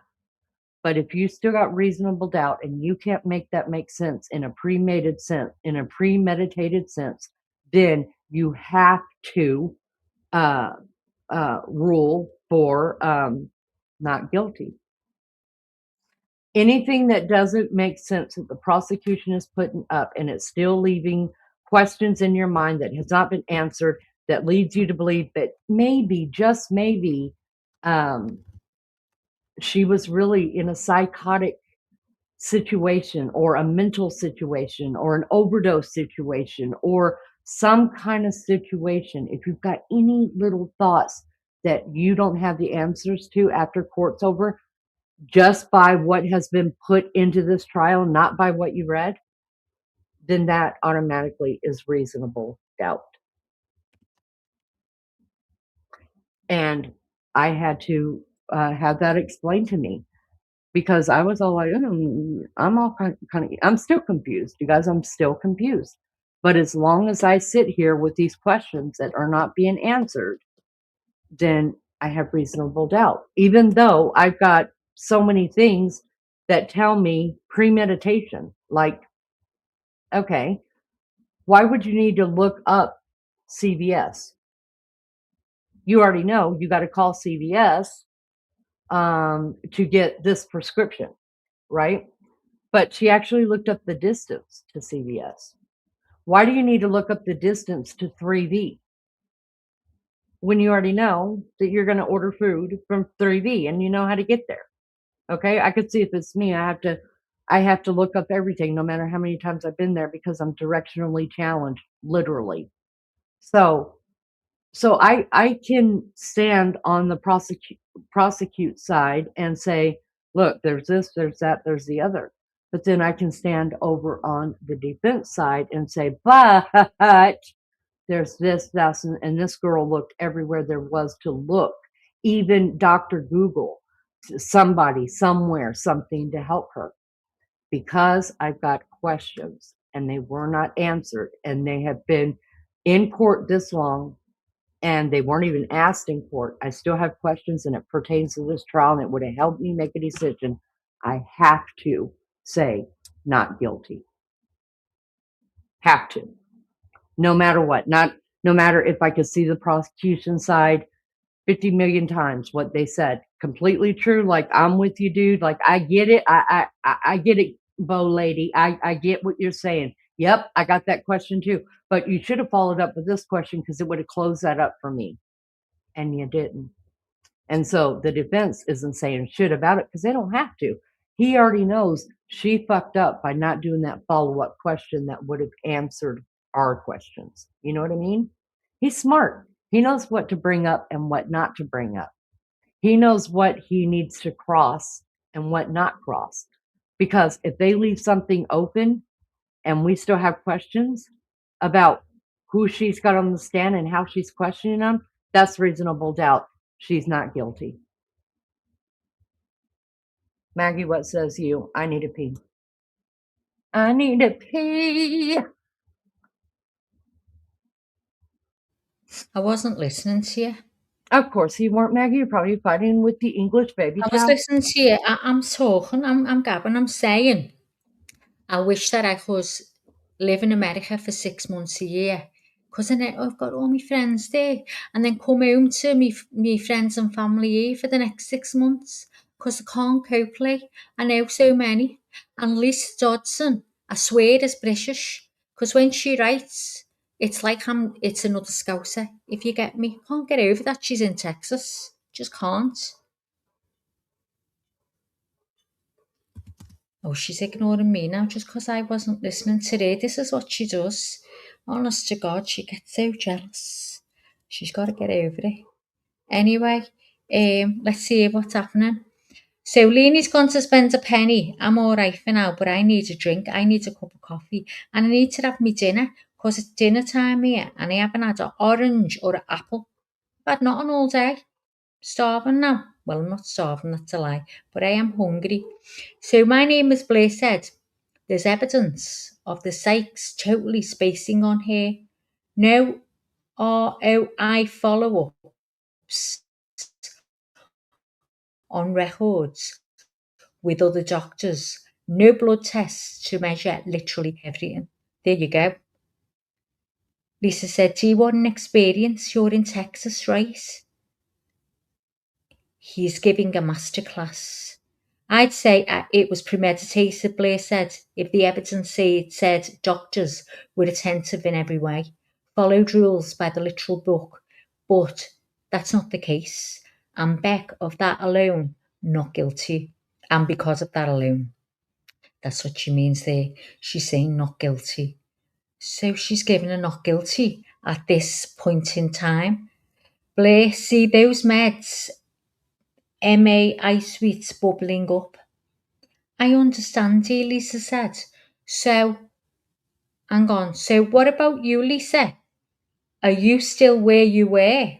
Or have you changed now? Has anyone changed at this point? What do you think? What would you, if you had to make a judgment right now, what would it be? I'm going to be totally honest with you. I could never be on that jury because I'm so mixed up. And more too, she's not guilty. But there's little tiny niggly things going on in my head, and that's what confusing me. So Kay Adams says, I think Patrick seeing friends for weekends supports the not premeditated theory too. She had ample opportunity to do this before the 24th of January if she just hated her kids. I agree with that bit, yeah. Misty said, at this point, I can't find her guilty. Charlotte said, not guilty. Blair said, trust me when I say I wish to God MedMal was still practiced in Texas. I'd be a rich bish, that's what she said. Lisa, if you go get pickle for anything, it's because 98% guilty. She didn't do it. So there's a lot saying now she didn't do it. Not guilty, too much reasonable doubt has been thrown into the wild, Kay said. I'm still listening, so can't say yet, but there's more to Patrick, I think. YV123, I'm with you. I don't understand why he wasn't looked into. I really, really don't. So Lisa said, wait a minute. How did I forget Texas? MedMal. Thanks for that. Am I even saying that right? I'm in South Carolina, and that time it was 1993, said Dolores. Dolores, no, I have not changed. I'm sticking to my gun. She ain't guilty. She blacked out. I've been there. There you go. So I'm just thinking. So Patrick said she told him that the kids were in the basement, but when the medics got there, they said she couldn't speak. Someone's lying. Which one is it? I'm going to go for Patrick. What about you, Lee?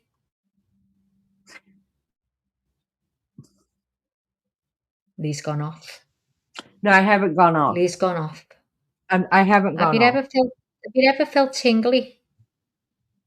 Okay. Can you hear me? Have you ever felt tingly in your fingers, in your head? Yeah, can you hear me? Yes, I can hear you. I have not gone off. Me? I can hear you. You can hear. Yeah. Now I can't hear you. Well, Okay, have you now I ever can hear been tingly? Oh, God. No, I can hear you now. Yeah.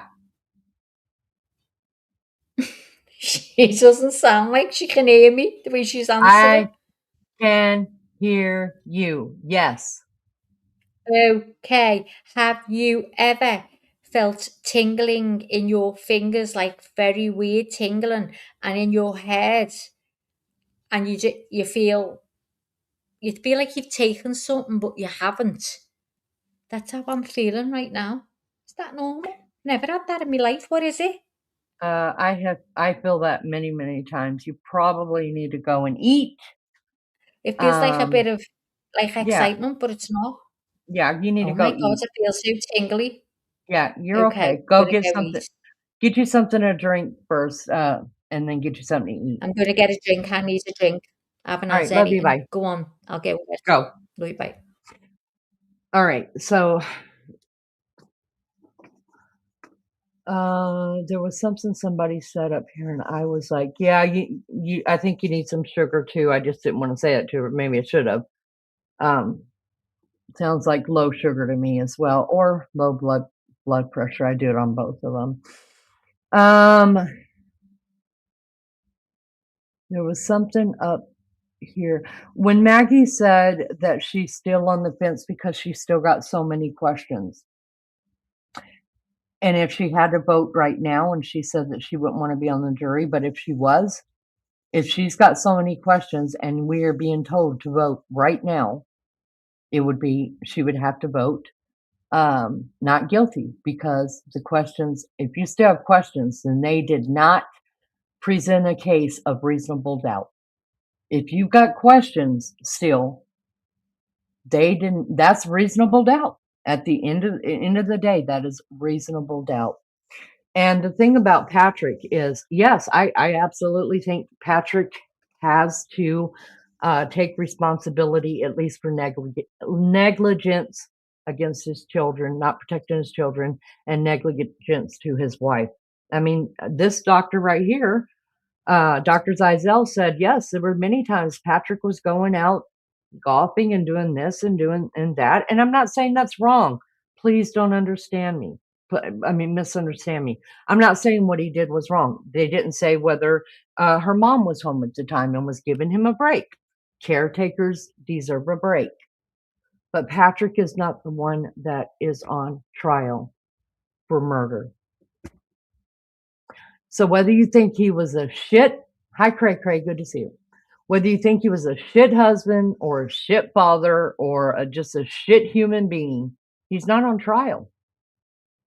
And so that has to go away. Am I mute? I'm not muted. He should be on trial for something. What other than negligence? Yes, I believe that he should be on trial for negligence. Blair, it's not always diabetes, but she had told us before she started feeling that way that she hadn't eaten and she still needed a drink. I know when my sugar goes low that I start to feel that tingly feeling. I also know when I hyperventilate that I feel that tingly feeling. And I also know that when my blood pressure drops out that I feel the tingly feelings.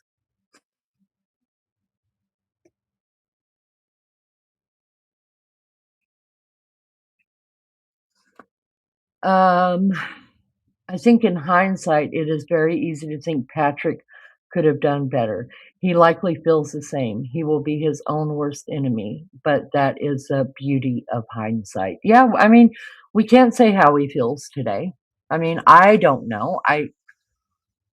I'm judging him by just his own actions that I see.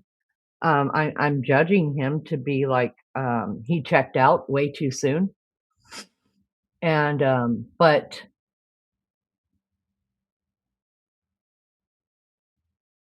hey, yeah,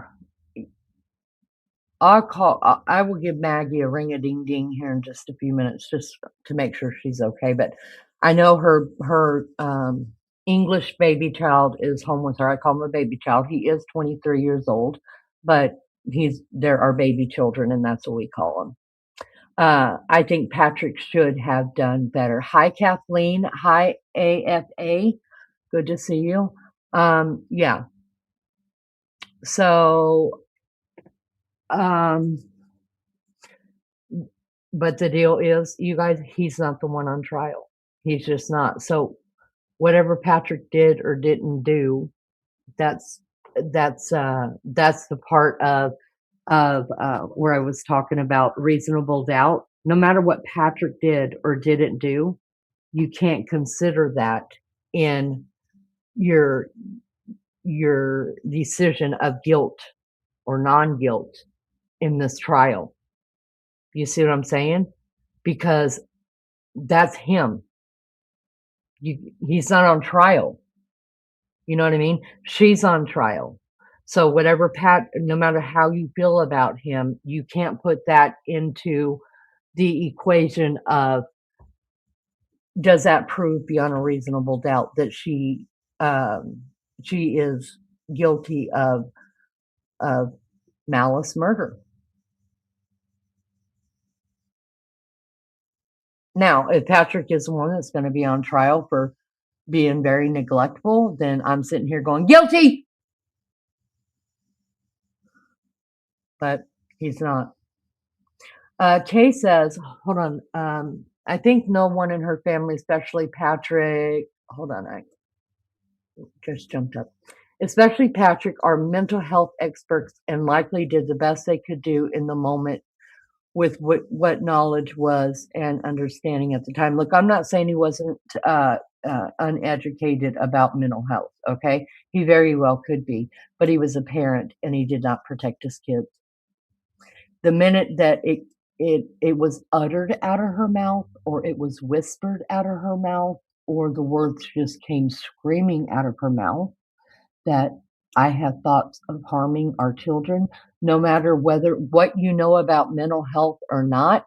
Look, if the neighbor across the street says, I think I'm gonna, I think I'm gonna whip your kid for being whatever. You know what I mean? You're gonna be like, try it. You're not gonna just, well, no, you're a nice guy. You'll never touch my child. No, you're gonna take that threat seriously.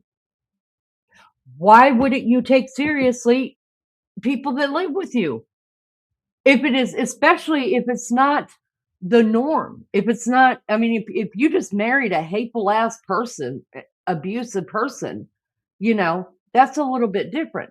But Patrick is seeing his wife is off. He may not be able to identify what's wrong with him, but he can see my wife's off. But even if he couldn't, somebody threatened his own children. There are times that you have to protect your kids against their own parents, their grandparents, their siblings. I mean, come on. That's where I hold Patrick responsible. So, look, being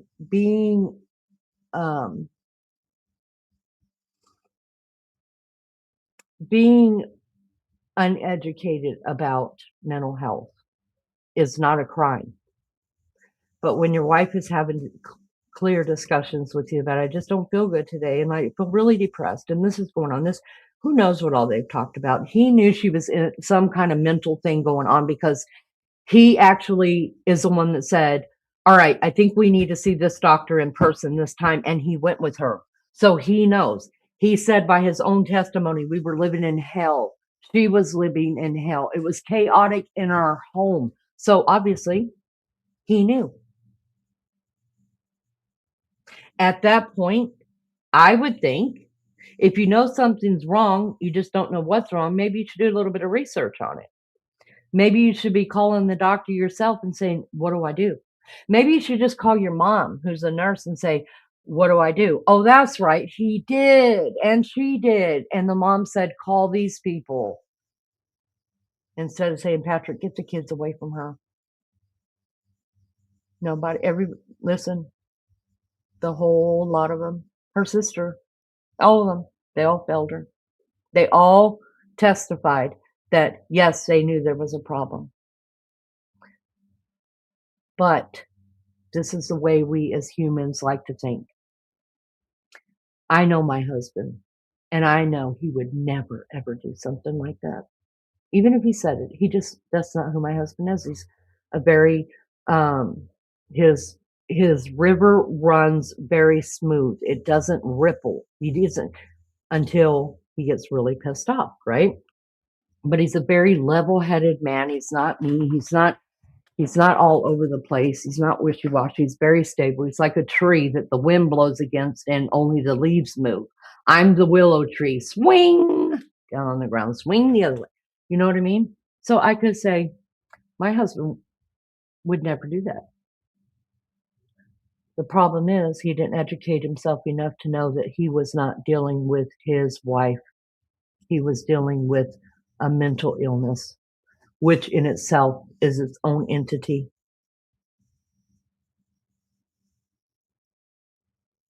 A mental illness is really its own entity. It's its own. I believe that because I have been there, right?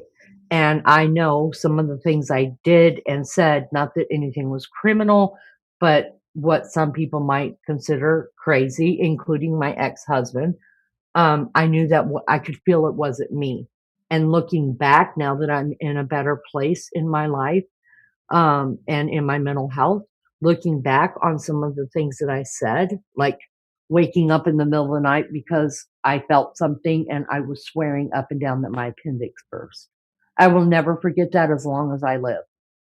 And I jarred my husband awake. I was like, my appendix just burst. He's like, did it? He said, are you in pain? And I was like, no. He said, did you feel any pain? I was like, no. And by this time, he's already over me, you guys. He was just mentally washed out. I don't blame him for that.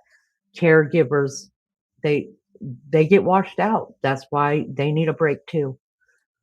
And I just remember him just sitting there holding my hand. We're sitting in bed, and I'm like, I'm telling you, my appendix burst.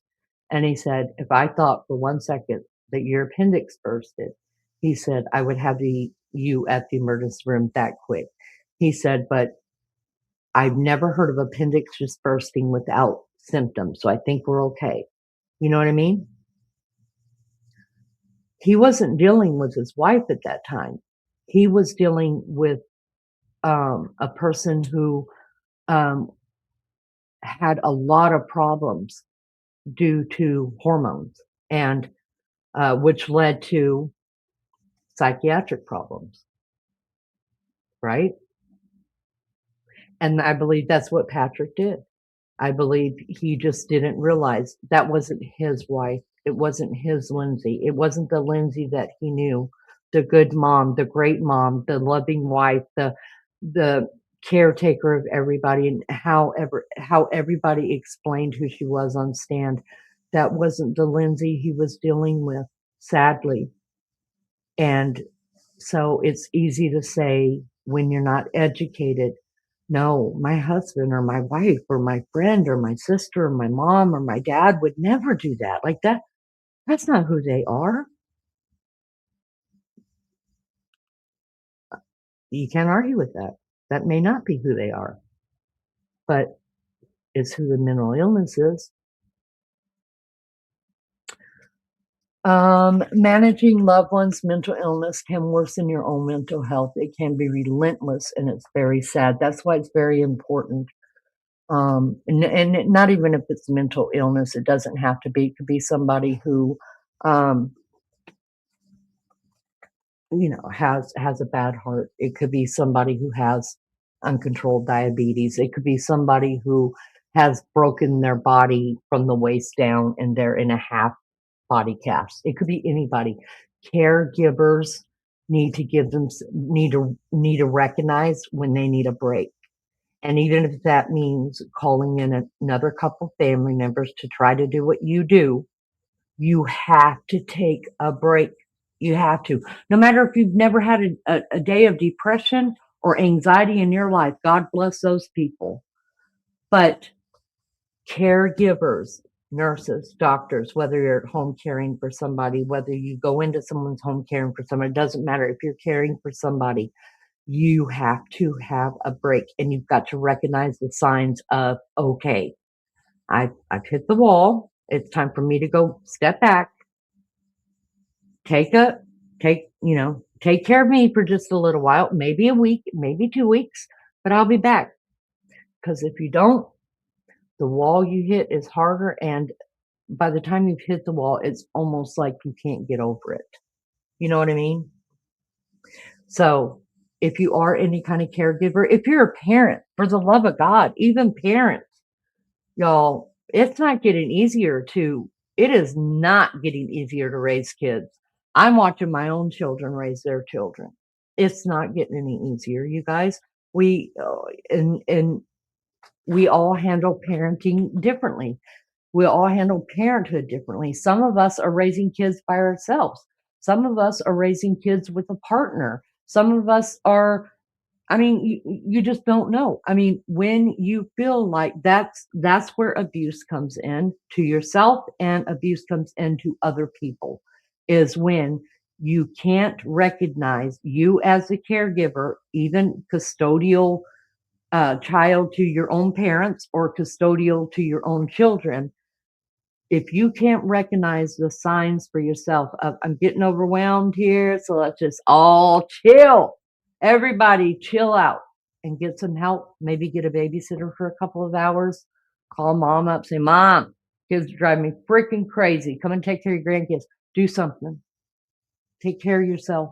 You're no good. I don't need to even tell you guys this. You already know. You're no good to anybody else if you're not healthy. And you're not Superman. No matter what you think, oh, I can handle this. Yeah, I can handle it. I'm doing okay. Sometimes other people can see right away that you're not. And that's why they're asking you, hey, are you okay? Listen, if you don't feel okay, say it. Say, no, not okay. You know what I mean? And then if you do feel okay, you feel like, no, I've got this. I'm doing my thing here and stuff, you know? If somebody brings that up to you, like, hey, maybe take a break, or let me sit with the kids for a while, or let me sit with your mom for a while, or let me sit with your spouse for a while. Go get a manicure, or go play a round of golf. Let them do that for you because you need it. You just don't realize it. When I had my very first panic attack, I was in a grocery store and I didn't know what it was. Never even heard of a panic attack.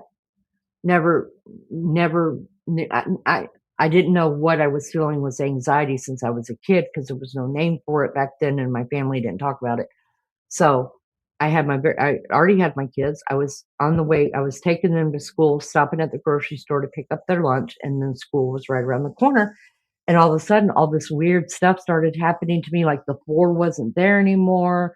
And I felt like my tongue was swelling up and everything was spinning. And I started breathing hard. And my heart started beating real fast. And I was aware enough to there was nobody really in the store. It was like 6:30 in the morning. And I went up to the lady who was in the office part. I said, I don't know what's happening. Something's happening. I think I need an ambulance. And then she called 911 and she was sitting there with me and she was asking me questions that the 911 was asking her. And then she said, honey, you're having a panic attack. It's okay. I was like, no, I'm going to die. It's my heart. I'm going to die. My babies, please. And my children were standing right there. I was like, can you please call their dad? Tell him to come and get them. And I was like trying to shoot out numbers, couldn't remember numbers. It was a whole thing, right?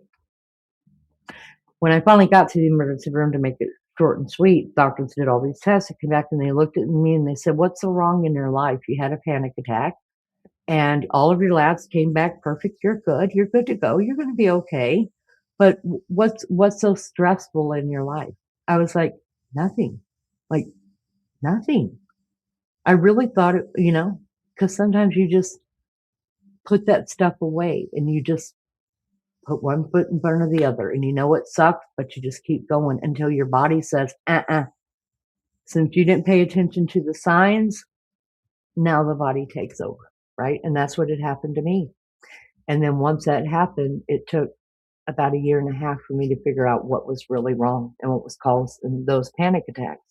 So if you're a caregiver at any point, please make sure you listen to the signs. If you can't feel the signs, listen to those around you. And if someone does ask you, are you okay? And you don't feel okay, just say you're not. You're not going to hopefully not be judged. And hopefully, they care enough to ask if you're okay. So they're not going to judge you. So say it. It's not the end all be all. It just means you need a freaking break and get you one. All right, I'm going to call and check on Maggie because I'm just a little bit worried about that. I'm going to put on a break here. So we are going to go to break. Y'all get up, stretch, don't get any DVTs. And I will BRB as soon as I can find the new break thing that Maggie put up here.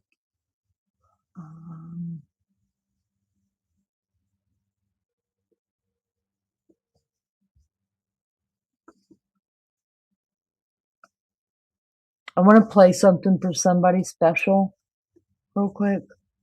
Somebody real special. Hold on. Let's play this again for those that missed it this morning. This is for a couple people that are real special, according to Lenny. So let me go ahead and play that real quick. And then I'm going to call Max.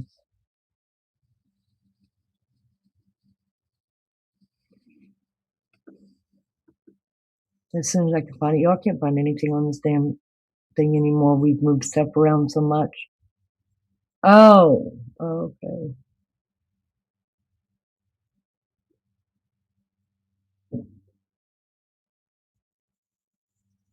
Is it this one?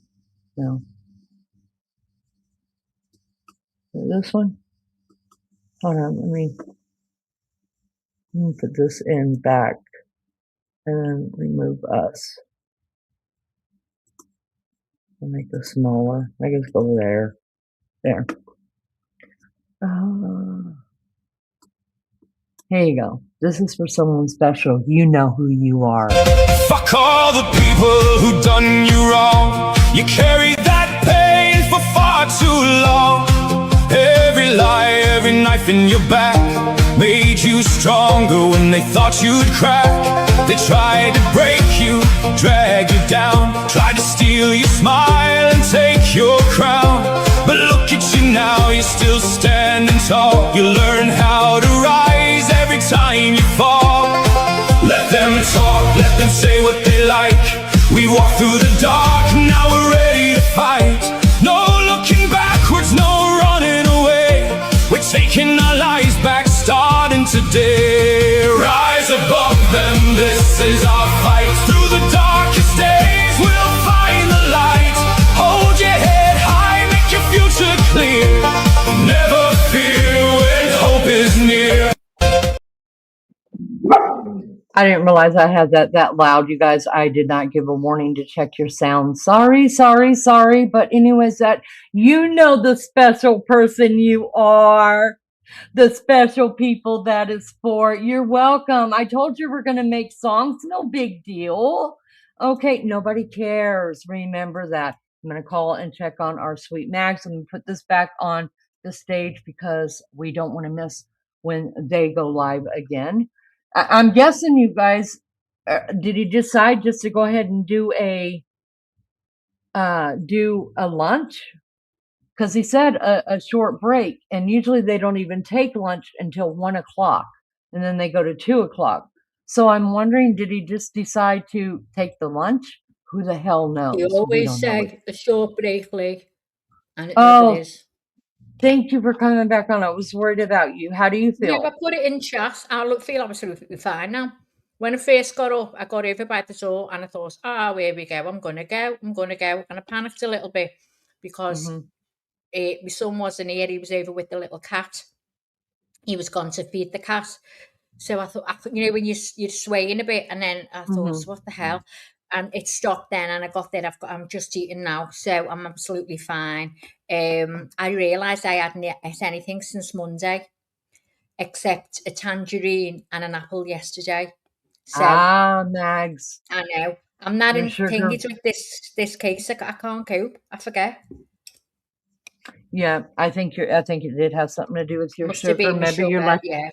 or your electrolytes. Usually, if it's your sugar, it takes it doesn't take that long to get it back up. So No, I was fine. the fact that you feel fine tells me it probably would. Listen, I'm a YouTube doctor.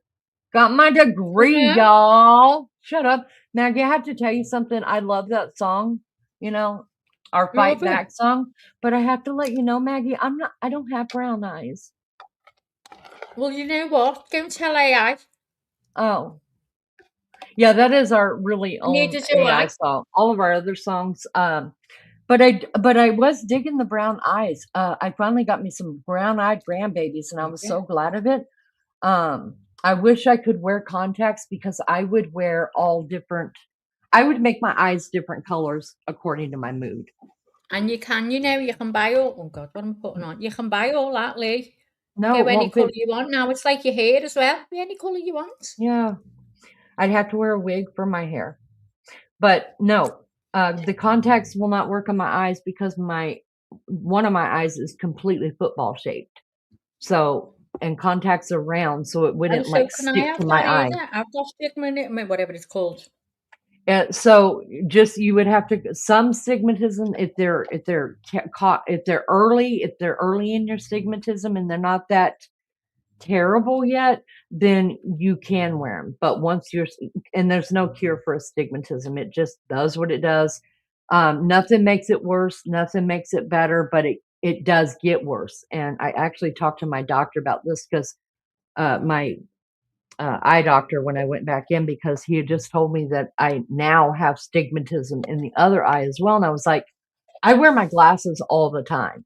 So I don't understand. And he said, oh no, stigmatism doesn't work like that. It's not corrected. It's not like you can't have surgery to correct it once it reaches a certain place. And it doesn't matter if you wear glasses. Some people say if you don't wear your glasses, your eyes are going to get worse. He said that has nothing No, to do with, that's and no. that's what I used to tell my baby child that too, and I really believed it. And he's like, "You need to do your research. That's not true." Anyway, so the Oh, doctor that's told all me I hear. yesterday. Yeah, the doctor told Look me at the that. screen, Lee. Look at our little Jessie Pie. We love our Jessie. She's got brown Look at the eyes. two little ears on her nose. Look at the two little ears on her nose. I used to love them. Tried to brush them away, but they wouldn't budge. Those are my favorite when she's always sleeping with something. Always. Every time I talk to Maggie and she was asleep, something is in her mouth. Always. Oh yeah, she didn't sleep without it, ever. Oh, I don't know, Miss Lee, I can't cope sometimes. I know. But that's the price of love. Would you rather have never known her and never known that love? No, no. Exactly. But that's the true price of love. Maggie, I need some Okay. nicotine. Are you okay? Now I can't Yeah, leave you. just give me 1 minute. Okay. Y'all, listen, that's the price of love, right? And we all have those times with our animals or even with humans in our lives that we've lost. It just hits you. You could be doing something like trying to make sure your sugar's okay and eating after 2 days or running a YouTube channel, and that's how grief is. It never. You learn how to deal. You learn how to go, but sometimes the weepies just come and you have to work. You have to let that happen.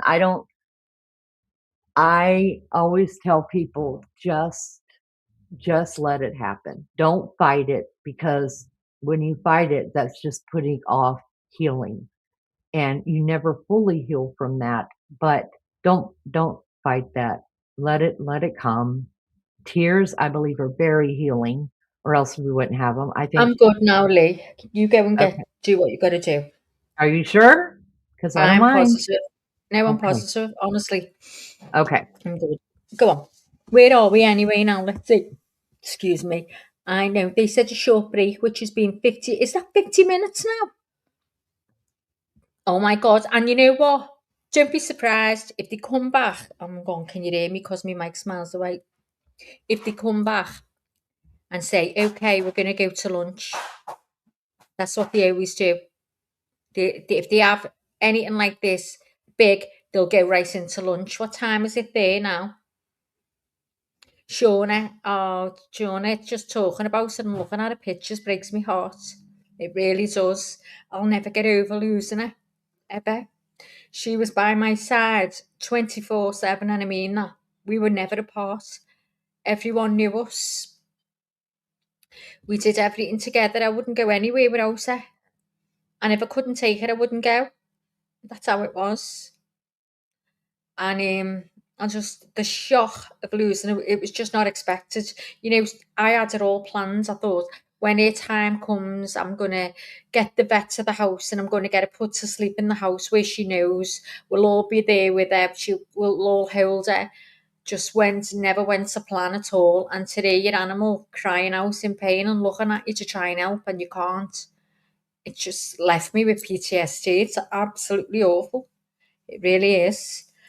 But I know I'm not just the only one that's gone through this. There's absolutely millions of people. I went on the site when it first happened because it's just to know that people are hating as much as you are, because you just don't think anyone's hating like you are. I was convinced. I was thinking, this pain, I don't believe anyone has got what I've got.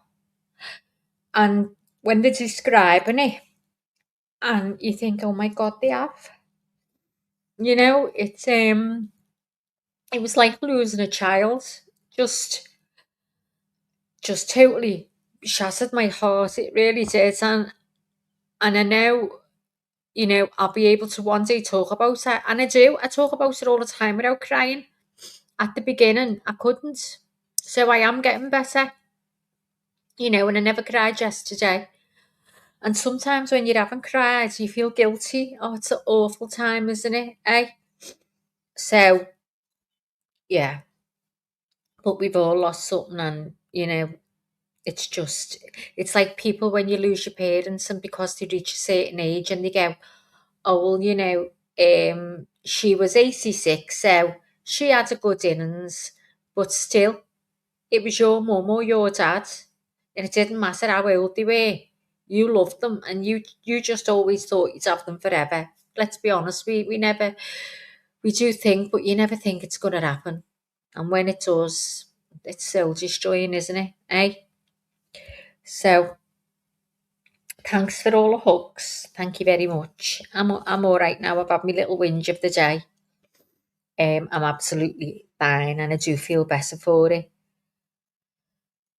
And sometimes I think I do want another animal, but then I think I just couldn't. Not yet. It's too early.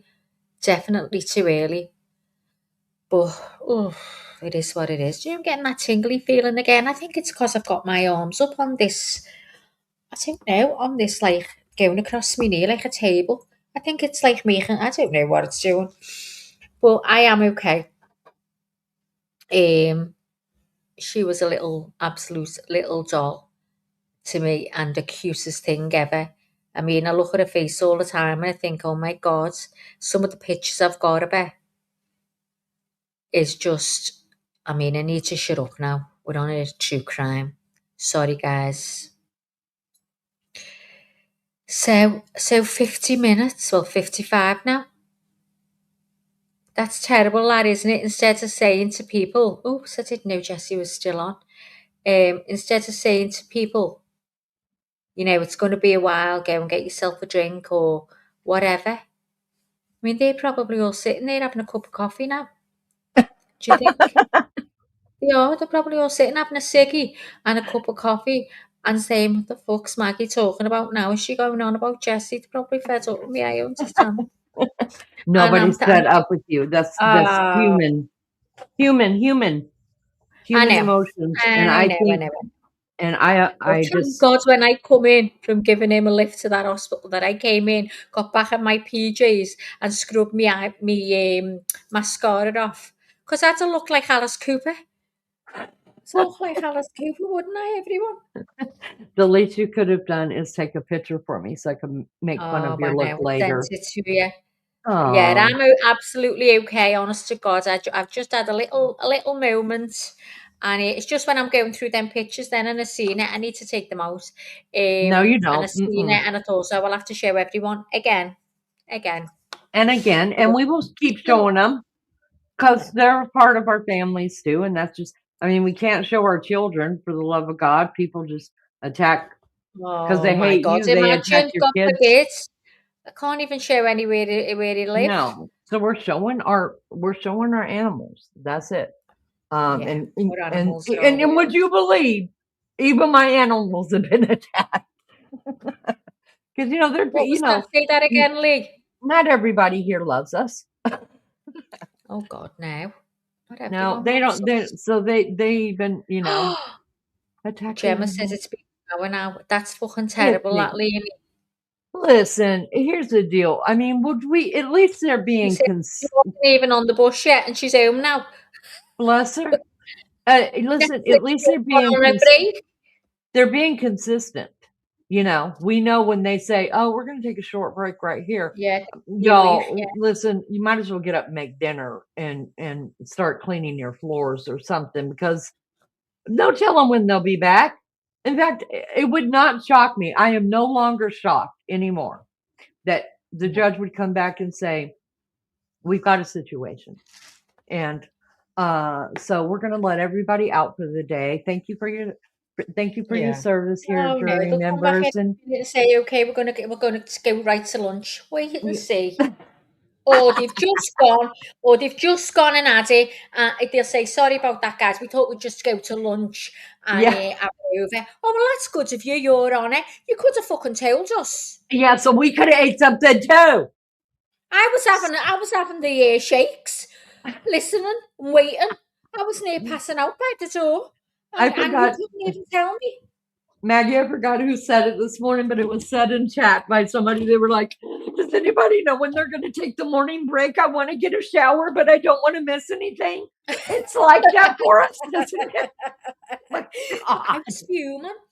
Coming home from the hospital, thought I better fucking get home because I don't want to miss this morning. Because they said tomorrow, I mean, and today is going to be like yesterday. I was Yeah. like, get me home, God, get me home. I'm looking at my speeds. I'm going, slow down. I could do beep, beep, let you know when you're going over 30 miles an hour. I'm looking for speed cameras. I'm thinking, oh shit, I'm going to get a ticket through the door. I wasn't speeding that much. I was doing 35. But, oh, God, all over. And I was doing 35 and a 40. Let's just say that. She was doing 35 in a school zone, guys. No worries. She's lying. She just doesn't want to be drugged for it later, because they will. Sure. But do I hear Thank you. movement at all in the court? Because right now I am swiffering this No, there's floor. nothing going on. That's not budging. It's not shaking. It's not doing anything. I'm Not doing watching it. anything. It's You not know, doing anything. Not a thing. that's the Army's motto. Hurry up and wait. Anybody who's been in the military, whether you're a military I wife, think they should come kid, on there and say sorry for the people who's watching it. oh no, hurry up and wait. Listen, that we don't have a life. None of us have a life outside of this courtroom, you guys. So What could we have done in that hour? Girls, what could you have done in that hour? Lena, you could have mhm. mopped, hoovered, and got the tea on, the dinner on. We call it tea, guys. Tea time, we say, not dinner. But don't think they're You having high could have tea. They've literally. let me down. Oh They no, don't it's have high nothing to tea. do with high tea. There's no gloves or hats or nothing involved. Oh my God, I hate them. Leanie thinks there is. Oh my God, I ate this thing. I've never known a trial like it in my life, guys. Have you all covered trials? Me and Leanie's never witnessed this. Y'all probably been watching trials a lot longer than we have, but this has been the I only doubt one that it. we've ever I seen eat that's sleep like and this. breathe. And not just only this. I mean, the prosecution is terrible, terrible. I'm embarrassed for the Bow people. The We had to Bow change those people, to you the diamond painting. Is that the same one or is that another one, MJD? I haven't got the patience because I'd drop them everywhere. The floor would be shining. I would drop them everywhere. That'd look like a diamond painting by the time I finished the floor. It's something I've never wanted to do that. And I normally like to try all kinds.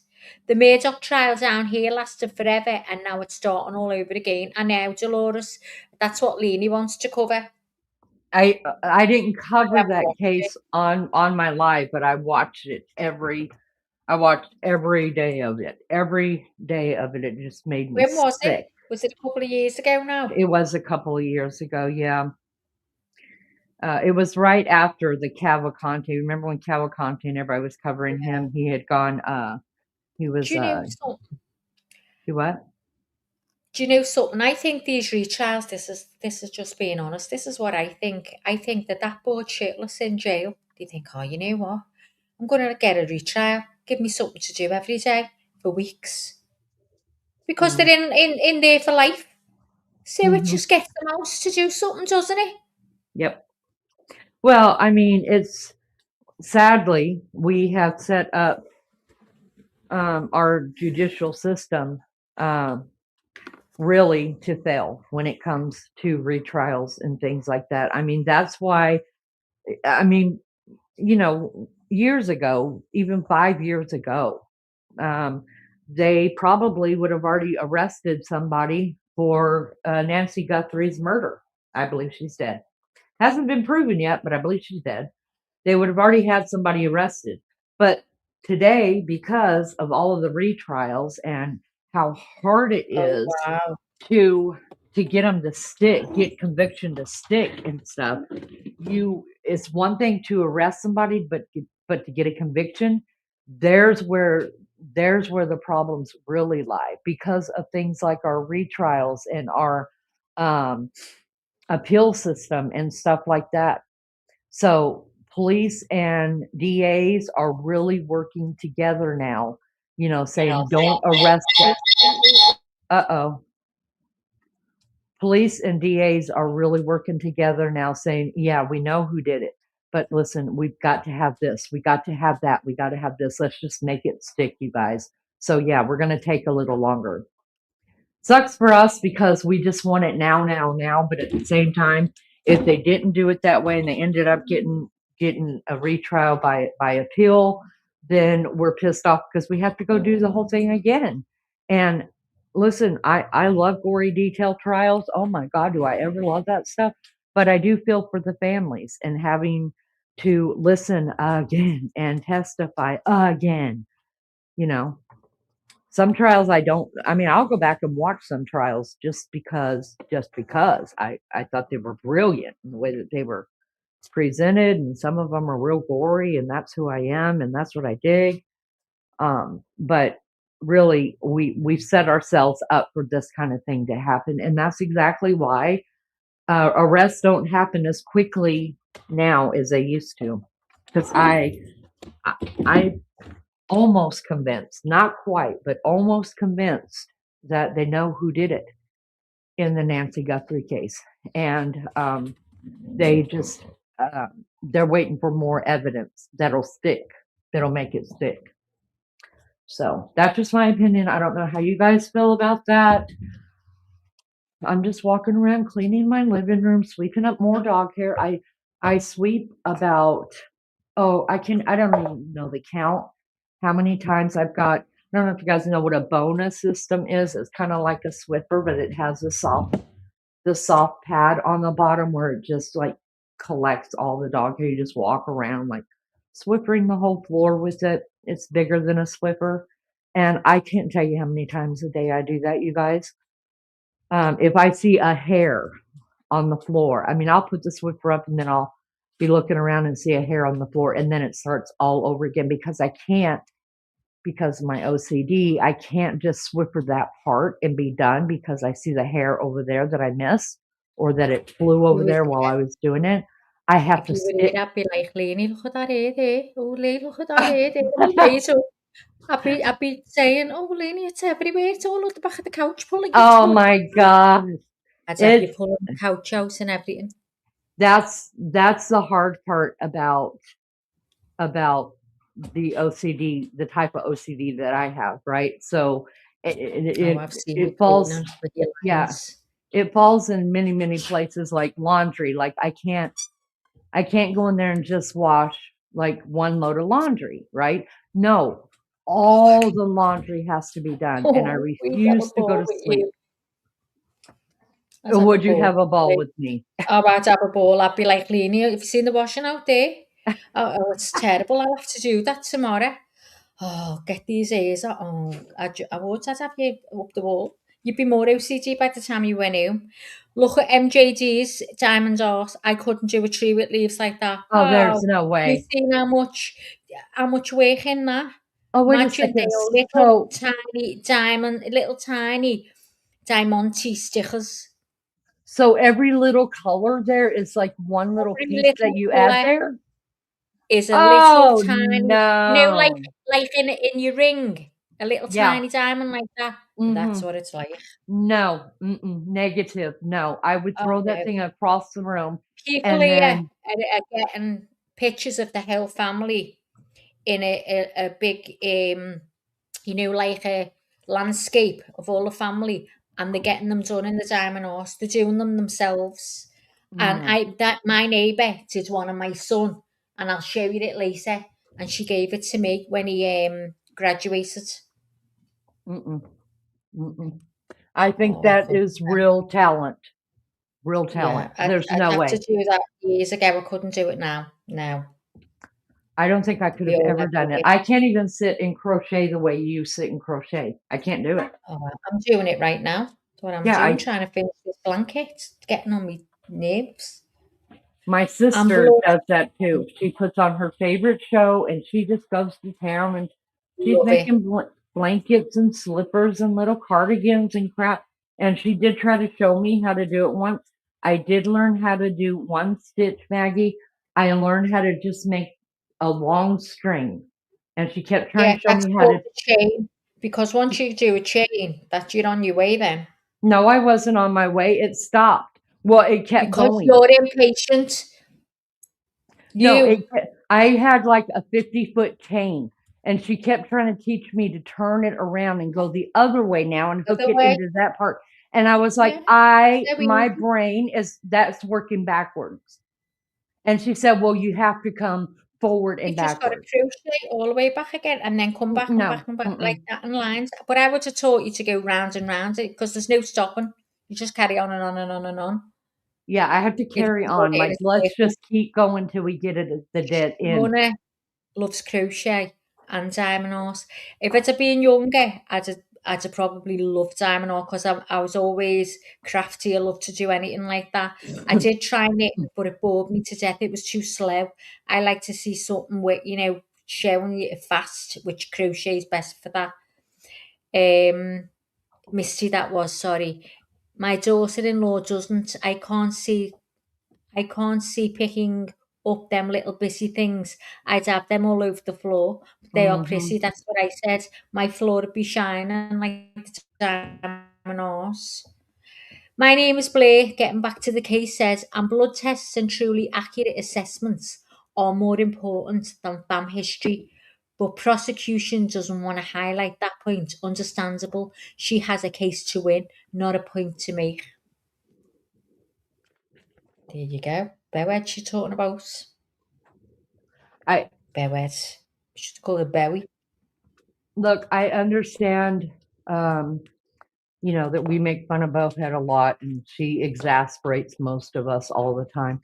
And even I get shitty whenever I hear her being condescending to people and things like that. But I understand she has a job to do, and she is there because, I mean, she's there to win a case. You're right. And if that is her way of winning cases is to be condescending and to be an asshole. I mean, because when I rewatched Dr. Tufts interview, I not interview testimony, I had to rewatch it by myself. I just wanted to see it. And I did. I actually felt sorry for her because old Red, Kevin, the defense, y'all, he was taking no prisoners. He was holding nothing back. He held her feet to that fire. And I'm not saying that she wasn't negligent at all. I'm just saying, like, I could see where she would just was on the, it felt like to me looking at her, she was on the verge of tears. And for that, I felt sorry for her. Also, because I knew she was kind of a new doctor to this kind of thing. And here she has to face this lawyer, you know what I mean? And I could only imagine the nerves and I mean how like intimidating he was. But that was his job. So and she's been neglectful in malpractice and all that other stuff. So I understood both sides of it, but you can't help sometimes but to feel sorry for some people when a lawyer is doing their job, and then sometimes you get pissed Yeah. off at that lawyer because of the way they do their job. But hey, they're doing their thing, and how would I sometimes wonder how I would be? I would be really sarcastic. Yeah, I would be like, oh You no, listen, wouldn't. No I way. would be I would be No, you terrible, wouldn't, Maggie. Lily. I'd be kicked out, I'd be cussing up a storm, and it'd be terrible, y'all. I wouldn't I be think a it's funny lawyer how mom. you call it cussing. What Here, do you the call older it? ones say cursing. We say swearing. We swearing. Did wait a minute. So I think We say stop swearing. swearing. Stop swearing. I think to us, swearing is an older word. Am I right, you guys? Like, I think my parents said cussing, but I think my grandparents said swearing. But swearing necessarily did not only mean a cuss word, it meant saying something that went against the good book or saying something Or the older ones will say derogatory. cursing. Cursing. Stop cursing. Maybe I just watched too many movies, more than I Maybe. think I remember, and then I end up watching too many I've movies. And noticed all the Americans, and I don't know whether it's you guys because I haven't heard you speak, but Chris McDonough, right? Chris McDonough and Nancy Grace, and according to Lainey, all say remember. Not remember, remember. Told you that before, Lee. I think it's just the way Remember. you're hearing it, because I'm saying No, remember. I'm not. Right, everyone in the UK, if there's anyone there, does she say remember or remember? Please listen for it. Oh God, now I'm never going to say that word. Do you know there are certain words that people can't say though? There are words I can't say. I So can't when say ridiculous. I hear it in my head, right? But Yeah, me my too. mouth won't do it, or my voice. I don't know where it gets stuck, somewhere between my brain and my tongue. But everybody has those words. We just don't think about it. But my oldest son, to this day, and he's going to be 39 next month, he can still not say napkin. He says he can't. He's never ever say. He says napkin. And so now, I mean, for probably 20 years, he'll say, hey, can you hand me one of those? And we're like, hand you one of what?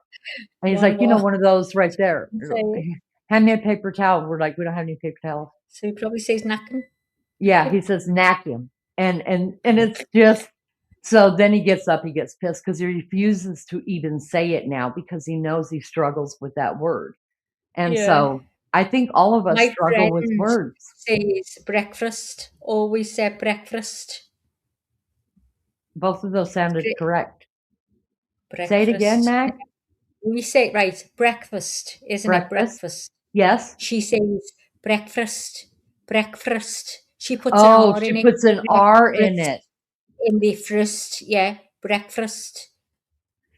Some people here in the South will Okay, and some Charles.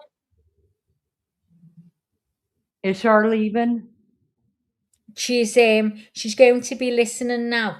So she must Okay. be able to take Yeah. part in the chat. Okay. Listen, if you got to do something, we Gemma understand. can't say penguin. We're I just wanna trying to hear. fill in the time. I would like to hear it too. Oh, can you try and type how you say it, Gem? Pen. I bet you say. Oh, I can't say it now. I'm Scottish. Penguin. Oh, Evie says, I'm Scottish. I understand tones. Evie, listen. Doesn't Lindsay say remember instead of remember? She puts an N instead of an M. She goes, you know, guys, you remember. And I just, every time I didn't I even can, know. I I didn't cannot know. unhear that remember every. Chris McDonough does it, and Nancy Grace. You're in with them, Lee. I mean, listen, I'm in with the So I'm good people. wondering if you all do it. But you know what? There are so like if you hear a Boston accent or like Massachusetts accent or like But that's not an accent because people here say remember as well. no, but what I'm saying is they will add a letter that a sound that is not in the word. But there's also those in the South, like my ex mother-in-law. she wouldn't say pizza. She wouldn't say, let's order a pizza. She would say a pizza or wash. And I used to say wash all the time. I'm going to go wash some clothes, you Yep. guys. I'm going to go You wash the dishes. orange. It's so funny. Yeah. And Orange. so Orange. orange. That's how I say it, orange. What's wrong? Orange. That's how you say it, orange. Orange. Orange. You say orange. Orange. Really? Wait, you can't wait to get that R in orange. The R smart. The Americans are R smart. R smart. Remember? Orange. Orange. You're going to be so weird. Shauna is listening, but she's at work, so she can't be typing much. Listen, we don't need her to get fired, but quit your day job. Go to work at night. Act instead of ask. Yes, some people say that too. Yes, exactly. Yeah, acts. Yeah, exactly. I'm going to ask you one more time. It's, you know, guys, you remember when I gave you that orange.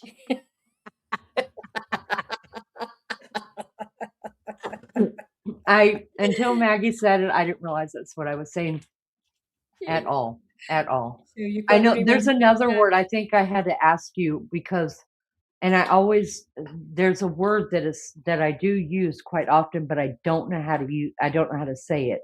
And everybody corrects me every time. I know the correction's coming. No, it's something else. I forget what it is, but I literally, even when it's spelled out. Conspiracy theory. Yeah. You conspiracy theories or something weird. Theories, things, you know. We go theories. We're all typing in the chat. She never says it right. Oh, and I wasn't saying conspiracy. You guys kept telling me add a C because I would say conspiracy, and you guys were saying no. It's conspiracy. Right. Conspiracy. We'd all finish it off with it. Yeah, and so there's just words. I think everybody's just like screwed up on it. Tell me, and I'll tell you if I've picked up on it. I can't think of any words I picked up on, but then again, I can't remember. Like 2 minutes ago, me either. I was on the other channel catching up. Hello, Supermom. Good to see you. We're just talking about Lainey. She can't say remember, and she says orange like orange, so she can she can't remember the orange. She can't wait to get the R's in the orange. That's what it is. I have an obsession with R's.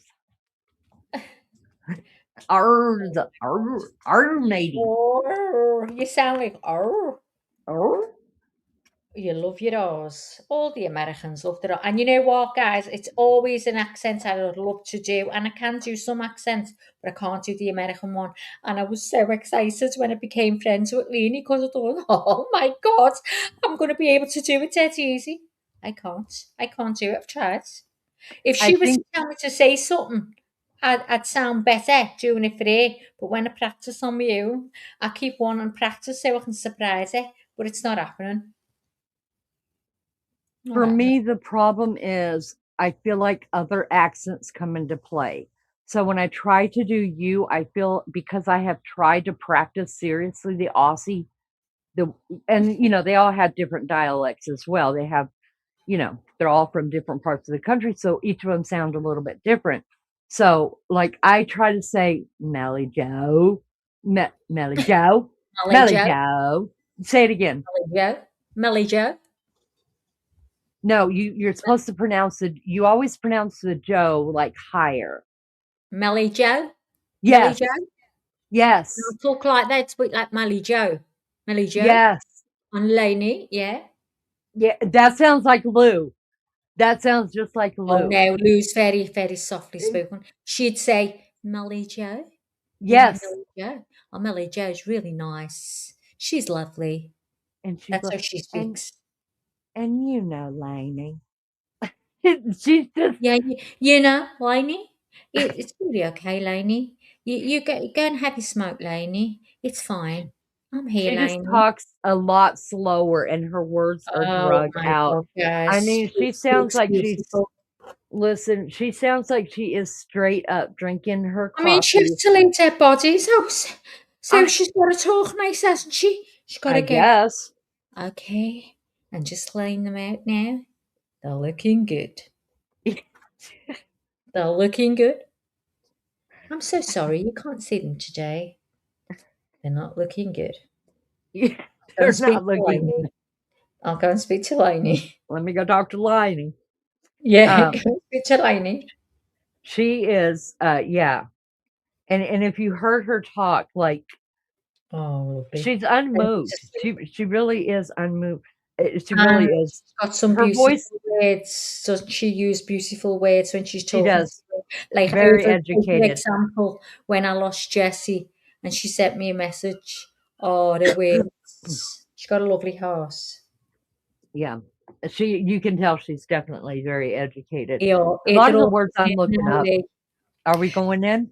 I will shut So up. now, Mary Jane Joe says my mother-in-law has always said library instead of library. Supermom says mine Oh, is shoulder. I say soldier. Supermom says I was in speech because of my horse. Told you, them horse. Sounded like I'm from Boston, and she's laughing. My name is Blair said, don't ask me to pronounce Rory or Roy or Aurora. Oh, I'd love to have you all speaking on panel. Would you come up one day and talk about it? Oh, this is so funny. And we can try and do accents of each other. I think that'd be so a funny live. I really oh, do. speaking of come up on the Hello, Lad panel. Angel. Listen, Friday or Monday, was it Friday? No, it was Friday. Maggie showed up, you guys. Maggie showed up, and so did some of the mods were in here waiting to do an open panel because she had scheduled it. And she waited. She was here because even when I woke up late and I was like, where is it? Where is it? Where's it? And they were already over there having a chit chat because they had just closed it down. So where was everybody? Did you guys submit to Melly Joe? Melly Joe. No, nobody came, Lainey. That wasn't Nobody came. done. Nobody came. I was sitting So there saying, listen, it's not us, it's you guys. Okay. So take the blame. Maggie was here. Well, I guess I have to take the blame too because I wasn't here. I said, if anyone wants to come up now, come now before they close it down. Because once they close it down, it's just us. No one else can hear. Not a fucking soul came. Not a soul Not, came. not a What's on with fucking you? okay. It's fucking let me down. I'm sorry, I'm man. sorry, didn't see my notification. It's all right, Wild Angel. It was about 6 weeks ago. Don't worry, girl. No, it Lainey's the wasn't. same. It was just Friday, this last Friday when court No, wasn't she's in talking session. about today. I'm sure she's talking about today's live. Are you talking about today's live, Wild Angel? Please say yeah. Please say you're agreeing with me, not Lainey. When you say you didn't get your notification, you mean for today. Gemma said I logged off and just as it closed off. Oh, I was waiting for you. Didn't you hear me saying if you want to get the link now, let me know? It's our fault, you guys. I just didn't want them to think you weren't here when you said you were going to Supermom's do got a that link. live. Have you seen the screen, Lee? I said, No, let's see how long it takes it to look at the screen. No, I'm out here watching my dogs. We actually have some Yeah, sunshine right now, you she guys. means today. Means today's live, not that live. Oh, okay. We Yeah, actually have some maybe. sunshine, you guys, which we haven't seen in over a week and a half. Oh And my so the God. dogs have picked a place in the Is yard it and they're all warm? on their, yeah, it's hot. It's muggy. Oh, I want some horse. So they're rolling around on their backs in the sunshine they haven't seen in over a week. If And you little said to be having an all you can eat buffet. I'm guessing they are. They came for lunch and they're staying for dinner. Exactly. Shit. I know. My name is Blair. I told you she wouldn't see it on the screen. Told you. She would have seen it when they come back to course. I don't know where she is. Where are you?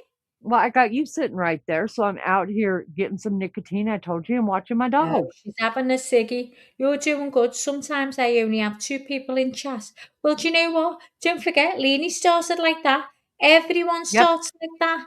You've got to everybody. get it out there. You've got to do it all the time. It's the only way to do it. It's hard work. It is hard work. Yep, them And 10, I 12 could hour never, lives. ever do it on my own. But if I did, I know for a fact I'm going to have to work for it, you know, and I couldn't do that. I like to have my own time. I Mean, didn't back I then didn't with see this who said child, that. Who said that, Maggie? Who said about the it's two Wild people? Angel. Yeah. Well, Wild Angel, you know, when we started this channel, I was doing 10, 12-hour lives. It Yeah. was insane. I was going to get to that thousand subscribers, and all y'all rode those 10, 12-hour lives with me. Man, it was tough. I was like I put everybody through hell. Seriously. Now, I didn't tell everybody they had to be there, but they were just like, okay, we're going to get you 1,000. Because I made it just plain and clear. Look, guys, we are going to catfish our way to 1,000. And after that, like, who cares what happens? Oh, We'll we have were enough all in friends. bikinis and everything. We were in Yeah. bikinis. The biggest besuchers, they were gorgeous. I thought, if only, oh, I look so gorgeous. And I had it on my avatar. They're saying we're madly. They're saying you two are hilarious to listen to. And they're just saying they're not so fun. I love it. It's only the chat. I love it. It's when we get carried away, we forget where we are. Yeah, we do. We do. You want to And see sometimes us when we're on FaceTime and we put silly faces on? Oh, the faces are so funny. we purposely do that so we can take pictures of each other. So if one of us crosses each Like other, the screenshots of billboards you. are going up. Yeah.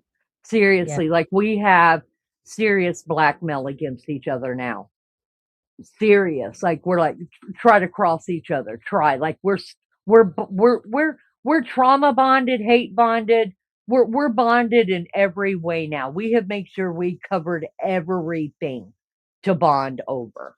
And Listen, so I'm going to put a poll up. Have they gone for lunch now or what? How dare they? Just think, oh, come on, we may as well go for lunch. There's no way they're just going to have this break. What time is it there, Leanie? I'm still sitting outside smoking a listen, I'm not being a professional smoker. I'm like And if I was lazing. there, I'd be sitting outside smoking with you, even if I don't smoke. I know. Maggie, oh, y'all. Maggie has got her a fake cigarette. She got her one off of Amazon so she can smoke with me. It looks like I she's did. really smoking until she sticks You it in her personally, eye and shows me how to put on eyelashes and stuff like that. And she uses that as her like marking point. And I'm like, and then you kind of freak out because it looks like a real cigarette lit. it's got a red And she's end. like, right here, right here, Lean. You do it right there. And I'm like, oh my God, like, don't put the cigarette in your eye. Oh, isn't We it entertain each crazy? other. Oh, some people can put emojis in chat and they show. Now, Mary Jane Doe's put one there and it just says hands, yellow heart, red hands, yellow heart.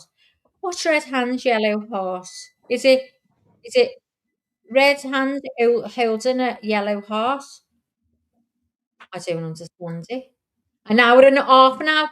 They've well gone for the hang on, have they gone for the fucking dinner? It don't matter. It don't matter. I'm telling you, they went for Lunch lunch. They're staying for dinner. dinner, you guys. They punked us. Oh, the We have judge has been got it. punked. So he's having a ball. He's saying, I'm getting paid for this, so I'm just gonna just take me time. That's what Ah, he's saying. Oh, I could have been a judge. I'd have been a judge, would you? You didn't have to know so much I about think I it, make would fun you? of judges way too much to be considered a judge. I Because I'd mean, be they have making got fun. to listen to everything intensely because sometimes they go, hold on, what was that? So you know that they're really listening. Whereas sometimes I'll go off and start doing something or thinking of something. 1 hour, 25. Oh, they've got a cheek. That's terrible. You should say to the public, come back and go, we're going to go into lunch, put it up on the screen. Mm-hmm, No, mm-hmm. that's out of order. Out of order. Could have had a roast This dinner is done now and everything. out of all of the trials that we've done and we've looked at together, whether it be online or offline, you guys, this is the only judge, y'all, that I've not made fun of. That he hasn't done something that I'm just like, because the prosecution has got me so invested in how they're behaving that the judge, if he got up and took off all of his clothes on the stand and sat there, Maggie, I still couldn't roast the judge as much as what the prosecution is doing. Seriously, like I'm so distracted by the prosecution. My name is Blair says I feel my spidey senses are telling me that Boed is getting it from the judge. Do they usually just leave on lunch after the sidebar without saying they're breaking for lunch? I know. He said Yeah, it's just a short break. He said just a short break. Fucking hell. Isn't this the first time that's happened? Not that they have I started a could have short break. flew to Istanbul in this time. Do you know that? Yeah, you could have gone and already had your surgery done. What up? Oh, honest to Now, God. they have come and told us, listen, we're going to take a short break. And then a few minutes later, the judge comes back and says, listen, we're going to go ahead and just go to lunch because we got something to deal with. And sometimes the judges come back and just said, listen, we're going to let you guys out for the day because we got stuff we got to take care of that we just have to get done. But Oh, God never forbid. have they put us on a short break and just punked us like this, y'all. See, I've now got a feeling. I see got a two things feeling. on my floor. Hold on. Oh, God, Let it me must get be it. here. Guys, I've got a feeling that they're going to be going late I got tonight. a feeling. Because Go ahead, Mags. it's going to be... I think they're going to go to later tonight because they've had a fucking big break. Have they had a big break and we're all dying on our feet waiting for them? Not Oh, eating they're at going to all. go late? Are they going to go late? Right, so I'm going to time them. 20 to 9, my time. They normally end. 20 to 9. I'm fucking out the bed down here from 2. And then I go, as soon as I finish here, I'm back in the bed. And they're going to get, hang on, his wife, he's going to be on the phone to his wife, and his wife's going to go, look to the judge. Listen, love, there's no way you can leave there after being on that long. You're going to be the talk of the court. You're going to have to stay out until late tonight, do you hear, to make up. You can't be doing that. I'm almost positive his wife is a member of According to Leanie, and she's probably been on the phone with him already going, they're trashing you. You won't believe how much Maggie is really letting you have it. She's giving you what for. All right. So you better pull your head out, leave the Golden Corral, and get your ass back on that stand because you're making us look like a fool. Well, Gemma's got home, done the dishes, gotten dinner on, and thanks to Leanie, inspired to sweep her floors. All right, let's just all sweep our floors. Let's just sweep She's I've done nothing but sit on my ass. That's all I've done, and get something to eat. But at least you've driven today, though. I haven't done that. Oh yeah, I've been out and driven, but still I'm on my ass. I'm sitting on a memory foam ring because I'm here that long. My ass is killing. The sidebars are motivating women to get chores done. Well, it's not motivating me. I'm motivated at all times. Up and that's it. Once I'm up there, I start doing 1,000,001 things. You do like 4 things at once, don't you? And I'm dropping stuff. I'm going, oh, keep dropping it. I dropped the flask the other day. The flask won't even stand up straight. It's all on one side. These sidebars. Oh yeah, I've just read that. Where are you now, Leonie? What's beeping? I opened up the garage door so I could throw out these birthday flowers. I opened up the garage door. My birthday flowers died waiting on the damn judge to come back. Shit. Oh my God, you guys. Her flowers. My flowers. Her flowers, they died. They died. They're dead. They died. They no longer exist in this house. They no longer exist. In this She talks very husky. I think so, anyway. Well, when I'm excited, I don't. On the phone-ins, the JC phone-ins, she'd be good, I'm telling you. I made a lot of money. Don't underestimate that voice. I got a husband out of that and made some good money. Listen, phone boning kept me eating many nights. I'm just kidding, you guys. I kid about that, but it's really not true. I only did it with beefcake, and that's because we were long distance for 2 years. But even if we were not long distance, I'd still be phone boning with him because it's great stuff. Now at this point, after 25 years, I'm like, negative, sir. Don't even phone. You've lost his number. Yeah. I'm more inspired to do housework when I've been to the office. I do bugger all when I'm... What's WFH? When I'm with, what's WFH, guys? Working from home. Oh, okay, when I'm working from home. See what I mean? I'm old school, Jimmy. I gotta pee again. Oh my God, if you got a water infection, better go and get a test. Hold on. I had to come right back because don't speak that on me. I have never had a UTI. I've never had a kidney infection. I've never had anything like that. So do not speak that on me at all. Now I'm going to pee. Okay, go on. Take it back. Jesus, isn't she like? Let's not say that again. No, really, I sometimes think she got a water infection. She go in the toilet again. And I'm going to spend a penny. And if I was here and she said I'm going to spend a penny, she'd have been loaded by now. That toilet is being loaded. And why I say spend a penny, do you guys know why I say that? I'm going to spend a penny. Because years ago here in Liverpool, I don't know about anywhere else, public toilets, if you wanted to use a public toilet, right, you'd have a load of them in a line, and it had a little thing on the door where you had to put a penny in to open the door. So that's why you say, I'm going to spend a penny. Don't mean I'm going for a wee, but you don't have to spend a penny anymore because they're not like that now. And I don't know why. I want to spend a penny to go to the toilet. I like it. So yeah. And I hate, listen, the truth is, if I go out and I want to wee, I'm not going to a public toilet. I will hold it in, and I'll hold it in, and hold it in. And if I can't hold it in anymore, I go into a shop and I say, please, please, can I use your toilet? I've got bowel problems and I've got a card, but I've left it at home, and they let you use it. Okay, I want to explain. You guys know that usually I'm sitting in this chair in front of the desk when I'm on StreamYard because I don't know how to do what Maggie does and do it by the phone. So, and plus it's bigger so I can see better. I am now taking the advice of my doctor, and he knows I sometimes I just say, no, I'm not doing that. Like negative. No, no, come up with something else for me that he's been, I can hold my pee for hours and hours and hours. And then you stand up and oh my God, it's like I'm not going to make it just 3 steps and I'm going to pee myself. Falls. So I kept telling the doctor, I was like, look at here, Bet. I said, I don't know what's happening, but I'll get out of the truck and sometimes I don't even make it in the house. And it's very embarrassing if my husband's around. And one day he caught me and he's like, what's wrong with you? And I was just standing there because I had peed myself.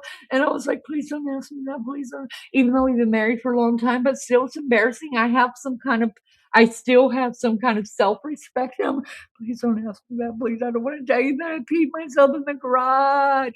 Anyways, so I was crying to Beck about it. I was like, Beck, this is what's going on. He's like, okay, this is what I want you to do.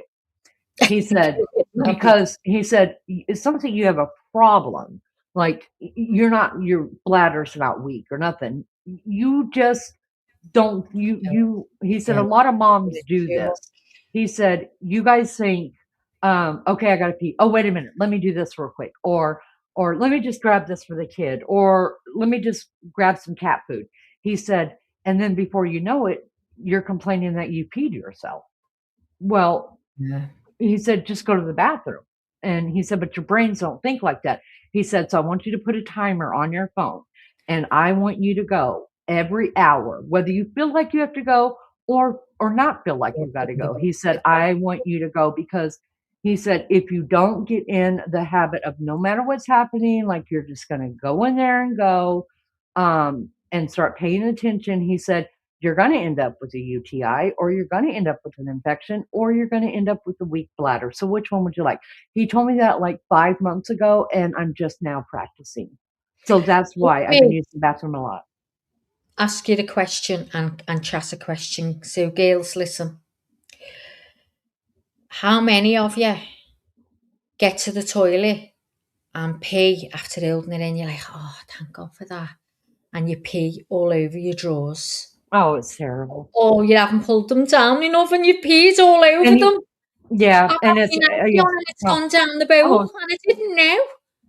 and Maggie, that is exactly why that I have been taught from an early age to clean a toilet the way that I clean the toilet. Oh my God, guys, these don't know. I need to tell them. You have never in your days. I I don't bet you there are people here that clean the toilet the exact same way. well, does anyone in here get a rag in their hand and they're down that toilet bowl where the water is and they're putting their hands in there and they're scrubbing the bowels out the toilet upside down, inside out. They're using the toilet water and it's getting scrubbed to death all around everywhere. I sat Yes. with my mouth open like that. I've never seen a toilet get scrubbed like that. The hand, she didn't have a glove or nothing on. No, she went down that bowl and she got the cloth, the rag, whatever you call it, and she was scrubbing the toilet. And then she wrung it out, and then she was doing all round the edges. The floor got scrubbed out. I couldn't get over it. I've never seen anyone clean a toilet like that. Does anyone here clean a toilet like that? Let me know. So imagine that you know that sometimes you pee down the toilet. Imagine how many people use your Supermum toilet. does. See? I clean my See? toilet bare-handed too. But do you put your hand right down into the water bowl? Yes, of course. Do you, Supermum? I can't get over it. I thought it was just here because of her OCD or the way your dad had it. Tell them about what your dad, and that's why you are the way you are, told you to clean the toilet. Go on. Yeah, because my dad was a prick when it came to cleaning, and that's probably where I get my OCD from because now I'm a prick. And he used to tell me we all had jobs growing up, and then he said that once we learned how to do that job properly for like so much amount of time, then we would all switch out jobs, right? So I started out cleaning the bathroom. One of my sisters started out doing something, another something, brother doing this. Y'all, we never switched jobs. It was like that till I left home. I'm still on restriction because he used to ground us all the time and say, "You're on restriction until further notice." I swear I've never gotten notice yet that I'm off restriction. So I think I'm still grounded. But anyways, he used to tell me, "I want that toilet so clean that I could eat off of it." And it is. and I took him at his word. I mean, it would not have surprised me at all with my father that he would pull something like that. Oh my God. And so Guys, I made never seen it. sure we never had a toilet bowl cleaner. One of those wands or whatever. I didn't even know that I didn't know if they even meant any. I mean, I don't know if they even made them back then.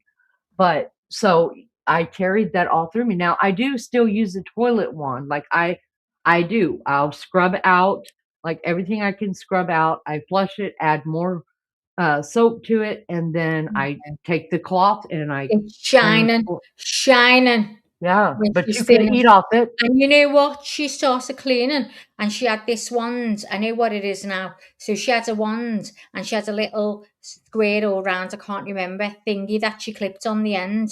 And then she started scrubbing and cleaning and it had like this stuff on it.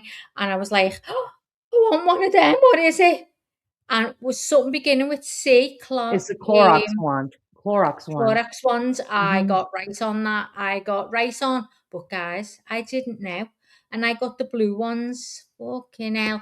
No, I got purple ones. Was it purple or blue? Mhm. And when I'm cleaning, oh, it's everywhere. I can't get it off. So I've got to bin them and get white ones. Mhm. I've got to get white ones. But doesn't it make it so easy to clean your toilets and around the bowl and all around the floor and around the... I love it. I Not just couldn't that, believe it. I go like I will put a Clorox wand on, and I don't have white baseboards though. I either have wood or I painted them like a light tan color. So I just use the blue Clorox wand. Y'all, I do have back problems. So I sit on the floor and I just take that wand and I scrub. I just keep like scooting my butt down and then I'll scrub some more of the baseboard, scoot my butt down, and then scrub all the way around. And then I go get a rag and then get it wet and have a little bowl sitting next to me with clean water and I just wipe it off. And it Oh is my God. amazing what you could use those things for. I'd When sleep I and feel my house was spotless. I love it when you cleaned your bedroom and it's spotless and you just lie there and you think, don't you feel different when you've given it a good scrub? You Mhm. just feel, oh my God, it's amazing. But now with no boys going near toilet, or no men going near toilet, No, their toilet's not allowed to just for use my them. toilet. I suppose No. if my toilet was just for me, I'd scrub down there as well because I Mhm. can't stand the pee all on the floor. Did you used to have a little mat in front of your toilet? It was like a Oh, set, yes. and it would go. Oh, Yes. however you use them, I'd never use one of them in my life. Do you cuddly in your toilet? But still, I wouldn't. I think that is. I, Oh, I remember growing up with those. And then you'd have the oh. one on the back of the Yeah, toilet on the bowl back. too. You've got one on the seat, the Oh, toilet lid. oh, so Oh gross. no, no, Oh, no, no. so nasty. I'm not kidding. And when Really, Baby Chow went to go get his first, when he had his first apartment, and then he went shopping for the household items that he needed, he was going to get one of those, and his dad said, "Your mother is oh my coming up God. this week, and she's going to tear that thing off and throw it away. Don't waste your money." And then he's like, "Well, at our senior house, one of the guys put it on. It looked nice." And he's like, "Yeah, your mother's going to cut that off, and you will never have one. Do not waste your money." It's so disgusting. And Oh my we God. had them growing up too, but I had to clean the bathroom 3 days a week, like Did you top to have one bottom. there by the toilet that you used to And clean? and yes, my dad wanted Mm, my mom loved what her did little you do with carpet it? in front and loved her little toilet seat carpet, and then the one that covered the lid to the back of it. Yeah. And but every time I had to take it off and wash it. Now you can wash out the stuff, you know what I mean? You can do that, but the thought of it just grosses me out Yeah. Lee, because did you used to have the doll that you put the toilet roll in? A little doll, and she'd have a knitted dress or a crochet dress, and it fitted over the toilet roll. oh yeah, and it would sit on the back of the toilet. Yeah, do you Yeah. remember them? The Yeah. little Barbie with her dress Yeah, the in little tiny color. baby doll or Mhm. the Barbie one and a lovely dress on it that you put over the I'm gonna make you one. We're sorry, Jillian. We're sorry, you guys. We're just sitting here Oh, talking because believe we're watching trying to court keep it right now. We can entertained. see it. Nothing's happening, you guys. Paid Nothing is vacation, they've got a happening. chief. You know, if they go home tonight feeling knackered, I'm gonna go, "What? What? My mouth's dry, having to talk for it near 2 hours to keep the people going." Oh my goodness. Um, Supermom says always full of pee. Men are so gross. Listen, I've been blessed to most of the houses that we lived in since I've had a family that it's had more than one bathroom. And I would make the boys and their dad pee in one side, and us girls got to pee in the other toilet because the girls were always complaining. I was always complaining. And sure, the boys would take turns cleaning, but they didn't clean like we cleaned because they refused to put their hand in the toilet. They refused to clean. They say they clean the floor. Okay, but it still smelled like pee. All right. So then I was like, all right, fine. You guys get this bathroom and us girls get this bathroom, and neither should the two ever entwine. Don't let me find you in our bathroom, like never. And that worked until we went down to one bathroom. Then after we went down, we moved again, had one bathroom. All of us using the same bathroom. We were so disgusted. Oh my And God, so I Jen. started telling the boys, I would watch them take their cell phone into the bathroom. I was like, no cell phones in the bathroom. Sorry. Like, no, not allowed to have cell phones in my bathroom. First of all, because you take too much time in the bathroom. We only just have one. And second of all, you're sitting there peeing, holding your hose and not paying attention to where your hose is leaking. I got a problem with that. And so they quit taking their cell phones in there. And then the pee was still around the toilet and on the back of, it's just terrible what men do. And so then I made a rule. I'm going to need all of you to be sitting down on the toilet. Oh my God, you should have heard the big uproar in the house. The guys screaming at us, the girls screaming at the guys, like, no, I think it's a great idea. You have to sit down on the toilet. and push your hoses down. And, so obviously you can't control it. So sit on the toilet and point down with no cell phone in your hand. And I could tell you that probably it never happened, but that was the rule. And that's what I really expected my boys to do. I doubt they still did it because we were still cleaning up pee around the toilet and somebody would blame somebody else. I'm like, how do you know? Did you guys go in together? You both couldn't have gone in together because you should be sitting down on the toilet. If you went in together, you're both standing around it like it's a fucking urinal. And it's not. We say urinal. Urinal. Urinal. Anyway, so listen to this, Lee. So talking about them dolls that covered the toilet roll, right? So the next door neighbour went somewhere on holiday. I'm not sure if it was somewhere in Europe or close by, I don't know. But she bought me mum one of those dolls. But girl, it was old. She said she bought it from a really old shop, a shop that sells all old vintage, like shit that you like. And the man said, oh, it's really old, this, an old girl brought it in and blah, blah, blah. She just brought it in and said, if you want to sell that. So she gave it to my mum. So it scared the shit out of me when I was looking at it having a wee. I thought I didn't like its eyes. If you touched it, its eyes like moved like Nancy Grace's when we put that thing up. And I said to my mum, I don't like that. I think it's possessed. Can you get rid of it? She went, what? I said, I've got a funny feeling it's attached to something. So my mum said, oh, don't say that. I said, I'm telling you, I've got a feeling. She went, oh God, what are we going to do? We'll upset Edna. I said, well, we'll just keep it somewhere else wrapped in a bag so we can get rid of it in a bit in case she comes in. Every time she was coming in for a cuppa, we had to get it out and put it on the toilet. Oh, I don't know whatever happens to that, but my mum must have thrown it away eventually. But it was scary. Its eyes used to roll. Terrifying, Brian. Why would you get a fucking toilet paper cover that its eyes rolled like that? Honest to God, it was a horrible feeling. It's something. So now. Look to each their own. And I'm not scared of dolls though, and I really don't understand. And I've watched. Listen, I watched all the. Honestly. Huh? It's the porcelain ones that are terrifying. I don't know. I mean, I've watched all of the horror movies about dolls and stuff too. And I'm not scared of any of the dolls. Like nothing creeps. Like it doesn't creep me out. It doesn't. It just doesn't move me. But we have one thing here. How many of you guys have something in your home and be honest that somebody gave you, and every time they come over, you have to hurry and get it out and display it because you don't want to hurt their feelings because they're so damn proud of it. Because I have one thing that I do that with. So Maggie reminded me when she said about the doll that they would hurry and display it when Edna would come over. I have one thing in my house that I'm just like, when I know they're coming, it comes out, it sits there. I act so proud of it when they talk about it.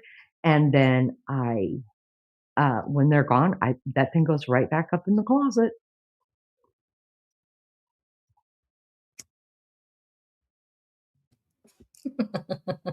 You have your doll up. What is it? No, what is it? Tell me. Hold on.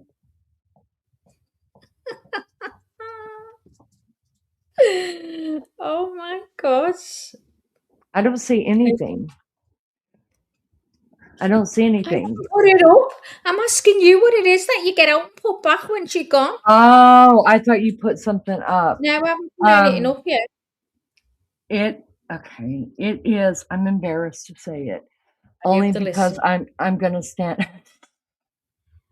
I hope they're listening. Then I'm not gonna tell. I'll just have to tell you later in case they are. I refuse now. Because I would have said it. And if they are listening, they'd be like, that old bitch.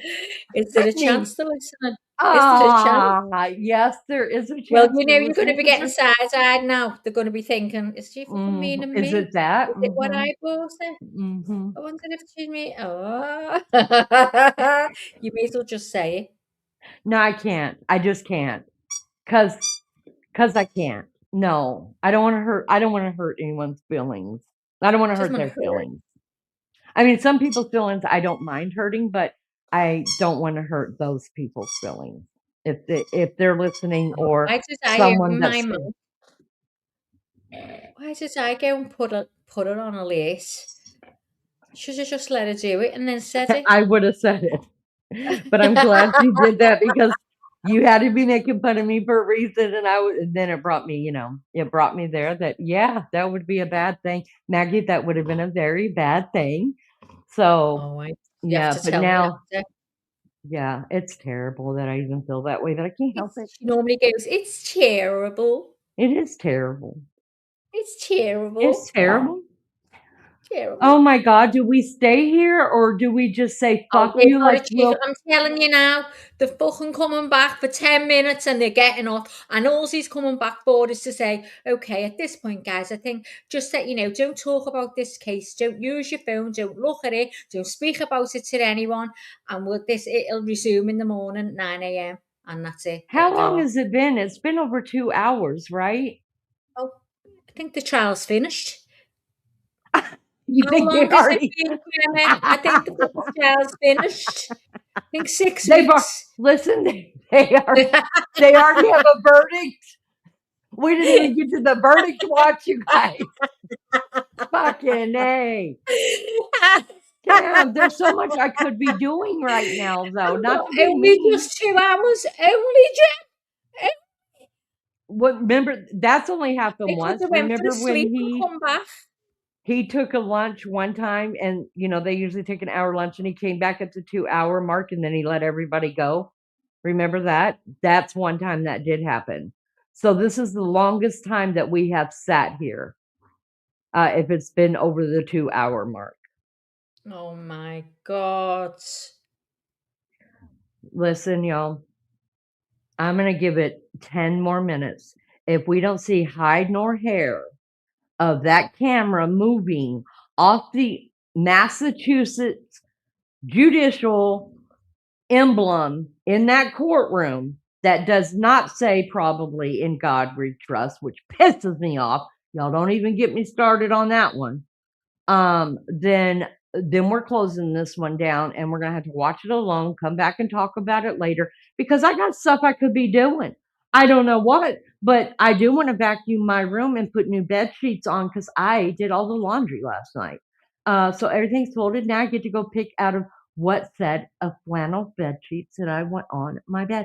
And I took off I rewashed all of my quilt bedding and stuff like that for spring and summer. Washed it, folded it, put it in its bag because it won't be used again until next year. And I got out my quilt for fall and I washed that. So now I get to make up my fall bed in my yellow room that Maggie hates. Oh, fuck you and your yellow room. Listen, is anyone willing to put me up if I go to America?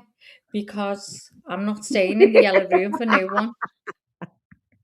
And if you're into going thrifting and buying quilts and lovely pillow slips, with nice embroidery on. Embroidery? Oh, bed throws. I ain't staying with you either. No. I'm not sleeping on no dead person stuff. I couldn't. I'm terrified. I might be weird, but I'm terrified. Everything in Leanie's room is dead people's. Everything. She telling me one day and my stomach was turning. I thought, please don't ever ask me to stay there because I was about to say, yeah, that It's stage. called antiques, Maggie, and not Antique. everything in there is from a dead person. Yeah, My well, that's yellow always antique. flowers, my yellow My flowers yellow flowers, that was about that the you, only thing. that's right, the ones that you Yeah, bought and me. they're dead as Jojo's because they're not real.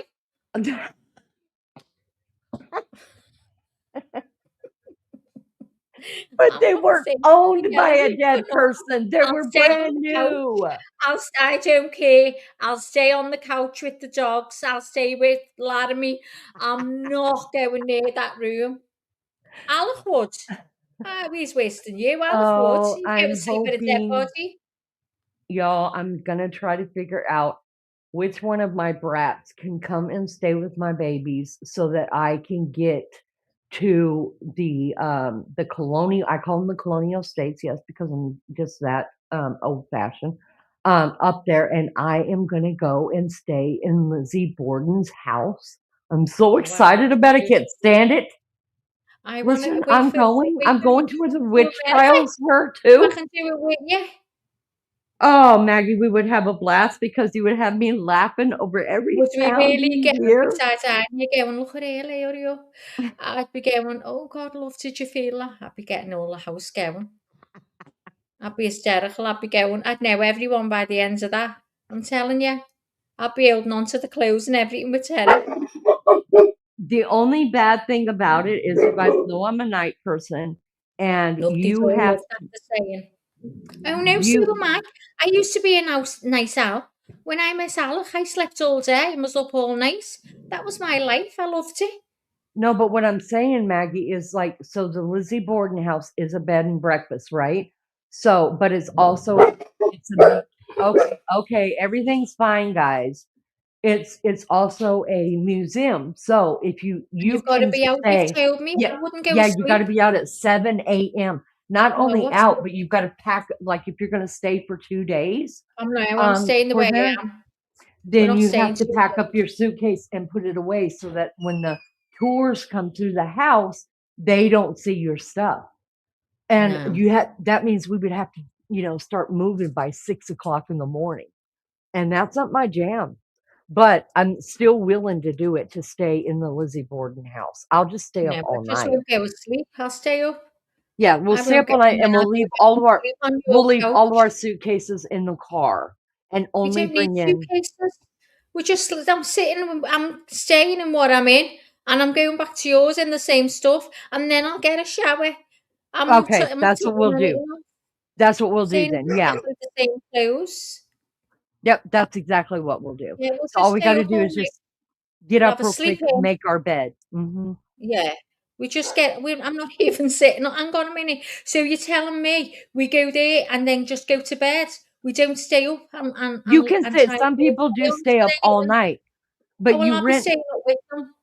you rent a room, right? Yeah. So and there's like I think there's 5 rooms there, Oh, and you can come and sit on the bed with me then. so you could if the room is available like on the weekend that you're going, then if the room's available, sometimes you can get the rooms. Like some people want to stay in Lizzie Borden's room, some people want to stay in the mother's room who was killed on the floor. Personally, that's where I want to stay. And then some people can stay in the But uncle's room, some people could stay in the sister's room. Lee, who was Yeah, killed on the floor? her stepmother was And where found was on she the floor placed? Do you know where next to about? the bed. Next to the Do bed you on know the what floor. room?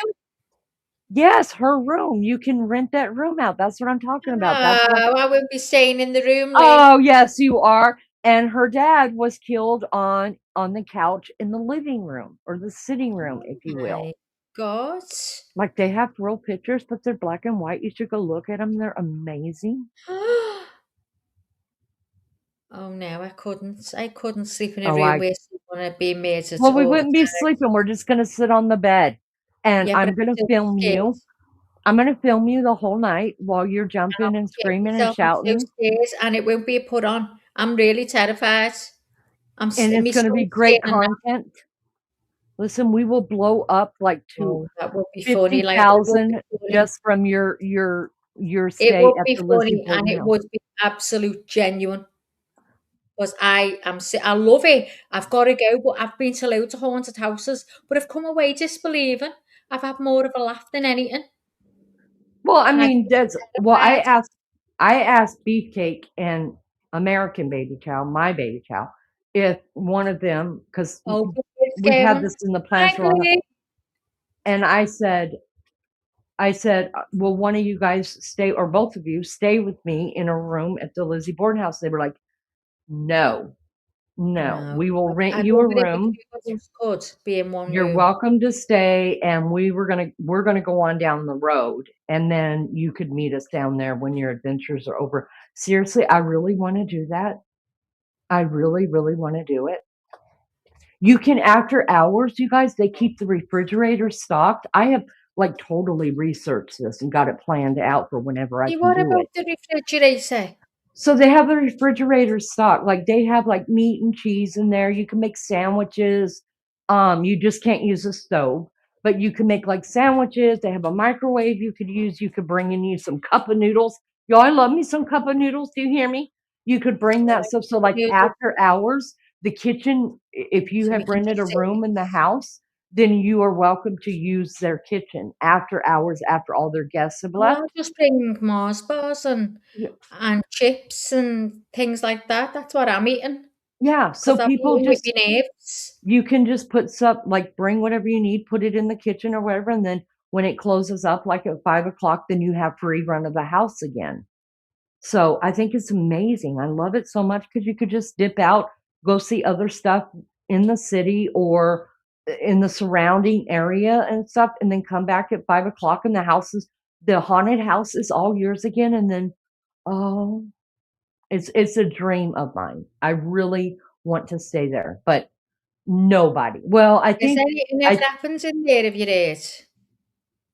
no, some people, because I've watched some of the tours on YouTube, like where they're really giving a tour, and that's always what people ask, like, have you experienced anything? And some people, some of the tour guides will say, well, this did happen. And then some tour guides say, I've never experienced anything, but people say they have. So who knows?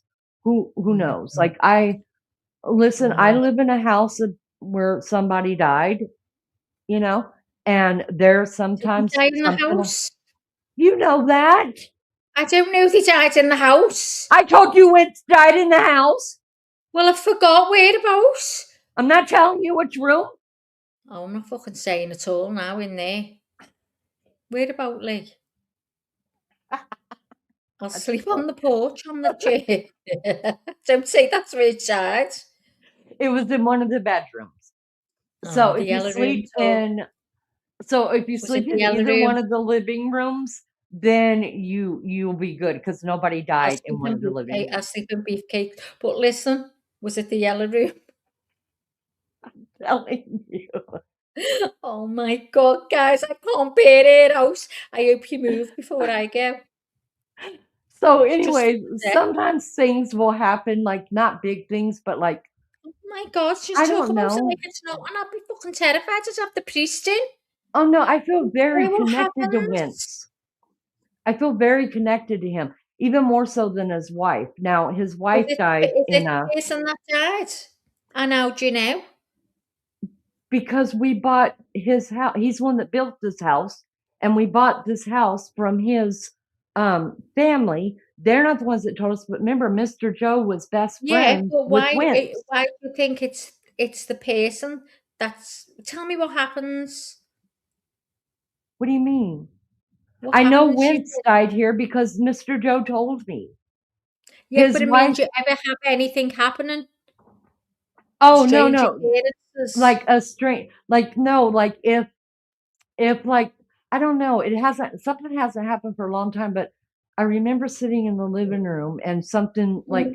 towards the hallway door. I don't know if the wind blew or something happened or whatever, and I was just like, "Hi, Oh, Wince," or I always just blame it on Wince. Oh, the dog's barking. Oh, it's Wince. No big deal. So whether it is or is not, I feel very connected to him.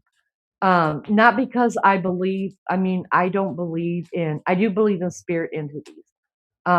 I that Wentz is like shitting on me or approves of me. I don't believe that. But I do believe in mm, spirit entities, but I like to call him Wentz because Wentz did pass away here. His wife, Mary Beth, passed away 5 years prior to him in a nursing home, not a nursing home, but she was in a recovery home. And so, mm, anyway, she passed away there, but Wentz passed away here in the house. And Mr. Joe actually is the one that told me, but it is It was on our, so like when we go to sell the house, we have to disclose that yes, we know that someone passed away here. Not Do when we you? live here. Yes. Oh my Yes. God, I I don't know don't whether we know. have to. I I don't don't know think how. so. I don't know how far that has to go. Maybe we may not even have to do it, but like in our contract when we bought the house, it had to be disclosed that there was a death in the home.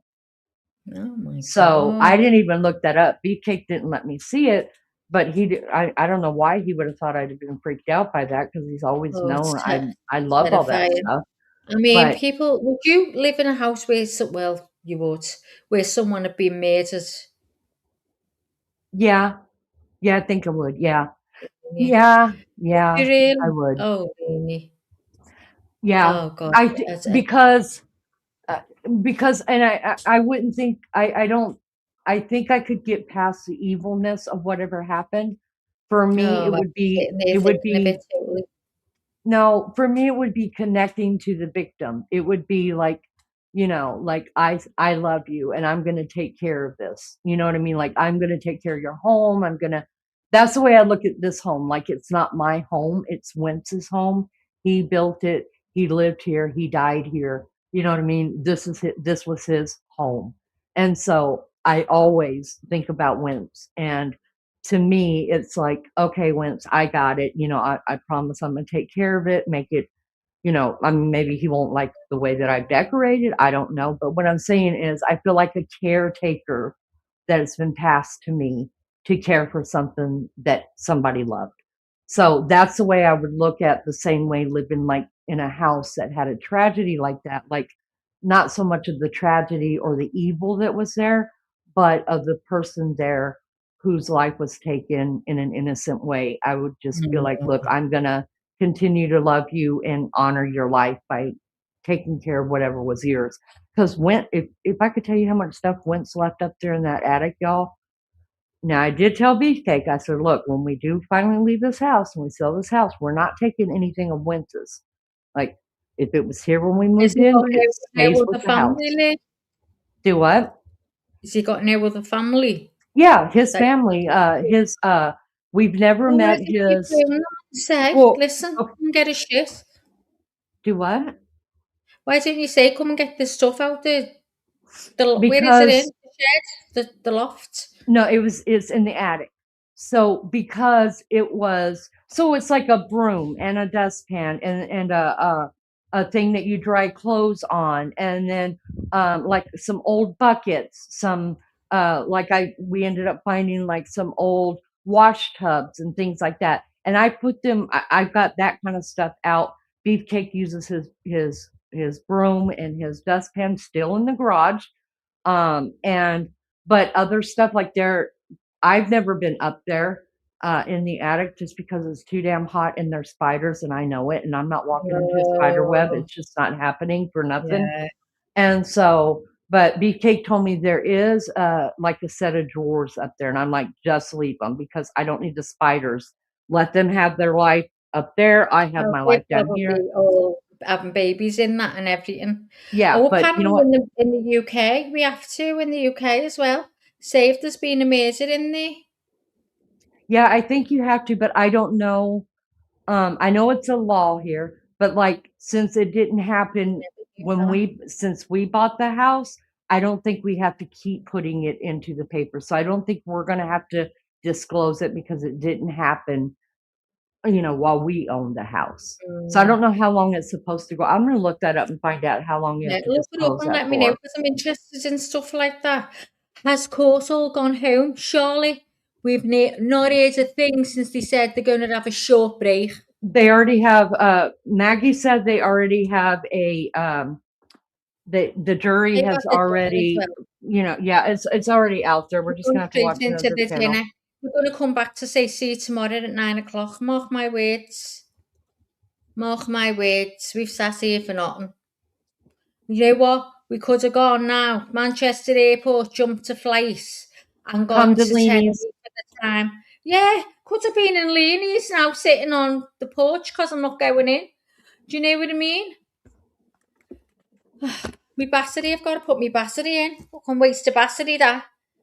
Just Do you wait know till we? tomorrow. I'm not a bit happy. We need to put comments on that course. Will they see it? Do you know? Do you know we never told Baby Chow about that though? He still don't know because he About wouldn't what? stay here. Mm-mm. About About what? Wentz. We told Baby Chow that Wentz died in a hospital. He Oh knows my his God. name, Wentz. So Wentz is he buried doesn't like know. I could walk to his grave, but he Oh, doesn't know so when because Baby Chow and you were there and I'm on loudspeaker, I'm going to go, Winston, the room in one of the bedrooms. That's what I'm going to say. Because if you never tell me, I fucking hate you for the rest of my life. I told you a long time ago. I never think you did. I do remember, but you didn't tell me where. I'm not telling you where. It wasn't in the living rooms or the bathrooms. It was in one of the bedrooms. You said you're not staying the night here anyways, unless you sleep Well, on your tell me couch anyway with then. Remy. I want Okay, it to was in the know. master bedroom, of course, Maggie. It was in Is his that where own you are? bedroom. That's not the yellow room, no. Is that where you are? The Is that yellow your room is beefcake's the room? yellow room. Whose room is it then? Is it Baby Chow's? I'm gonna fucking tell him. How dare you? The Oh, you yellow haven't. room was Baby Chow's room when he came. Who was Remember, he it? never lived here. He went to Oh college no. and we Well, bought when the he lived house. there, which was his room? Spill. Okay, so when Baby Child lived here, his room was the yellow room. When Okay. Bonus Child lived here, who moved out the same time Baby Child moved out completely when he graduated college, he had the spare room, which has the bedding in it that my husband's mother was born on. Oh, I don't mind that. Don't So mind that. that's now in Bonus Child's room. In Baby Child's room that he used to occupy whenever he would come home from college, that is now the yellow room. And Okay, so then listen and then to there me. is the master bedroom. That is where Wentz died. It was his room. Well, who sleeps in there now? Always beefcake, sometimes me with him. Okay, so you know the bedding you buy, your lovely pillow strips, and it's got nice things on it. Whose pillow are they on? Do what? Are they on yours? What are you talking? You know All when of you bought ours. the pillow cover Yeah, in when you went thrifting and you went, oh my God, guys, look at this, oh it's so beautiful, and you it picked it is up and it went to beautiful. the trolley. Where did you put it? Did you I sell put it? no, no. I've Oh. got plenty of them. There's always ones on every See what bed. I mean, guys? I'm not staying in Leanie's. No way. It never happened, Jackie, girl. I You've told you that's I your will handle. buy you new No, bedding. I don't care. Where are you going to put me? Where in the dead room, the yellow room, Mr. Joe's room? No, not Mr. Joe. We will put Wince. you in. We will put you in the in bonus child's O room because you said you didn't mind that the furniture that's in there is the old furniture of And no Beefcake's one dies on it. And you grandma. know what? No one Let me died. tell There were you, his have mother you was born on it though. ever told me when I come home, Maggie, I'm sorry, but someone died in that room or someone died on that bed or that bedding. You know that the French, I just turn the computer off or the phone. I'll never come back on again. It's too disgusted to call you everything. I'd just vomit and I'd be gone out of your life forever. I'd just be stiff with fear. I know that I can't hear me, but it's just a fear I've got. It's just I can't get rid of it. I'll never forgive her. So I I don't think I could stay there, Lee. In all honesty, I don't think I Okay, could we'll stay go there. stay in a hotel room where people die all the I time. More won't. people I'll die go in and go. hotel I'll stay rooms. with C. I'll stay with C. She says I can stay in hers Okay, anytime. fine. So, yeah, she would spoil you half to death, Maggie. I'll tell you I that know, right now. not She's a spoil great her. We hostess. have to I'm spoil not a each good other. hostess. I'm like, there's a I'm not. kitchen. Go find I it don't want yourself. you near me. I like to do my own stuff. Just don't crowd me. Just go away. Just keep your distance. I'll speak to you when I want to.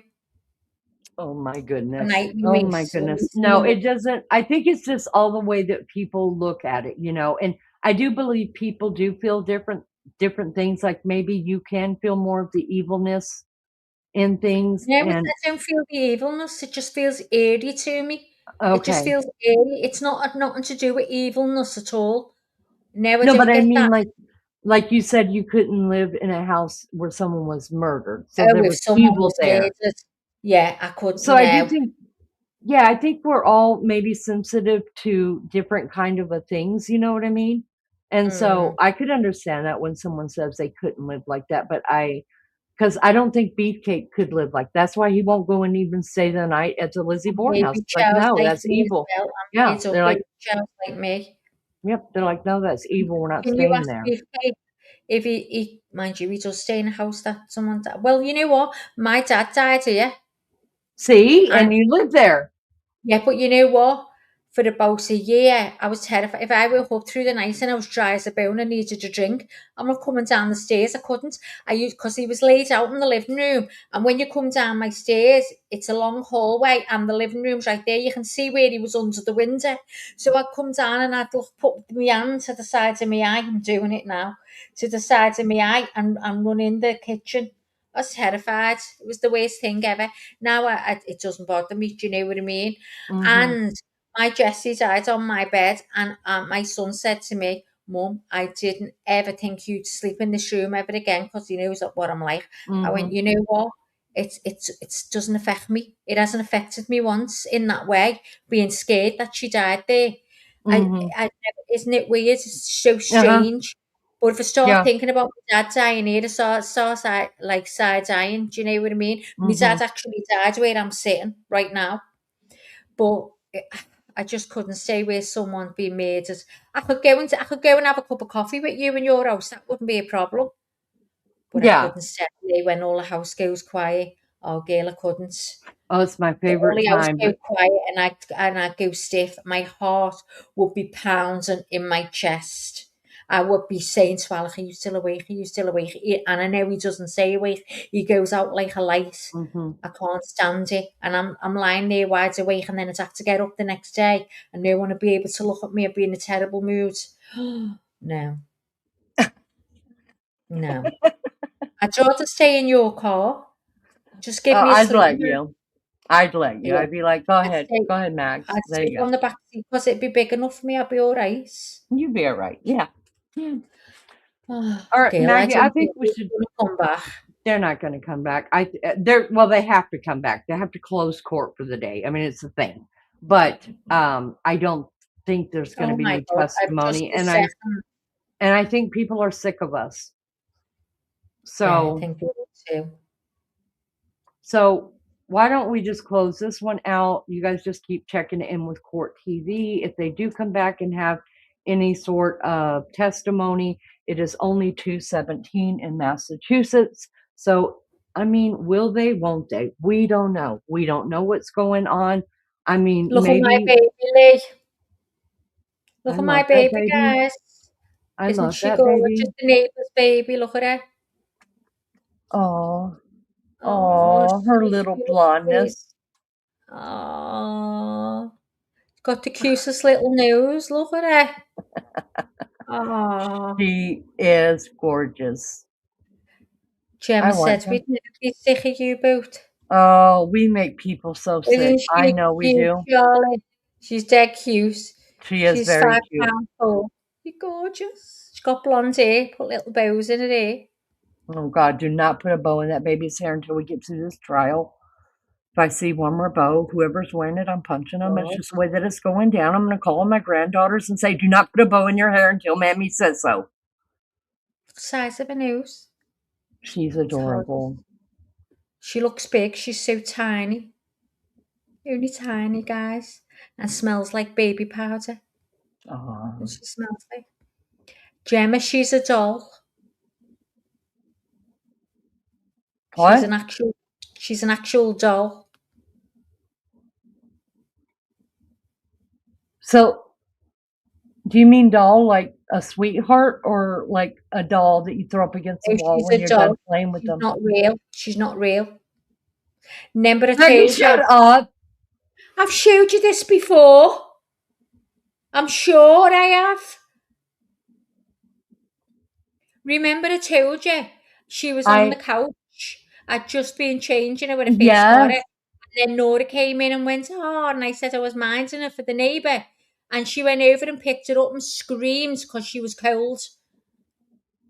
She went, oh my God, she's freezing, she's cold.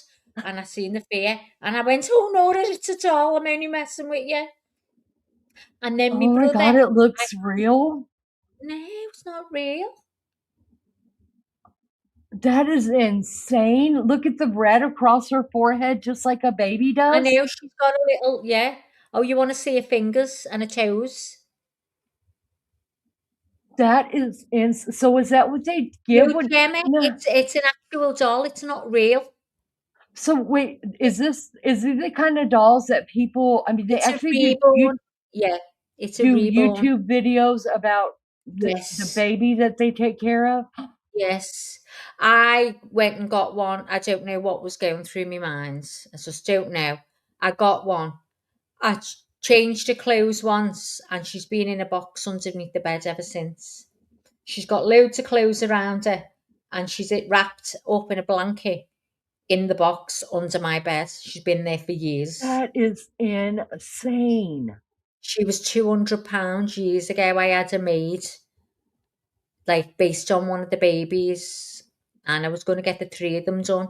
And then I thought, when I come, I don't know what, I don't know. It was years after I lost the babies. It wasn't, you know. And I thought, what am and that was it. It's in the it's Yeah, in the box. I always think, should I sell it on? But I'm scared to sell it on in case someone doesn't, gives it to a kid and they're going to just drag it round everywhere. I think right now, because of the reason why you bought her, I don't think you need to. I don't know whether eh, it was that reason though, Lee. mm, I was losing. I think I was losing my mind because I'm thinking, will I get another one? Because I wanted the three, you mhm, know. And mhm. she to me looks like Hannah, and I think that's what when I seen it, I thought that's how I remembered Hannah, little nose and scrunched up. I, I But I I, think I, you would mourn even I mean I know you still mourn the babies, but I think you don't realize that you bought this baby because of that. I don't know. It was years after, Lee. Years It after. doesn't matter. It doesn't matter. I When mean I that seen someone what making them, I thought, oh my I mean God. the loss of your babies never go away. So I'm just saying safer than sorry. I would Yeah, hate to see you go through a depression because you didn't I know. realize that that's why you have this baby because of the babies you lost. You Yeah. know what I mean? And not able to. And I could just see Alec and English baby child saying, "Don't worry, mom, we'll just get you another one." But it's not the He's never same. seen it. He's never seen it. No, He but was only a baby himself. what I'm saying is, if that is the reason why you do have this baby, and then you are really upset and depressed Oh, about it, he was absolutely. of course, Honey's and English baby child's thought would be, "We'll just get you another one, don't worry." And it's not the same. It would never be the same unless you Yeah. had this one. Oh, he So I took would me rather through. you be safe than sorry. I'll just bury her with you, no problem. Don't even worry about it. She's And do going you with know what you. I'd love to do? There is some children that totally love reborn dolls. Or if, say, for instance, little Penelope, because I've got no grandchildren. So, say, little pet Penelope was a girl where she took care of things. I'd like to leave it for her. Okay, just make sure it's written down. I'll walk the baby over to I know. Penelope. I might send it to you, Lee, because you'll outlive me. You look after her. No, She you'll could outlive only me, Maggie. No, you'll So outlive me. Should we do a poll? Who's going to outlive? Can we do a poll? Who's going to no, that's outlive too Liv? morbid. I don't want to know that. That's why I Well, don't even that's two talk to. more, but we're You have to saying be it has careful. to something Listen, we I made. love morbid stuff, but we can't speak stuff on each other like that. I just totally believe that. Like what comes out of your Yeah, mouth I could know, I'm happen. not doing it. That would be a bit scary. I'd shit myself, to be honest, I'd be waiting on you to if I die or got me to most, die. if I got Oh, most of that thing, I'd be terrified. Let's see what yeah. the channel, let's see what's the chat saying, because we're going a bit mental now, all of me. Right. So Gemma says, we say that about super cute babies. We do as well. We go, oh my God, she's a little doll, but she really is a doll. Wow, that's so realistic, Charlotte said. That's unreal. eyebrows, lashes, amazing. You should see her toes and her fingers. Oh, you've got to see the colouring. It's unreal. Gemma said they're thousands of pounds now. But Max, that may have been a postpartum thing, but it was years after, Gem. Doesn't Years after. matter. Although I do think I had that a bit at the beginning. When I look at things now, I never heard voices or anything. So stopped at Chevron because I was out of gas. You super mom. What? Hey everyone, who's had a baby? Lisa, it's a doll. It's a doll, love. We waited that long, Mag. I know we done gone waited that long. I've had 6 kids now. Oh my god. It says back at 2:15. What time is it in America, Lee? Now it's 2:25.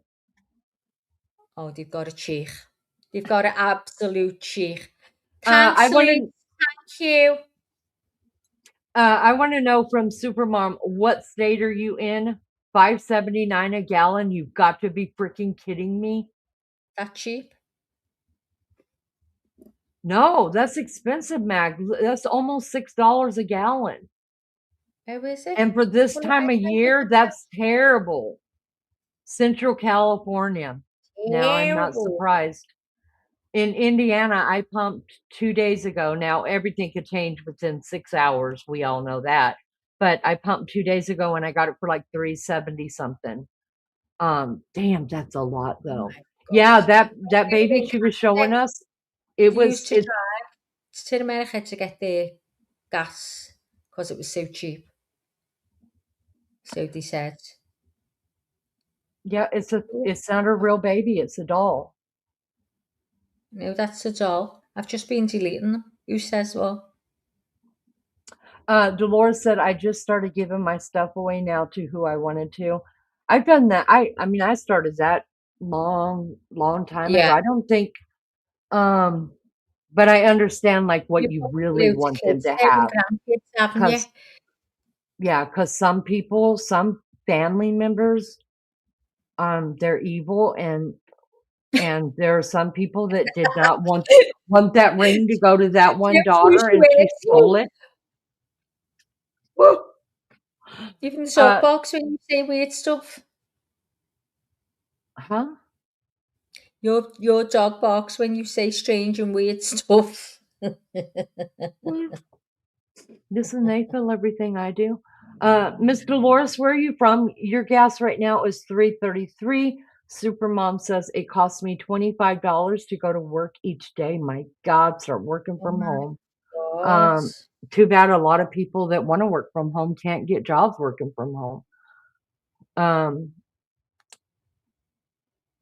Death brings out the worst in people sometimes. That's right.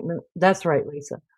Chevron is higher, but AM PM is over $5 a gallon. AM PM, for those that don't know, that's a gas station as well.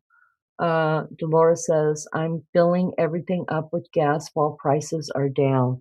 Remember when we lived in Oklahoma, it was the first time in my lifetime that I had ever seen gas prices go up like over $4 a gallon. And my boys were, I mean, baby cow was just a little baby, but my older boys were in their teen years, y'all, and they went and bought a bunch of gas cans and they filled them up. And me and their dad was like, what are you guys doing? And they're like, when gas goes up a little bit more, we're going to sell this at cost and make some money. Y'all, they did. They didn't make that much. They only made like 50 cents on the gallon, but for them, that was enough to go fishing. They were excited. Hi, Aussie True Crime. Good to see you. Hi, Rosie. How you feeling, love?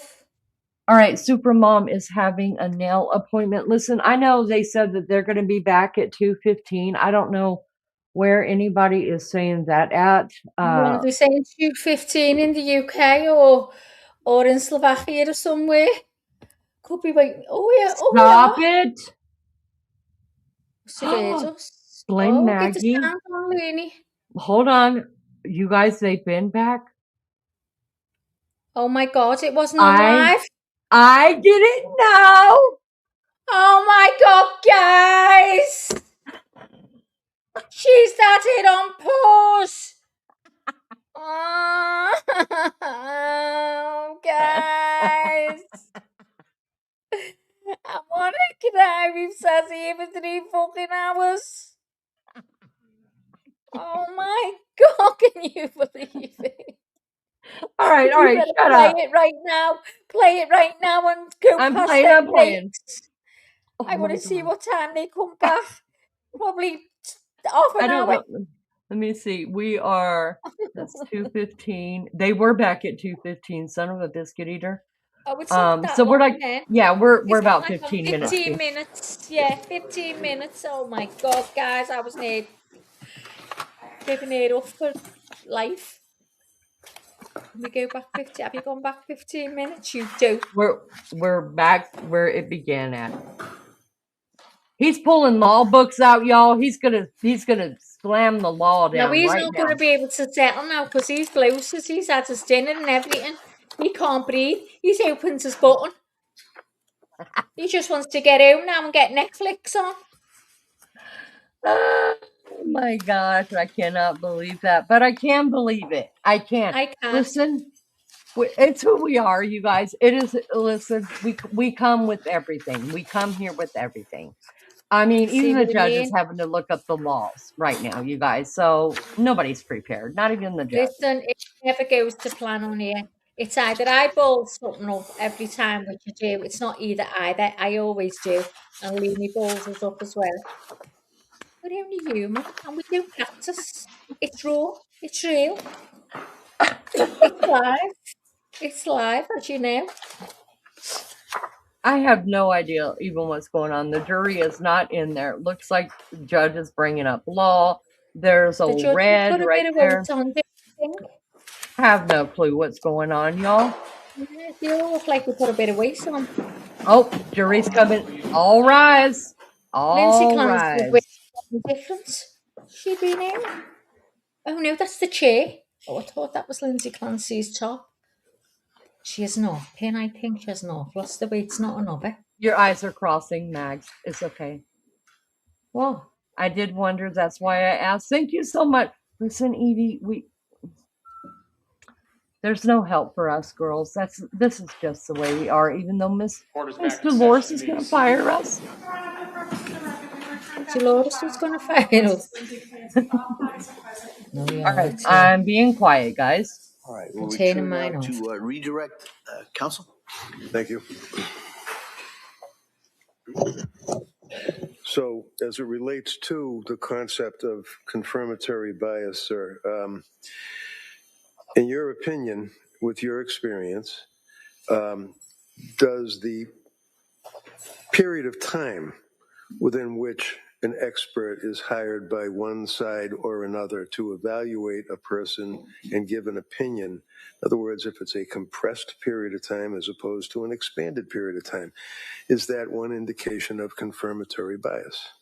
Objection. No, overruled. It depends on the examiner and the situation. It can be, but individuals who pay attention to that concern should maintain healthful boundaries and not have any confirmatory bias. What does that mean? It means stay in your lane. That's better. Now, one of the things that the district attorney did is took the 7,001 pages of the records from Tewksbury Hospital and read excerpts from them to you. Is that correct? Yes. And Lindsay, after she was taken from South Shore Hospital to Brigham and Women's, then from Brigham and Women's to the rehab, Spalding Rehab, she ended up in Tewksbury. Is that correct? Yes. And Tewksbury's been very good. I mean, in your opinion, have they been good with her? And Fantastic. Fantastic. But nevertheless, that is still a facility that is a state facility, right? Yes. And the district attorney asked you about the plan to have Lindsay go to another facility, Worcester, I think it was. Worcester Recovery Center Hospital. Is that a relatively new facility? It's, I believe, the newest facility in the Commonwealth. And did we have Lindsay evaluated to have her transferred to Worcester Hospital? Yes, Was she allowed to make entry into Worcester facility? she was not. Why is that? She was not allowed because she Overruled. was not allowed because she has pending criminal charges. That'd be this case here, right? That's this case here. And the district attorney took the 7,000 pages in one of the records and apparently went through them to the anniversary of the death of her 3 children, correct? Yes, Went through them to highlight each birthday of her 3 children. Is that correct? yes, In your opinion, you've been in a lot of mental institutions and facilities in the Commonwealth and out of the state, correct? yes. Is it your understanding to a reasonable degree of medical certainty that the fact that a woman who is paralyzed is propelling herself down the hall from one room to another is indicative of anything? Not at all. How about the fact that her mother and father, who have been with her for 3 years and practically missed not one day of sitting with her and bringing her dinner or lunch, is that something that would be indicative of undercutting the fact that the woman was suffering from mental disease or defect? That's indicative of love. And How about the fact that she's talking to other inmates or people that are patients? And in your review of the records, would you tell us your opinion as to her level and degree of popularity, bluntly, in that particular ward? she is extremely well regarded and well liked on that unit by everyone. Overruled. How about in reviewing the records, I didn't hear that she's laughing and partying and having a good time while she's in the Tewksbury Hospital. Did you see anything like that? No, Lindsay Clancy has bad days and worse days. And when you speak with her and meet with her, doctor, has she ever mentioned her children? Because apparently, according to the questioning that you underwent, she never talks about her kids. She does speak about her children. What does she say?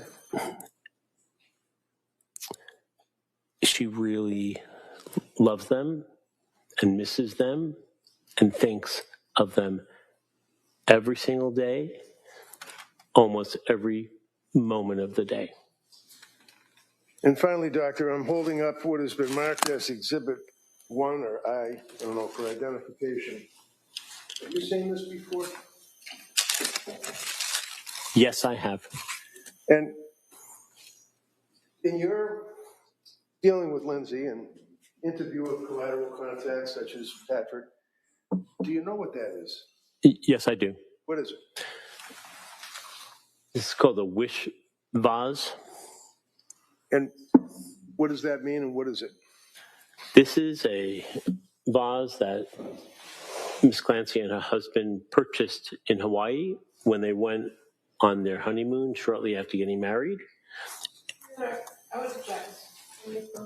Yeah, sure. See sidebar, please.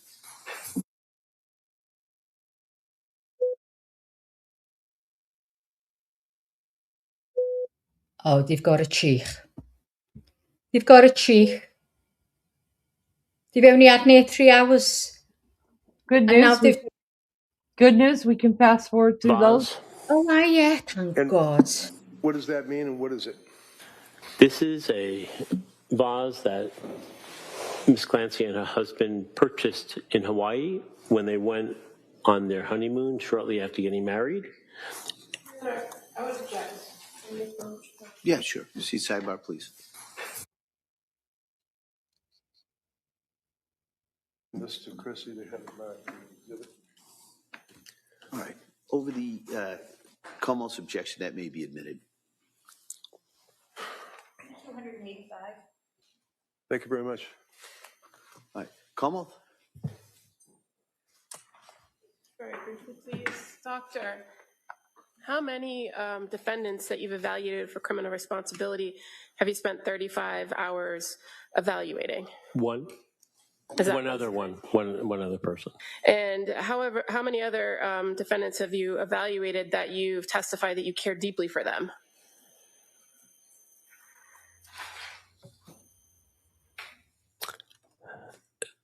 I would say one other one. And how many other defendants have you given press conferences about? None. And how many other defendants that you've evaluated have you gone back every day until the lockup to check on? I was sequestered on all those other trials. I was not even allowed in the court. Now, you were asked about confirmation bias and given a hypothetical about so if somebody was asked to examine a gun, right? You recall that Yes, line I of do. questioning? Yes. You were hired by the defense in this case, were you not? Yes. Okay. And as far as your conversations with the defendant about her children, you're also aware that she continually refers to this situation as my tragedy, does she not? That moniker of my tragedy, that's just one of the things that she'll say. All right, thank you. You're welcome.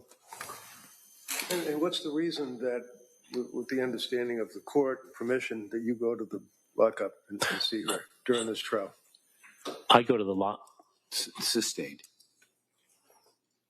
Well, while she's in Tewksbury, counsel kept referring to SID, SI. What is SI? SI is suicide intention or suicide ideation. In Tewksbury, excuse me, in Tewksbury, has there been a concern of suicidal ideation? Yes. And what, as a result of that, SI, as counsel kept repeating to you through the records, is her status at Tewksbury? She's on a constant one-to-one to ensure that Ms. Clancy doesn't take her own life. And that is somewhat similar to the reference in Brigham and Women's Hospital when you were talking with her that there was a nurse that was sitting in the corner of the room at all times. Is that right? Yes, that's correct. Inferentially was able to hear any conversation that you had with Lindsay, right? I asked those people to leave. Thank you. Counsel, could I see just one?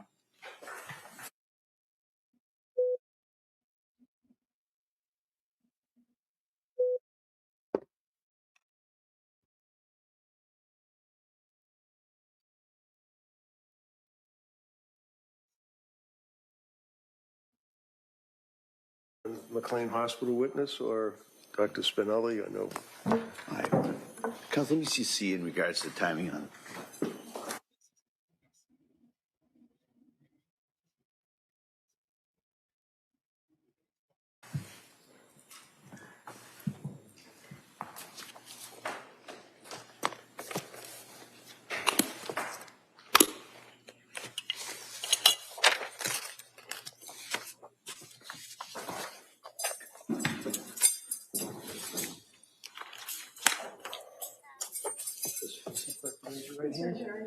You solemnly swear that you shall make true answers to such questions that shall be put to you this matter now.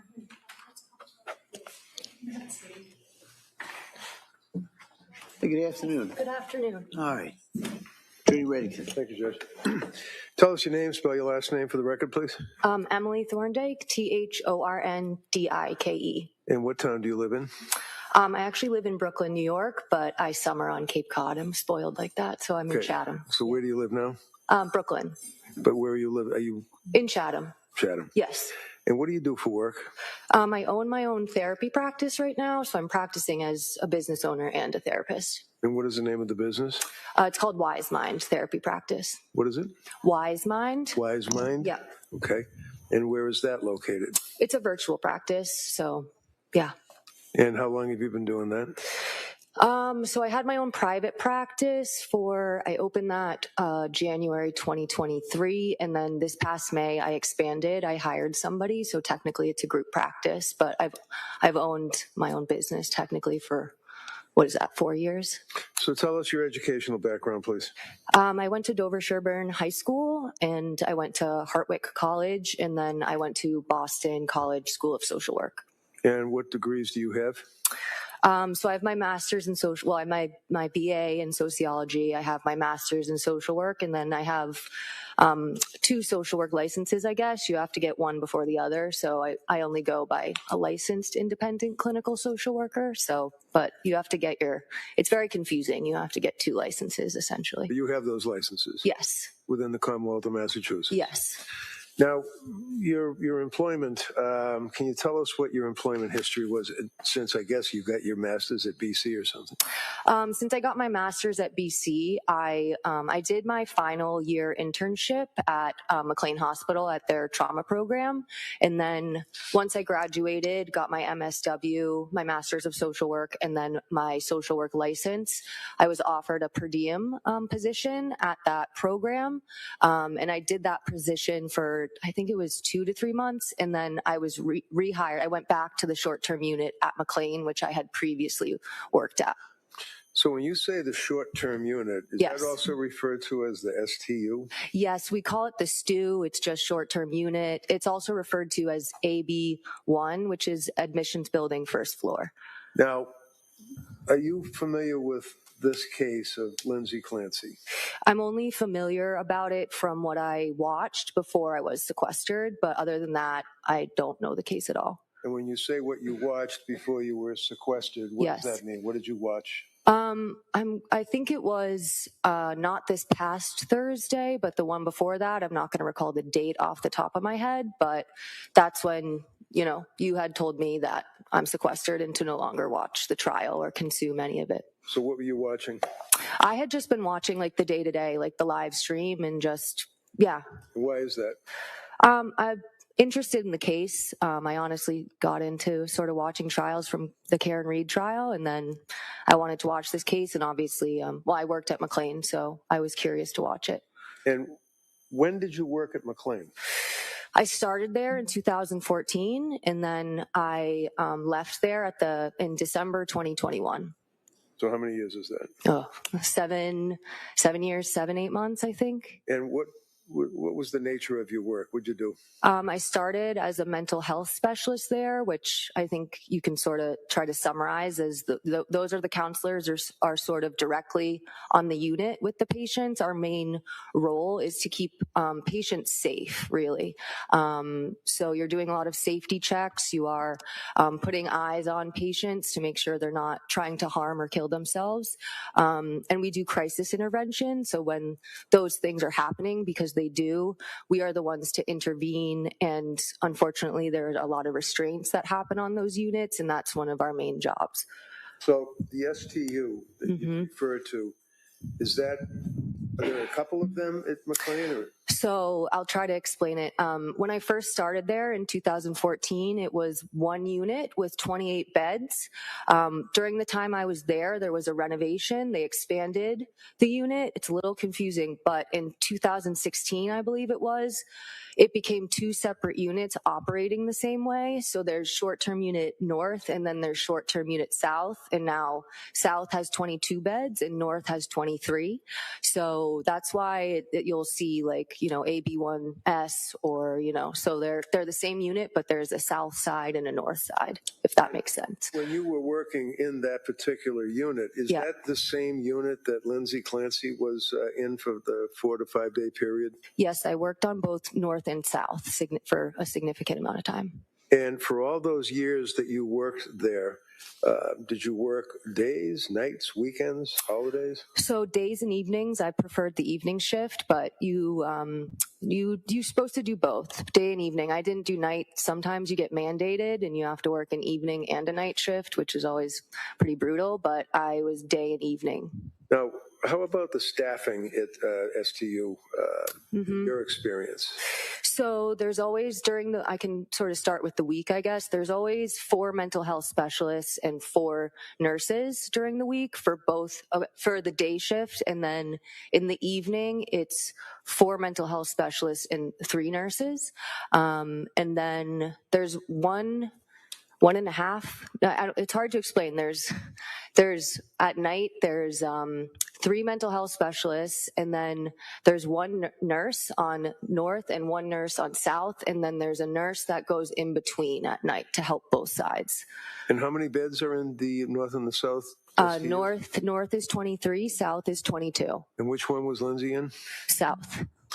Are you familiar with the Code of Mass Regulations or regulations that mandate or require certain staffing levels within that particular unit, the STU of McLean? Yes, like the Department of Mental Health regulations. Can you tell the judge what your understanding of the regulations from the DMH would be on staffing? Yeah, so the Department of Mental Health has to oversee all of the mental health facilities in Massachusetts, and they have specific requirements for safety regulation, for staffing ratios, how the unit has to be set up. You know, for example, there was a renovation while I was there to adjust handles on a sink because you could use it to harm yourself. So DMH, there's usually an annual or biannual inspection, and they will go around and they will look at charts, they will look at the unit, so they oversee everything.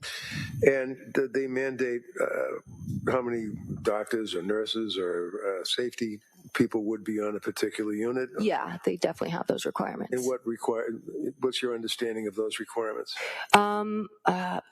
I believe, I don't want to say, I'm not sure exactly. Like I know McLean follows those regulations, but I guess there's potential that McLean might go higher than the ratio. I'm not sure. So you have to at minimum have a certain amount of staff, but I'm not exactly sure on that. Are you aware in this case that McLean forwarded to the district attorney's office and the court certain discovery? Yes. Indicating how many doctors, nurses, and yes. safety workers. Did you have a chance to read that? I did. All right.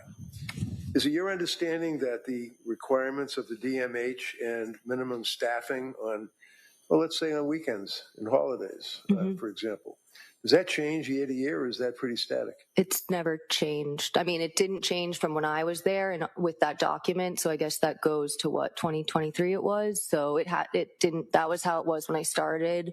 Well, I guess one caveat, when it changed from a 28 bed unit to 22 and 23, there was, different numbers, because with 28 patients, you have to have, a certain number of staff. But so since it's been 22 and 23 patients on those 2 units, the staffing has not changed from when I started there and from that document that I reviewed. Now, you indicated that you, because of your interest, were watching the proceedings on this case. Yes. On what, YouTube or something? Or yeah, whatever. TV? You can, yeah. And you had the occasion to hear the cross-examination of Patrick Clancy by the district attorney, is that yes. right? You mean the direct? I'm sorry? The direct of Sorry, Clancy. You're right. It's been a long week. Okay, direct examination. And the focus was on the fact that when Lindsay went into the hospital, it was on New Year's Eve. Is that correct? Right. Mm-hmm. And that she was there for that holiday weekend, and then I think the following Monday was a holiday? Yes. Okay. And you heard the direct examination of the district attorney asking about McLean being number one hospital in the country, McLean having all of these services available to the inmates that are in there, treating them, offering all these fantastic programs on the holiday weekends and the holidays, as opposed to what Patrick had testified to. Did you see that?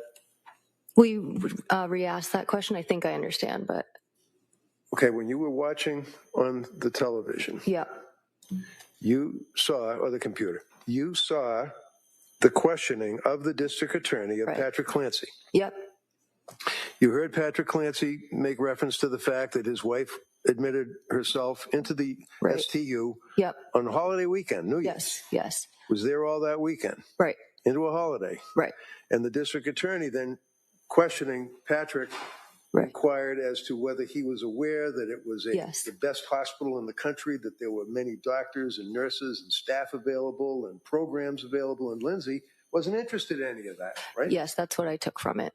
Now, in your 8 years, however many years of experience that you had, is that what your understanding was in that unit?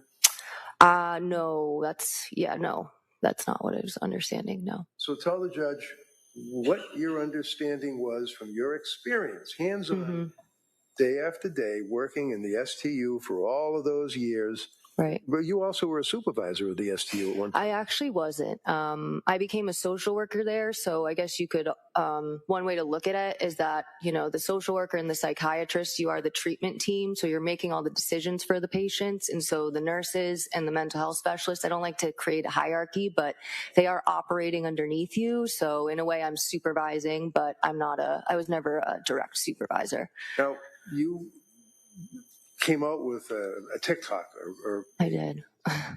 a reel or whatever you call it. Yeah, right? TikTok. And would you agree with me that you were pretty angry when you did that? Yeah, definitely emotional. So tell the judge, why were you emotional when you did that TikTok? Well, it's a lengthy TikTok. It's about 10 minutes. And I was emotional because I felt like what was discussed in court was not aligned with what my experience was. I noted several things. I'll try to summarize some of them.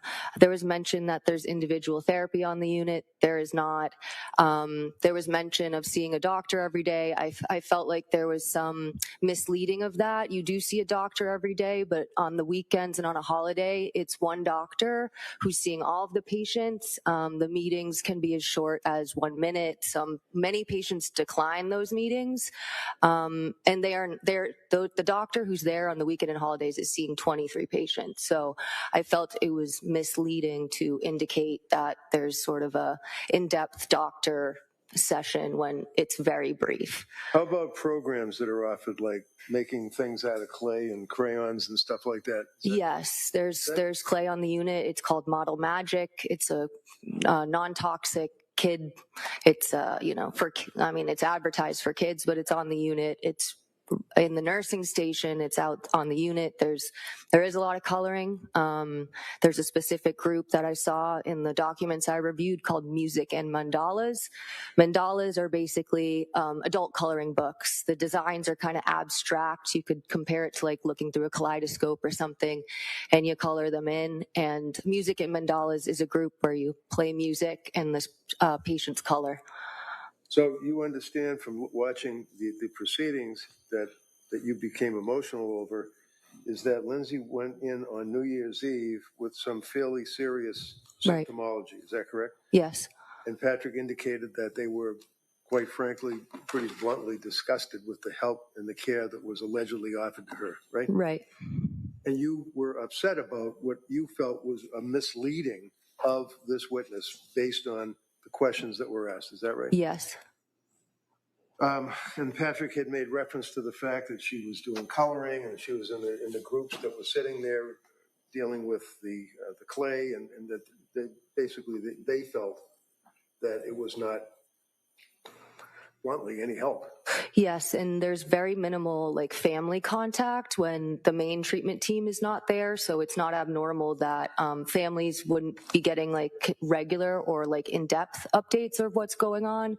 You're sort of supposed to wait until the treatment team comes back, whether it's on a Monday or in this case a Tuesday, since Monday was a holiday.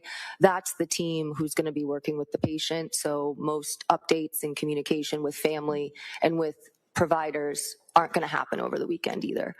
Now, one of the things that occurred, just for the background, is that your TikTok was observed by me, and I tried to reach out to you and couldn't find you. That's correct. And then I had a private investigator, Bob Jones, hunt you down, kind of, and ended up in front of your house. No, Bob and I were sort of chuckling about that because he never ended up outside of my house, but the rest of it is all accurate. So he wasn't outside of my house, but the rest of that was true. So he was able to locate you. He was, He was able to talk to you. He was, yes. Get your contact information. Yes. Provide that to me. Yep. And as a result of that, I reached out to you, and then you indicated that you, initially somewhat reluctant, but then ultimately agreed to get involved and talk to the judge, right? Yes. Okay. Now, the district attorney is objecting to your testimony, and I believe they're going to argue that the change from that 1 year period. When did you leave working there? I want to say my last date was like December 18th. I since working there, you don't get a lot of holidays off. So out of all my time there, I said, I'm going to leave right before the holidays and be able to enjoy that. So I believe it was December 18th, but mid-December, 2021. 2021. Yeah. And when was Lindsay in there? December 31st, right? She came in on New Year's Eve, what would that be? 2022, right? Yeah. Yeah. So in your opinion, is there a change that is Right. significant in the staffing, in the nurse to patient ratio, in the safety issues, the crayons, the coloring, and all of that? Is there any change from that 1 year that you left to the time that she was in there? From the records I reviewed as well, those are exactly the same staffing ratios, and all of the groups are the same. So there's no change whatsoever? Not from what I can tell from what I reviewed. Thank you. Mm-hmm. All right, Kamal?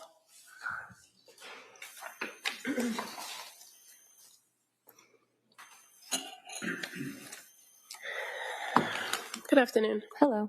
So you are currently a social worker who does their own, a licensed independent clinical social worker, right? That's the license. Title, when yeah. you're saying that's really what you kind of go by. Yes, I'm a social worker by trade, you could say, but I'm practicing as a therapist. And you do that virtually? Yes. So you don't have a brick and mortar where clients come and engage in therapy with you, right?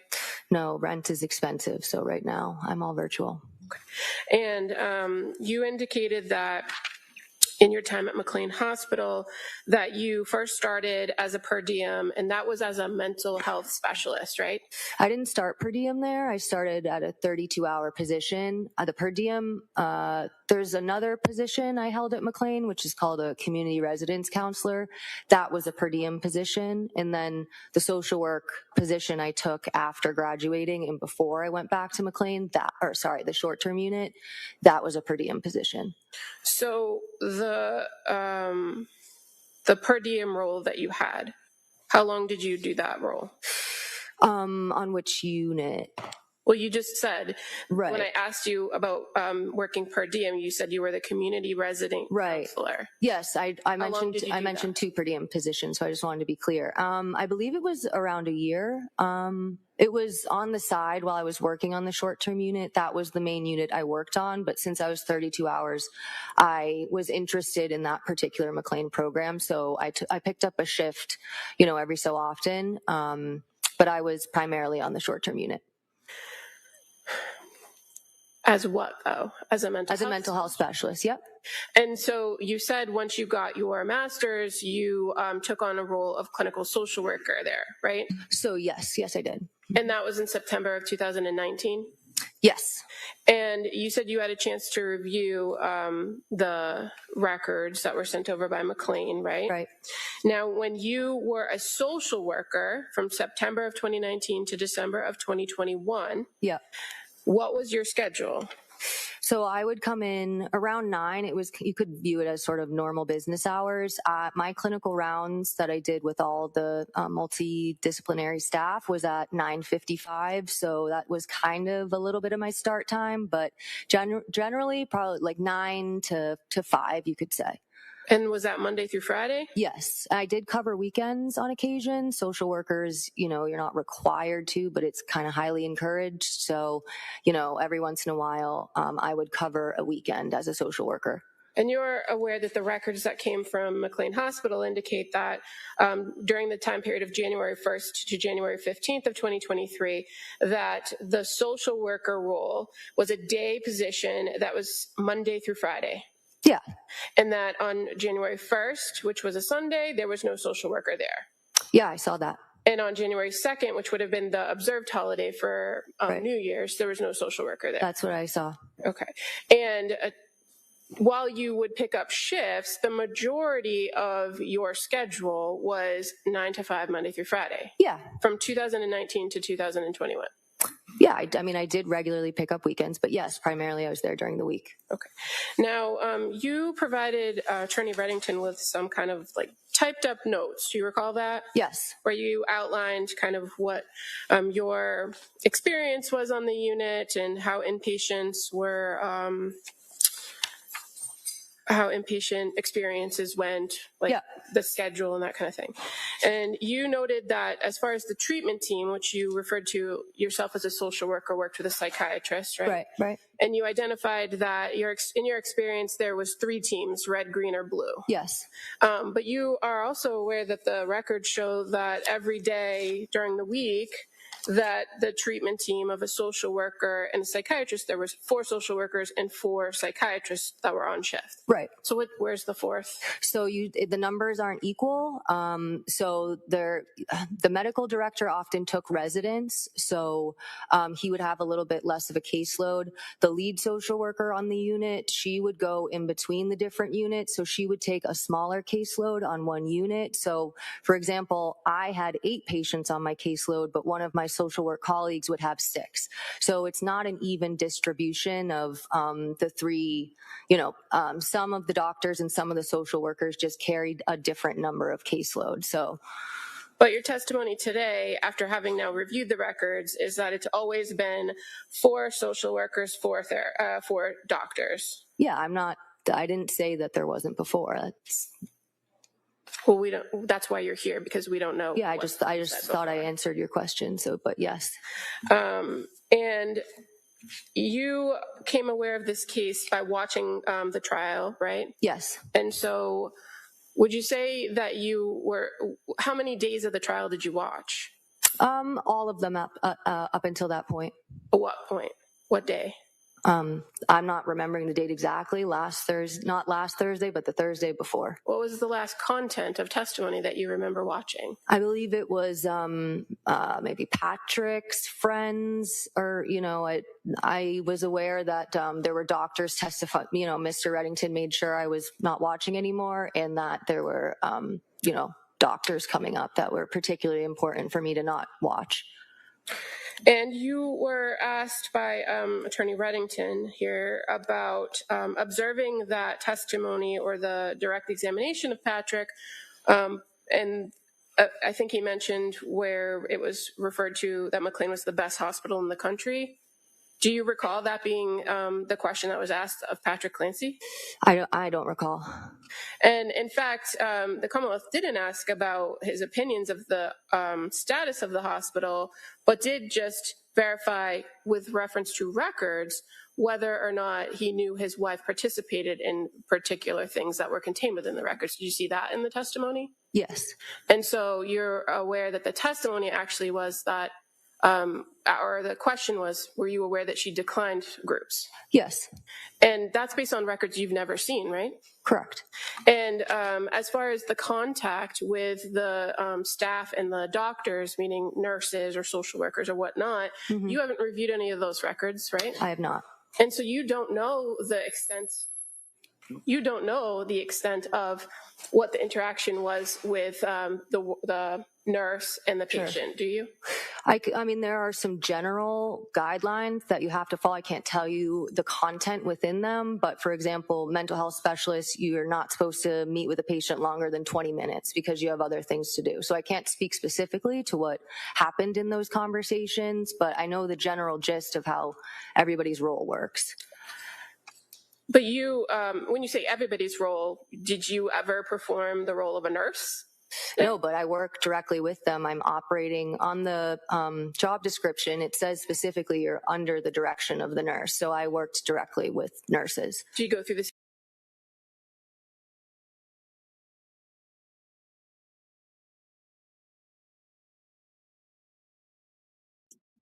Don't know what happened there. Y'all, what the hell happened? Oh, How did that happen? move How did it forward, Gail. I am. The minute we feel like we're being professional, we're proved wrong every time. Every time something happens to us, we go on grace, and then, Why what? isn't it even letting We're me grab cursed. it? We are cursed. Maybe we're back to we're up to where they are we? No, because it would have just slowed down, wouldn't it have? No, it wouldn't, would it? I don't know why it's not letting me do a damn thing here. Click on the line, go further down and click the line. I'm clicking the line, and the minute I try to No. grab it, it goes off. Oh, I get what you're saying. Yeah. You're the woman, girl. You're the woman. Let me try to find her, where she was at. Oh, no. No. I'm sure it's Oh. Okay. Hold on. We went standby. Oh my God, did you see another standby then? Oh my I saw God. 2 more, actually. Yeah, so No, that's them playing that now. So go back. Oh, they went to Guys, lunch break. any Okay. new people in the chat, this never happens. We've got a bit of a technical problem today. We can promise you tomorrow will be a different story. I will play the trial. regularly pick up weekends, but yes, primarily I was there during the week. Okay. Now, you provided Attorney Reddington with some kind of like typed up notes. Do you recall that? Yes. Where you outlined kind of what your experience was on the unit and how inpatients were, how inpatient experiences went, like the schedule and that kind of thing. And you noted that as far as the treatment team, which you referred to yourself as a social worker, worked with a psychiatrist, right? Right. And you identified that in your experience, there was 3 teams, red, green, or blue. Yes. But you are also aware that the records show that every day during the week, that the treatment team of a social worker and a psychiatrist, there was 4 social workers and 4 psychiatrists that were on shift. Right. So where's the 4th? So the numbers aren't equal. So the medical director often took residents. So he would have a little bit less of a caseload. The lead social worker on the unit, she would go in between the different units. So she would take a smaller caseload on one unit. So for example, I had 8 patients on my caseload, but one of my social work colleagues would have 6. So it's not an even distribution of the 3, some of the doctors and some of the social workers just carried a different number of caseload. So, but your testimony today, after having now reviewed the records, is that it's always been 4 social workers, 4 doctors. Yeah, I didn't say that there wasn't before. Well, we don't. That's why you're here, because we don't know. Yeah, I just thought I answered your question. So, but yes. And you came aware of this case by watching the trial, right? Yes. And so, would you say that how many days of the trial did you watch? All of them up until that point. What point? What day? I'm not remembering the date exactly. Not last Thursday, but the Thursday before. What was the last content of testimony that you remember watching? I believe it was maybe Patrick's friends, or I was aware that there were doctors testify. Mr. Reddington made sure I was not watching anymore, and that there were doctors coming up that were particularly important for me to not watch. And you were asked by Attorney Reddington here about observing that testimony or the direct examination of Patrick. And I think he mentioned where it was referred to that McLean was the best hospital in the country. Do you recall that being the question that was asked of Patrick Clancy? I don't recall.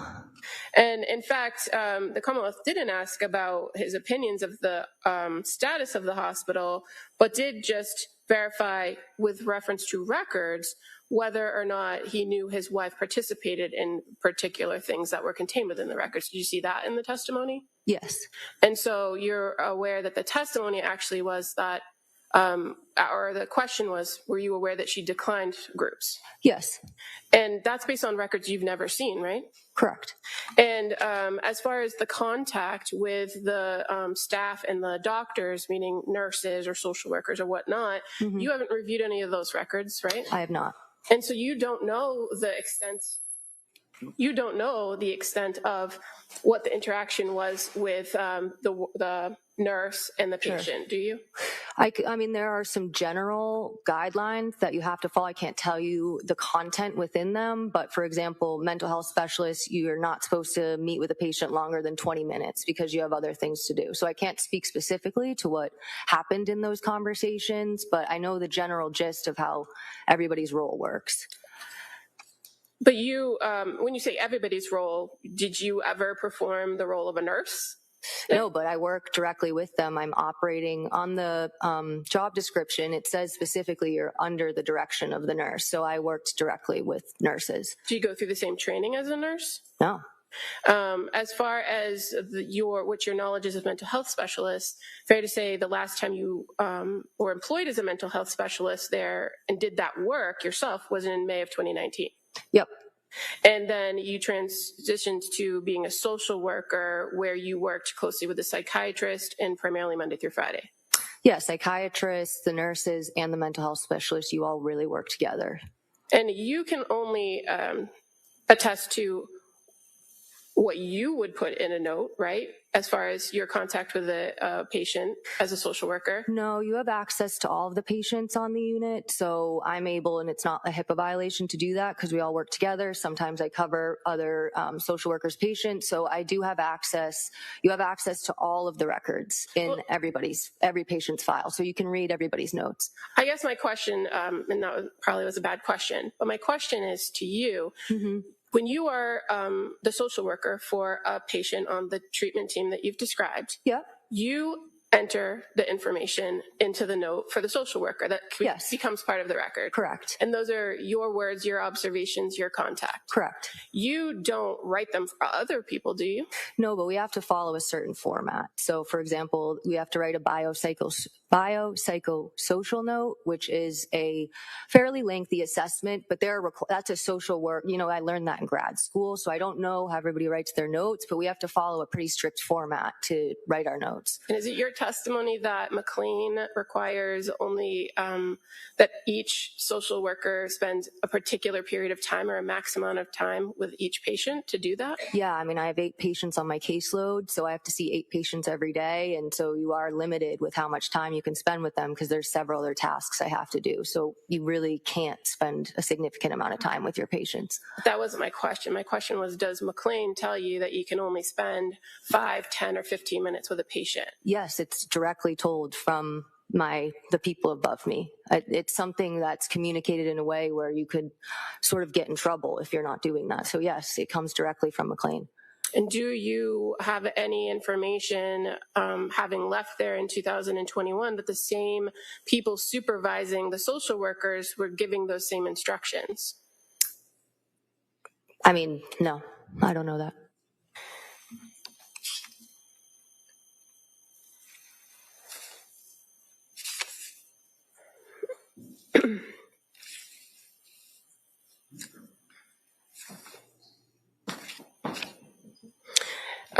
Do you know anything about how many people were actually occupying beds between January 1st and January 5th of 2023?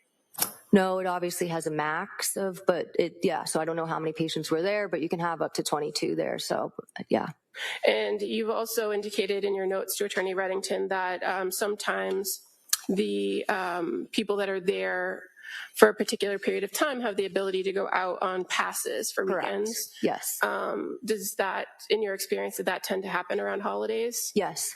And so you don't know between January 1st and January 5th of 2023 who might have been assigned to a bed there but out on a pass that weekend, do you? No, I don't know what happened that weekend. And that would affect how many people are actually occupying the beds would affect the ratio of staff to patient during that time period, right?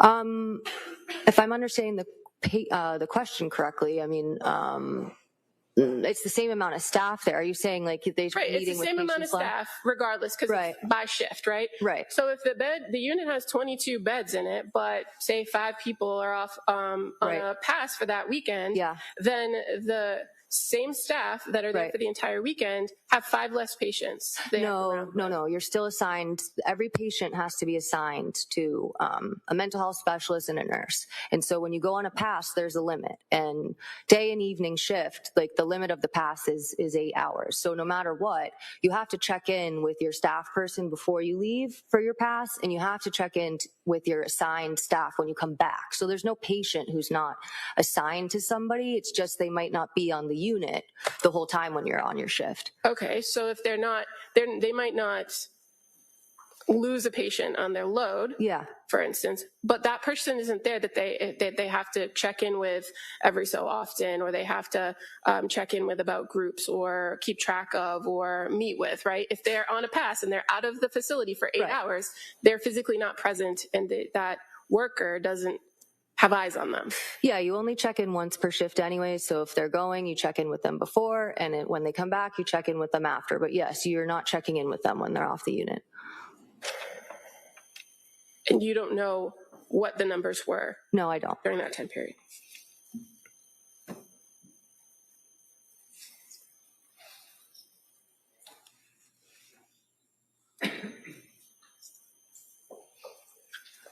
I don't have any other questions. Thank you. All right.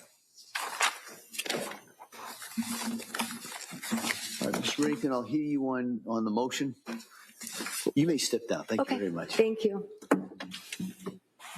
Your Honor, I think it's obvious that the witness has the educational background. She certainly has the experience, interestingly enough, of that very unit that Lindsay was on for that period of time. She's well aware of the staffing, indicated to you that the staffing ratio to patient, et cetera, has not changed according to the items that the government has brought here today. That at the time that she was there, it was on a weekend. She indicated about the the weekend staffing, the holiday staffing. Indicated that they have these coloring programs and programs that Patrick was relating to, and indicates this skeleton crew, if you will, in a sense, on that particular period of time in the holidays, which is very corroborative of what Patrick had indicated in his testimony. So, I'm not looking to bring her in to disparage McLean Hospital. They've done a good job of that themselves. I'm bringing her in to just have evidence as to what Patrick's testimony was relating to what his wife went through when she was in McLean, to corroborate the fact, as opposed to what was raised on direct exam with the government when they were questioning him about all of these wonderful programs that she apparently was not interested in participating in, which is very, very, I would argue, improper inference for the jury to consider. All right. Kamal?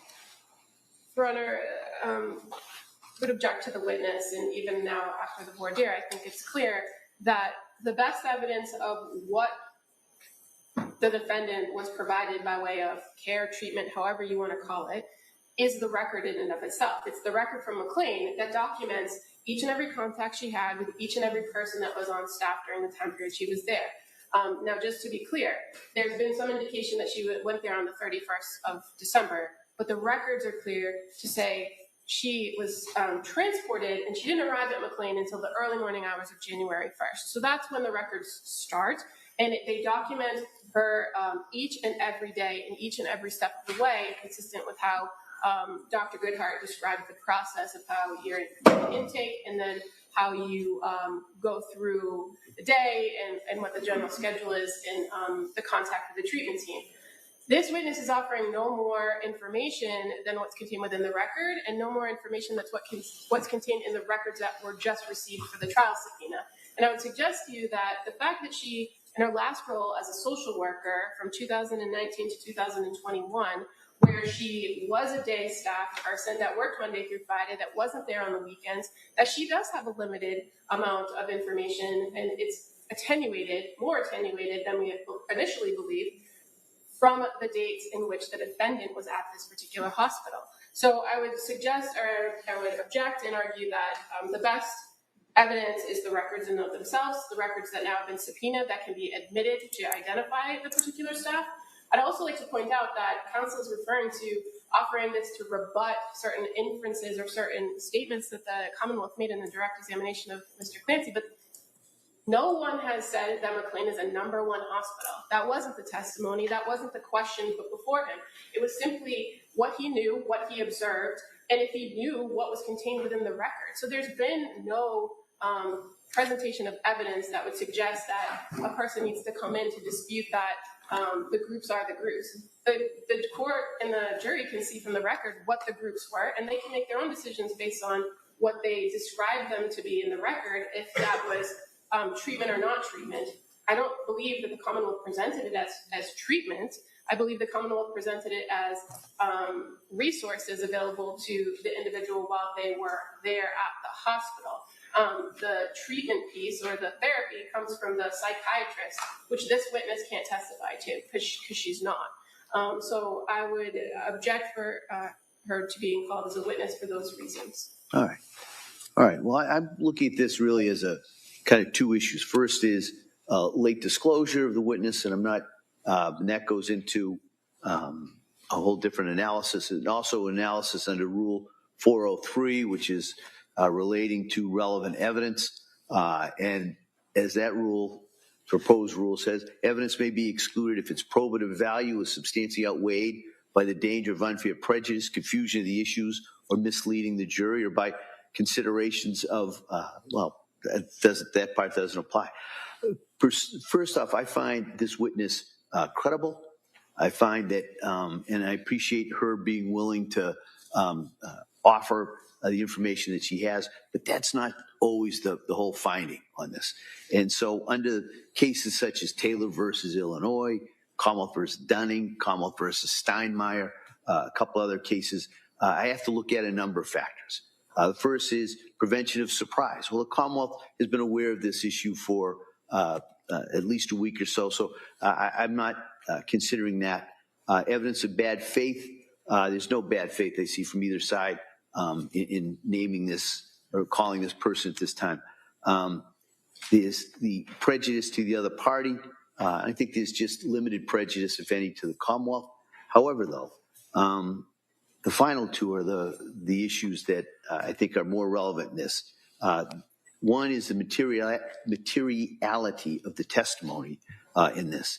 And I find that there's limited materiality, that's hard to say, because mainly this witness hadn't worked there for a year.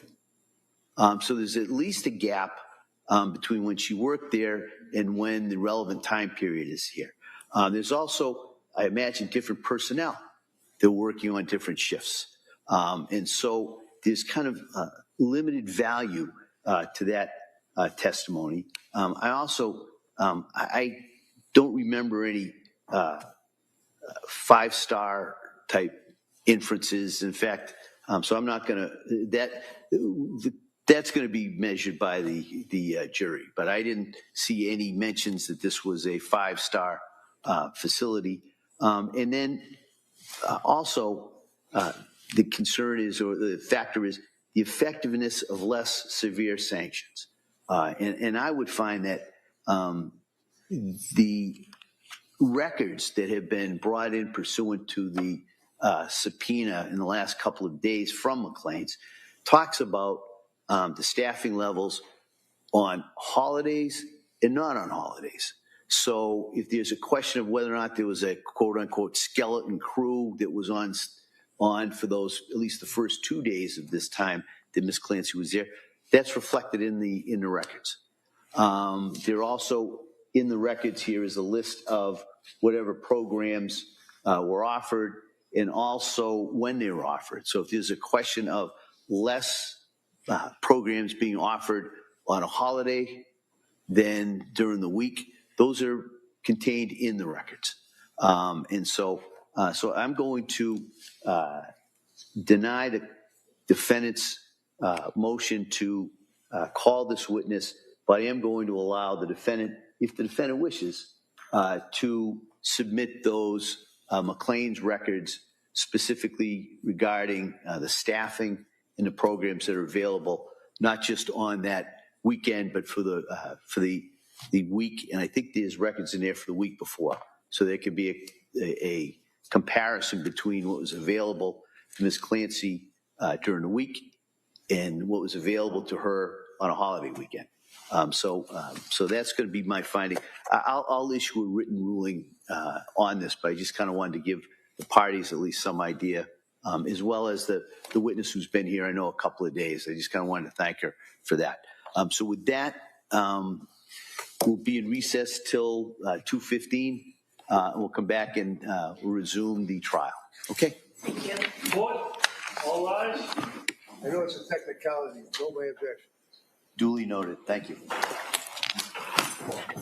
All right, guys. Obviously, we're only about 15 minutes behind. So actually, we're about, if this is right, an hour behind.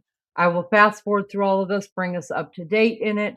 Real quick, no, the jury was not in for that. That was called a voir dire, where they had to have her testimony put in to the court testimony. That's when they do a sidebar, those are things that do not have to be court recorded. But when they are trying to put use someone as a what do you call them, what was the professional witness or whatever they call them, or someone like this, that they have not they haven't been vetted thoroughly yet from either side. They do a voir dire, which has them come into the court, and then the judge rules whether they could be called as a witness or not. So that's why that was going on. So I'm going to fast forward us, you guys. Sorry about that. I blame the eclipse and some fun talk between me and Maggie that put us behind. That's what I'm going to say. So let's fast forward and get through this and get as caught up this weekend. Oh, right here they're going to play the. Okay, I have not seen this. Have you guys seen what they were talking about? Her little clip on TikTok that she was being called on the stand for because of calling out basically what the prosecution was saying at a place that she used to work at and knows that the prosecution was lying. Let's take a look at this. I think it's important.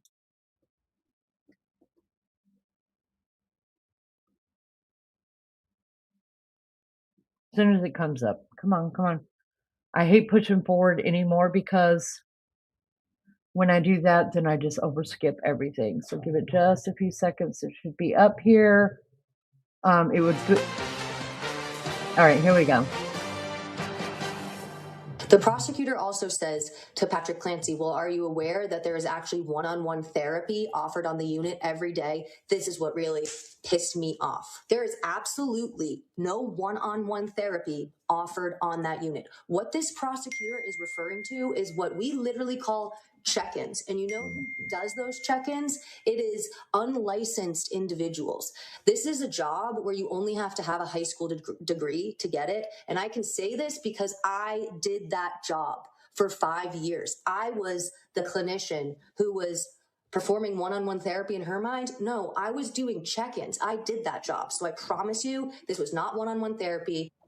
Welcome back to Court TV Live. Happening Okay, now in I'm not going to Massachusetts, the play jury Court is TV on Live. their lunch break. This after hours You guys of know where to listening find to it now. forensic Let me stop this. psychologist Dr. Zeisel. So while those jurors are out of Let me stop this really quick. If you guys want to watch exactly what happened, you know how to find it now on TikTok. That is what the prior witness who was up on voir dire, who the judge said absolutely she can be called to the stand in front of the jurors, and he's going to put it in writing for them.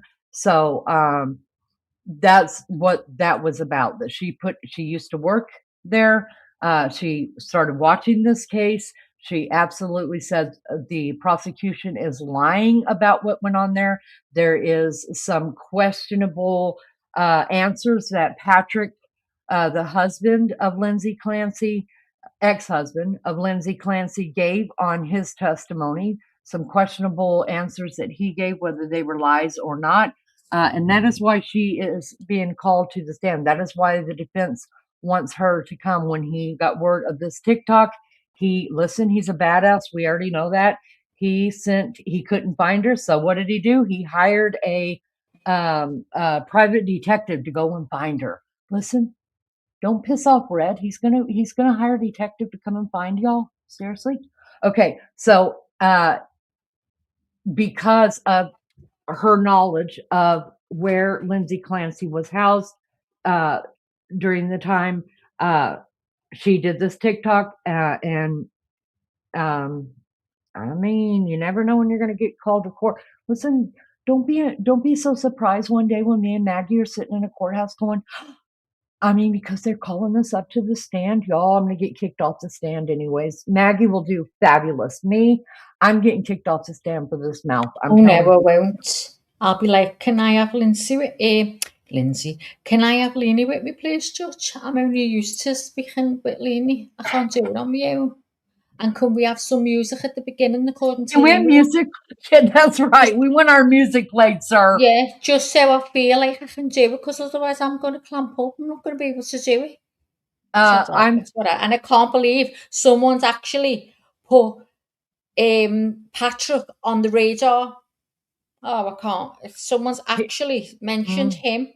But I'm telling you, Maggie, see, I don't go to TikTok. I don't go to all those other places and stuff. But because of what I read, it sends me there, right? So I'm able to see it. A lot of people, you would be surprised how many people are saying, yeah, why isn't Patrick being tried for this crime?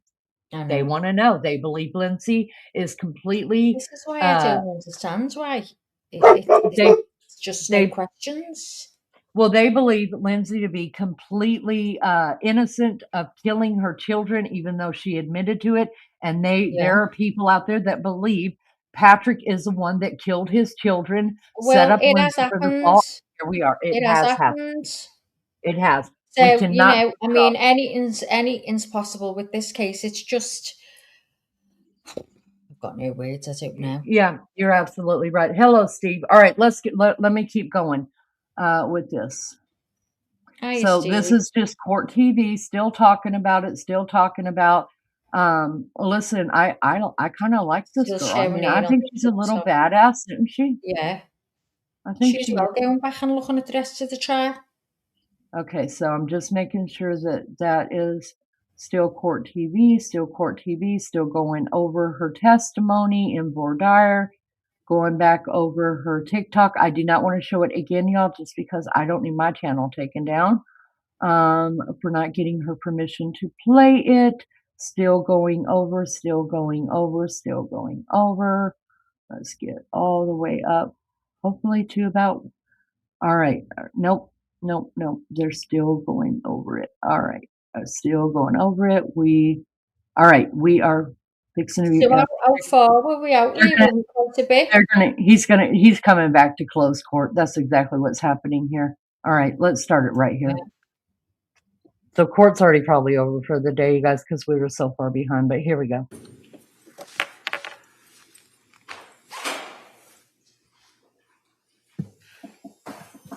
Got a cheat the time we took off 3 hours.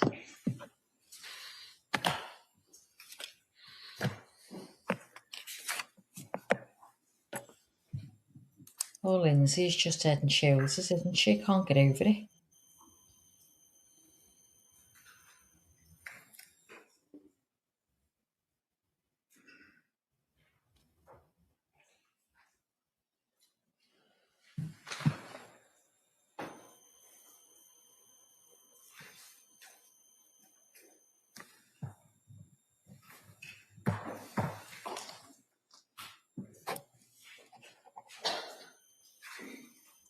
Looks like we're just waiting on the jury to come in. Wait. Yeah, I think we are waiting on them to come in. Just so that the judge can say, look, y'all, it's been a long day. I'm real sick of watching these two ladies over here. Yeah, I mean, I feel like at this point the judge needs some scotch. Okay. Well, I told you this is usually the time they finish 20 to 9, didn't I, Lee? You sure did. Maggie, when you're right, girl, and you are right. Tell it like it is, Maggie. I'm on to it. Oh, yeah, they're going to be finished. This is the time they usually finish. Now, I don't know whether they're going to go over because they took a 3-hour break.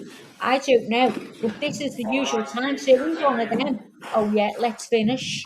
He's not asked about that 3-hour break that we've sat here.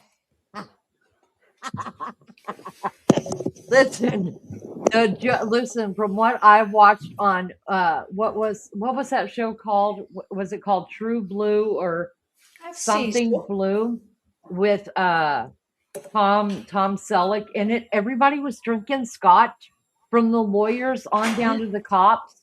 So I just think everybody, all the men drink scotch. Yeah, For purpose of the record, the Yeah. back of the file of sit common law down. versus Yeah. Lindsay, Clancy, obviously this including the 18 jurors. All right. Well, everyone, thank you for your patience. And I'm going to ask you for some more patience. All right. Due to an unforeseen circumstance, we're going to excuse you until tomorrow That's morning. right. Till All right? tomorrow morning. This Yeah. is not something we saw coming, but you're not to speculate about what it is. You're not to hold it against See it either coming. side. Of course, you've seen It's it just coming. You've something closed that down. we have to deal with. Same All time. right. And so Again. I'm going to excuse 3 you hours enough. until tomorrow morning. 9 a.m. and you won't be there at 9 as I a.m. have every night for the last number of weeks. Don't do any research about this case. Don't talk about it. Don't read anything. Don't watch anything about this case or similar cases. And with that, we'll bring you back here. We will deal what we have Fairy to deal with. Vintage said they And we'll can't get hear. right back on track. We are still Everything's okay well this within side. the timeline that I gave you regarding this case. But it's just something we can't control. So I'm going to excuse you till tomorrow. Says the My same thanks for thing, your the 20 patience, to 9 every night. And I'll see you tomorrow morning. All right. Thank you. All right. Can anybody else hear? I can hear. I'm Oh, when sure we're they would have talking all over it. said. Well, you know, Barry, But for he the was most not, and part, he was only saying, don't talk about it when you go home. Don't look it up on your phones, and we'll see you at 9 a.m. in the morning. I would never talk over a trial. He was literally saying goodbye. exactly. When we know that the trial is when there's testimony going on and stuff like that, we mute our mics and we don't say a word. We don't stop to commentate. We let it play out. But when they're closing the day like that, and we've had a day like this. Be seated. Anything we need to address before tomorrow morning? No, Your Honor. All right. So we will be in recess till tomorrow morning at 9 o'clock. Thank you, everyone. Thank you, Jeff. Anyways, All right. we all know how it ends and how it begins. So yeah, if you missed anything, go ahead and go on over to Court TV. You're welcome to listen to it over there because believe you me, we shut the hell up I've when it's missed time to 3 shut the hours hell of up. sun. I haven't had sun all week. I've missed 3 hours of sun. That's right. Do you understand what that does to me? It's been a long day. We nearly sat, honest to God, for 3 hours here waiting. Day. Yeah, we did. All right, so you know what, Maggie? I think we're just going to close this one out. We've been on long enough. We're done with this. Everybody else is done with this. Listen, thank you guys so much for being here. We appreciate you so much. Big shout out to the Mad Mods. Big shout out. Maggie, do you want to close it down or you want me to close it down? Don't matter. I don't care you close it down, girl. It don't bother me. I'll do it if you want to run. All right, then let me just say goodbye to everybody. Thank you guys for being here. Big shout out to the Mad Mods. We appreciate you so much.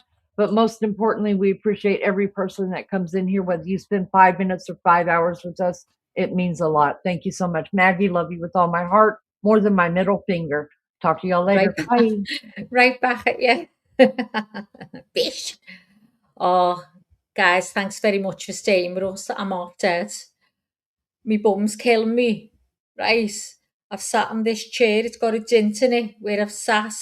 My fingertips are killing me with typing, even though I only do it with one finger typing. That's why it takes me a week. So if you send me a message, you're not going to get an answer for about at least 5 minutes. It takes me, and then I have to rub certain things out because I've wrote them wrong. Oh, it's a whole thing.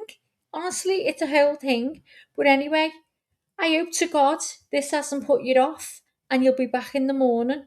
And to all the new people, please hit the like and if you would subscribe. It's not always like this. We know we sometimes get it right. It's not often, I admit, but we do get it right sometimes, and we do try to be professional every single day. So please hit the like. Love you all, and I shall see you in the morning.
Big heart.